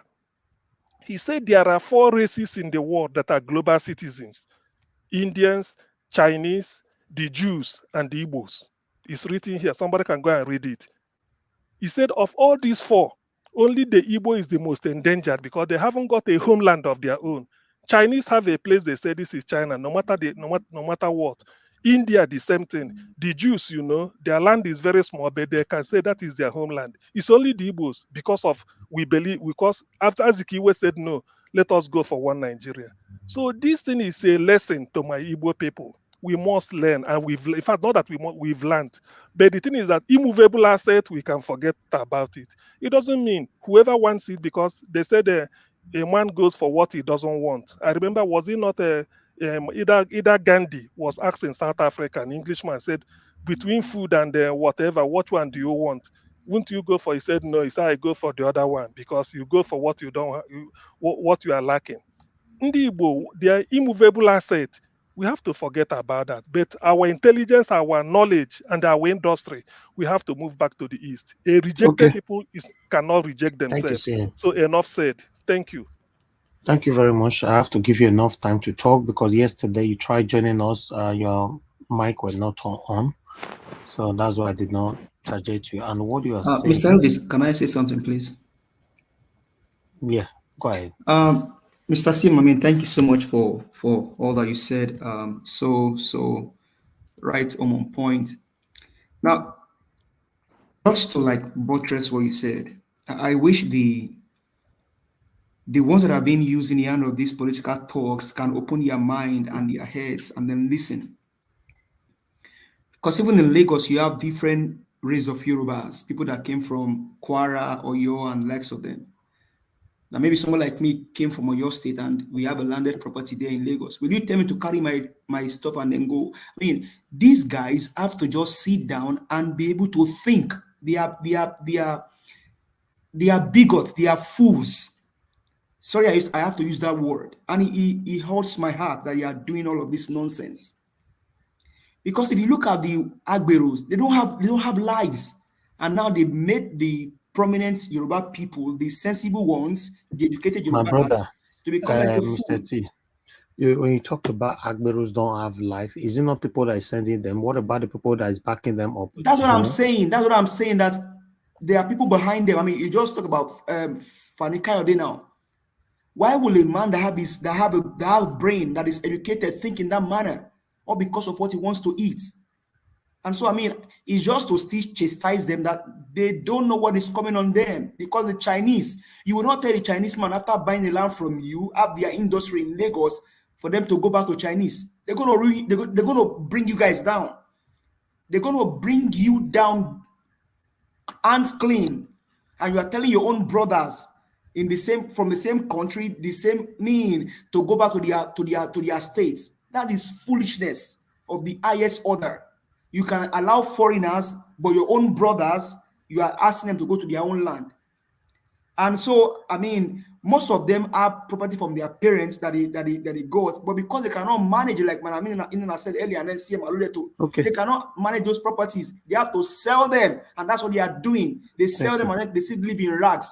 Tinubu said he put clothes on Igbos. Who's Tinubu?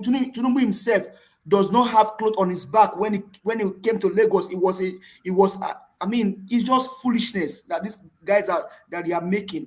But I mean, all we can say is my Igbo brothers and sisters, please, on behalf of the cool-headed Yorubas, the sensible ones, like Adebanjo, the likes of who again, Dele Farotimi, all of those good guys, please, I beg you, find a place in your hearts to forgive. Please find a place in your hearts. You don't have to leave Lagos for anybody. If you have stayed in a place for 10 years, you are more or less an indigenous of that place. You cannot carry your house on your head and go back to the east. No, you can't do that. Nobody can scare you out of Lagos. Nobody should do that. And you don't have to leave Lagos for them. No. If the worst comes to the worst, we have to stand for it. We have to stand for it and fight for it. You don't have to carry your house on your head and leave for them to go to the south. How many Yorubas have you guys told in the southwest to come back to the from the southeast to come back to the southwest? This is madness and foolishness. Tinubu, you guys have to stop. You guys have to stop. Stop this nonsense. Stop this foolishness. You guys are old, bigots, wicked people, bloodsuckers, demons. Thank you. It's all right. I appreciate you, my brother, for standing for what is right, Mr. T. Because it's going to affect my own children too. You know, it's going to affect my children.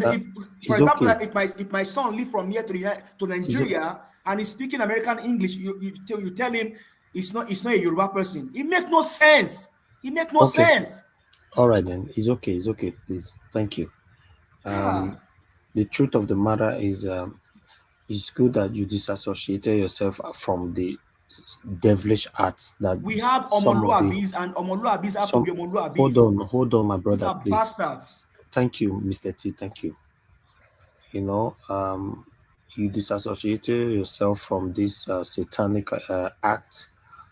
Is a good thing, and you are demonstrating it here on this platform, and a lot of people are listening to you. This is wonderful. I like that.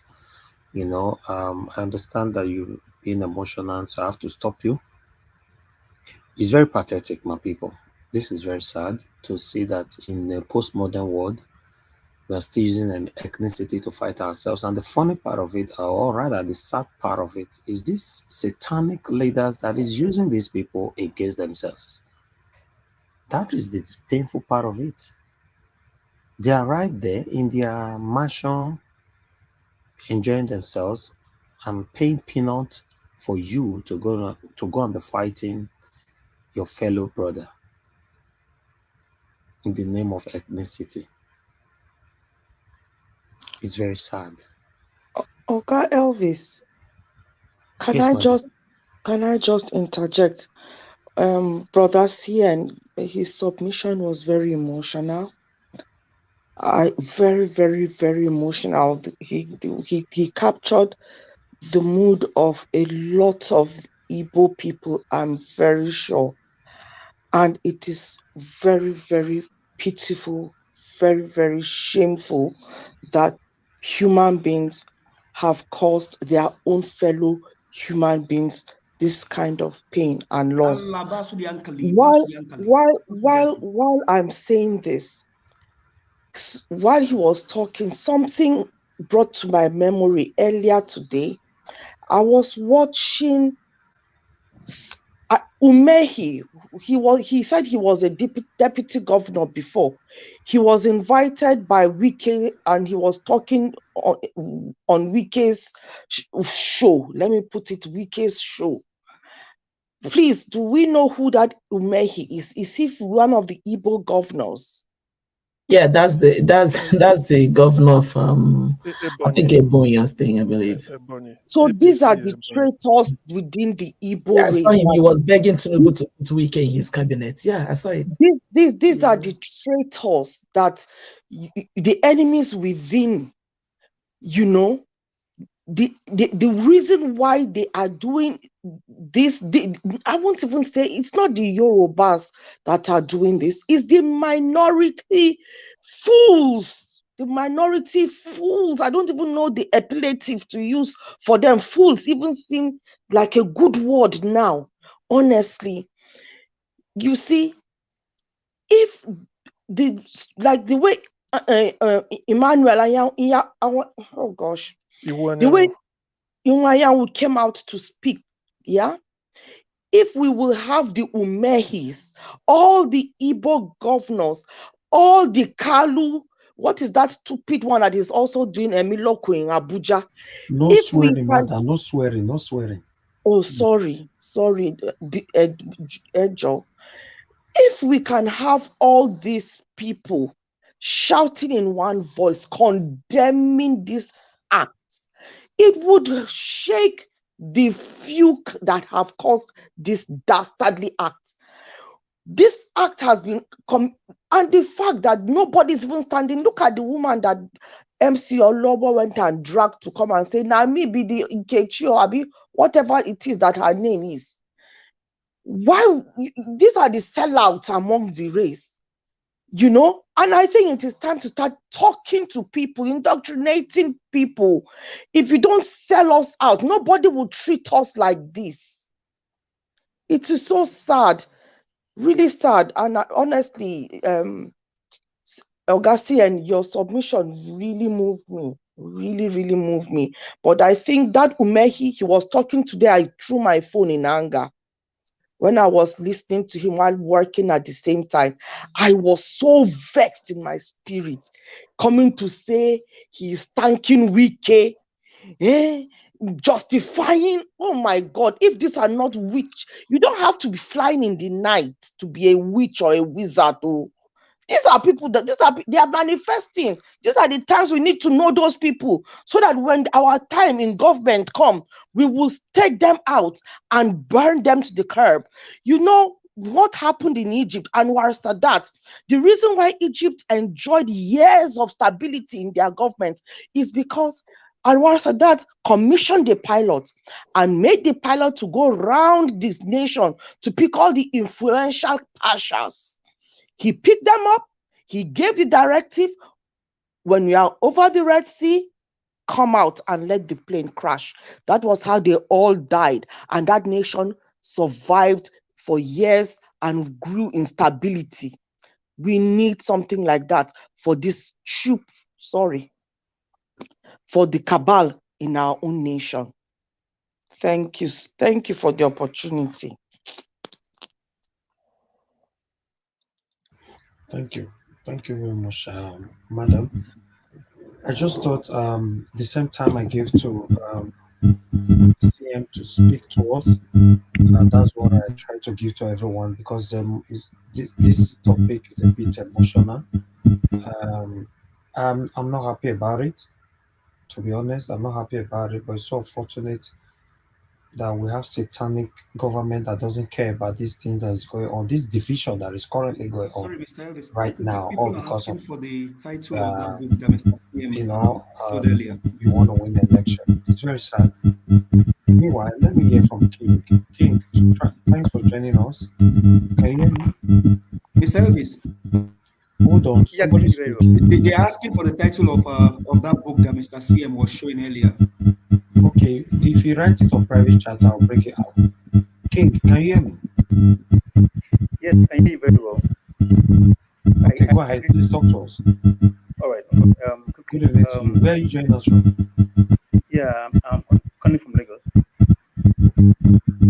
I can't really hear you that much. I'm calling from Lagos. Okay, from Lagos. Okay, wonderful. Go ahead. Talk to us. Yes, okay. All right. I think from I've been hearing a lot of comments about the whole thing, which is very, very good. And I think the problem lies to the Igbos. The problem, the Igbos have their own problem. Their problem is a unity. They don't believe in themselves. They don't trust themselves. That's why they always have issues to become a to become a president, ordinary president. They cannot come together to form to become president because of they are always divided. Okay, now we should come to Lagos. Lagos now, we have a lot of Igbos who are doing business in Yoruba land.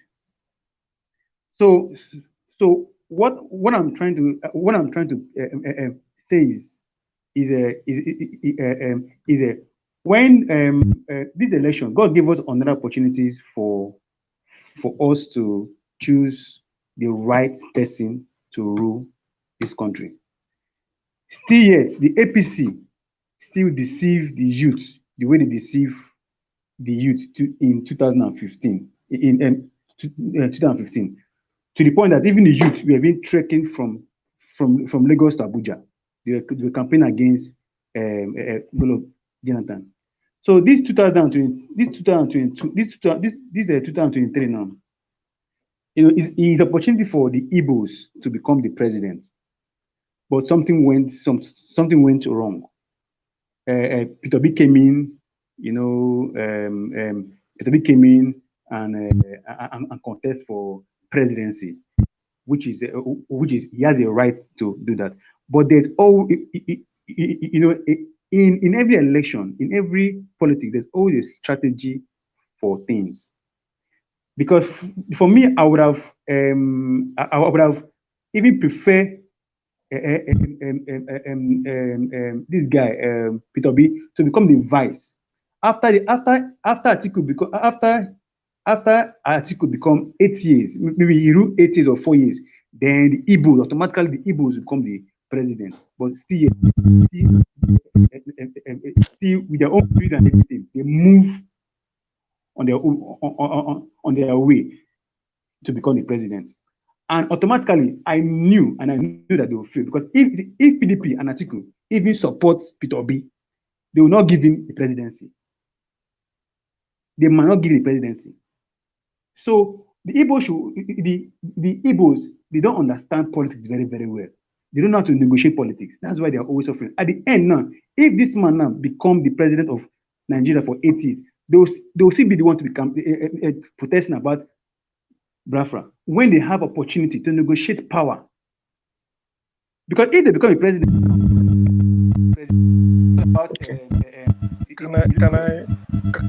can I no, say let him something, finish, please. Let him finish. Please. They won't talk about how Lagos is treating them and all that. The reason why they are always angry and all this is because because they've not tested that power. They have the opportunity to test that power, and they invested all their resources in PDP. They invested in PDP, and I think maybe they supported PDP. Automatically, the president will go to the southeast after 8 years or 4 years, which is a done deal, and still yet they were distracted. So what are we saying? So the Igbo should come, think very well, do politics, because nobody will give power. If you like talk from now to tomorrow, nobody will give power. You have to play the politics very well. That's how it is. Excuse me. All right. CM. Yeah, You wanted to respond to that, please go ahead. Yes, please. Just Mr. King, I'm not seeing your face. I don't know where the noise is coming from, but that's okay. At least over here, you may not show your face. You see, what you've just said, you are just blabbing with all due respect. You don't even have a grip on any issue. It's as simple as that. The whole Igbo voting for themselves can never be president. If the whole Yorubas vote for a Yoruba president, Yoruba man can never be president. You need the vote of others. And Peter Obi demonstrated it up and down the country. Up and down the country. Peter Obi is Igbo, he's not Bini. But we, the Igbos, did not love Peter Obi more than the Bini people love him. If the Oba of Benin can be partisan, he will tell you openly that Peter will be his first son. It's as simple as that. So all what you are saying, I don't know where you've not made any point.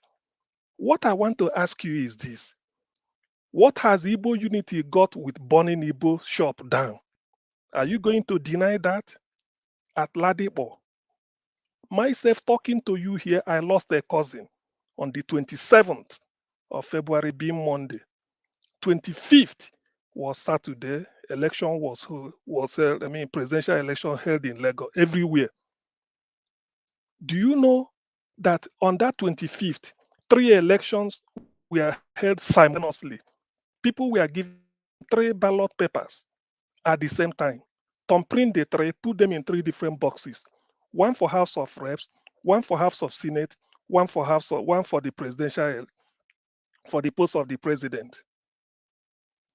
Did you notice that all the results from the polling unit for House of Reps all over the country was uploaded in line with what INEC man said?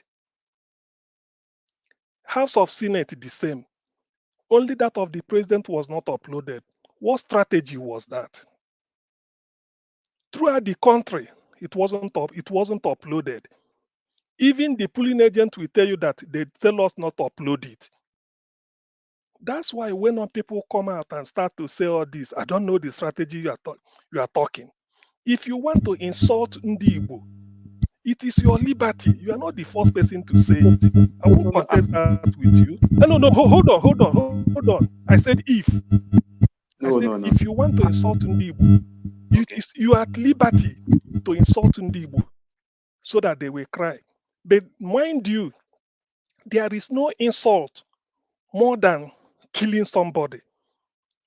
My father told me, if somebody call you, mention and maybe use a swear word on you, why should you go to fight? Use the same swear word on the person. But until the person touches your skin, that is when you react with whatever you have. Ndi Igbo, we are killed in Lagos because of election. What insult is more than that? Is that a strategy? Ndi Igbo businesses I mentioned here, I thought you should have expressed. Look, I think the lady Victoria said it was so emotional. I narrated it. You should have commended me when I mentioned the University College Hospital in Ibadan, UCH, College of Medicine, is in ruins. And Igbo man in you. No, hold on, because I know where you are heading to. Mr. Siam, it's okay. Don't really actually have what to say. This man does not know what he's saying. Please listen. Honestly, this man is just listen to me. I don't. Please listen. You know, I kept quiet. I kept quiet because when you talk of Igbo and politics, we do not know. Listen, we do not know how to do politics. That's what you are telling me. When P2P won everywhere. Hold on. Up and down the country. We need to round up. What I said about UCH, you should have told me. You should have told me that the man who donated more than $700 million, 700 million naira by today's rate, to revamp College of Medicine, University of Ibadan. There's one at Enugu and at Yoka. You see, when people like you say this type of thing, I have what is the name? Give us our mandate here. There's Apaya Debanjo. That's why I don't talk. I know the section. Probably you may belong to the Tinubu section. It's okay. I concluded by saying that Lagos. It was listen, because I know where you stayed. I'm not going to debate politics with you. If I have time, I debate with you. I know where you are heading to, but let me tell you, a rejected people, this Igbo proverb, can never reject themselves. Left for some of us, Ndi Igbo should not put block down in Lagos. But mind you, I refer you to the letter, open letter written by Robert Adeyinka Adebayo. Go and look at the letter he wrote to Tinubu. It was from the man I knew that 70% of IGR from Lagos come from Igbo businesses. That one, with time, it won't be like that again. I don't want to debate with you. Mr. CM, I need to round up right now. Hold on. I think I need to round up right now, Mr. CM. So I understand that you really want to talk, but I don't have that time. I'm sorry. And King, you wanted to say something. I'll give you 1 minute, but one thing you must understand, with the way you are coming in, a lot of people will counter you. Have that in mind. Go ahead. You have 1 minute to quickly respond to them. Just 1 minute. Okay, now there are two things I want to mention. Mention, because I know that the Southeast and the South they invested in there is a PDP state already. It's a PDP state, what I'm saying, they would have, what I'm saying is they would have supported PDP Because I heard when Atiku said, why would you advise people to support satanic PDP? You know, who told you that good Nigerians maybe want he's a satanic beneficiary. PDP Maybe and he's a APC? beneficiary. You can't tell. You mentioned Maybe he's a beneficiary of their wickedness and their blood sucking. Now, you mentioned satanic thing, Abi. Okay. This same satanic thing that you mentioned, where did Peter B came from? From PDP. Where did the vice of the vice from APC? Still in that same satanic place. So let's leave that one for now. Nobody is a saint. Nobody is a saint. So what I'm trying to say, what I'm trying to say that Oga, we are obedient. I don't know what you are saying. You are speaking out of point as far as I'm concerned. What you are saying is not going in line with what we are discussing. It is just so disgraceful that you can come here as a Yoruba man and you can speak like this. So insulting. Give me 1 minute. All right. Okay. Please hold on. This thing is getting too packed right now. King, I want to let you know that this platform, I guess you know that is 100% for Mr. Peter Obi. You are aware, right? Yes. What I'm saying is, I'm not against Peter Obi. I'm not against. No, this platform is totally against PDP and APC. Totally, 100%. Hello? These are the people that cause the pains that we have today. So I don't like anybody to promote them directly or indirectly here at all. That is why we are having a problem. That's why we're having a problem. Because now after we lost the election and we think we're going to fight be corrected. We don't lost any election. Did you support Peter Obi? You that you are talking. Were you for Peter Obi? You cannot fight. You cannot fight government. Did you support Peter Obi? Wait now. So I supported. Did you support Peter Obi? Did you support? I have said it before that we have spies in our midst. Guys, hold on. Let me give you guys. Hold on. Everybody, hold on. Let me give you guys. I know you want to close. Please allow us to address him. Please. I know. Please hold on. Please, I can't speak. Everybody is speaking at the same time. You know. Do you want me to give you guys like 30 minutes or 1 hour with another broadcast to discuss this? Yes, please. All right. Yes. Let me create another broadcast quickly on this, so that you know. Yes, because what he's saying merits a good rebuttal, so that we will enlighten him. But that's only really. That's only if he will be there. If he will be there to answer question. Will he be there to answer question? Well, he might be listening. It would be good to carry on, just to nip it in the bud for anybody who is listening and has that same reasoning. Exactly. Thank you very much, Mamana. Thank you very much, Mamana. God bless you. Exactly. What I'm going to say is, why attacking him? I thought that when we started this program, Ellis was saying that some other people were in Afghan. There's a noise coming in. There's a noise. It's from him, not from me. Okay, yeah. That's what I'm telling you. It's okay. Elvis was saying there were some people when he first started that did not believe in Obi, and he was able to win them. When someone has a contrary opinion, it does not necessarily mean they are not for Obi. Anytime I use the word, this kind of word, you say she's not for Obi. No, she's not. He is coming here the second time now. He's coming. It's the second time he will This is not contrary opinion. His analysis, we are trying to counter his analysis, not contrary opinion. People are losing their homes. Entitled to what he's saying, but I'm trying to tell him, I'm trying to let him know that the issue is not party. The issue is not party. The issue is INEC, not party. Because if INEC had uploaded that's why, remember, 3 elections were held simultaneously. Why should INEC upload 2 and left out 1 all over the country? It's not a mistake, it's deliberate. So that is what people should be asking INEC. So many lawyers are saying 3 elections at the same time, 2 uploaded. 1 was they said they should not upload 1. Why? He want us to negotiate. He want us to negotiate power. when they are killing people, and you are a Yoruba man speaking like this. What are you negotiating? What are you negotiating that INEC should upload? How can you cannot negotiate power with the devil? There are people you cannot negotiate with. You cannot negotiate with someone who is not on the same level with your morals and your values. Let's do the negotiation. The people you are negotiating with or whatever, those people came from different parties. They came from APC and PDP. Let's lead on for now. What I'm trying to say is that even though PDP article support Peter Obi, that is not the issue. That is never the issue.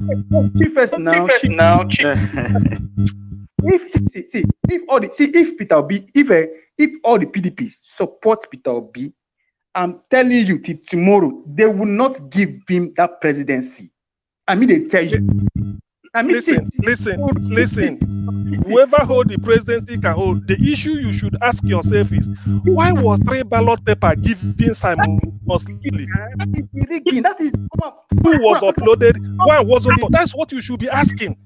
A question. That is a question. It's a fair question. Why? No. I make explain. I say. Wait, I think probably. If they had uploaded the three results on the same day, who knows whether it's El Mustafa would have won? Anybody can win, but why not do it? That's what the issue. Why? They will not give it. Why? That is the rigging now. That's what I'm saying. Okay, so which means rigging nice. Oh God. And you are coming here to defend it. CM, please, everybody listen to me. CM, the link has been posted on the private chat. Please, everybody use it to join the new broadcast. And I'll post it on the public as well for anybody that want to come in as well. But I hope King can come in so that you people can ask him that question that you'll be asking also. So please come to the new broadcast. I want to end this one right now. I want to use the opportunity to appreciate everybody, every one of you that have joined us today. Thank you very much. We're supposed to end up now, but unfortunately, there's a pending discussion that is ongoing right now, and I cannot just call it off like that. So let's finish it. And for those of you that try to call us, unfortunately, we could not pick anymore because I was already looking at the time. But you can call in after on the next broadcast. Thank you very much, every one of you that super chatted us on this broadcast. Peggy, Modi, thank you very much, and God bless you all. Please join the new broadcast, and let's continue from where we stop. God bless you all. Bye for now.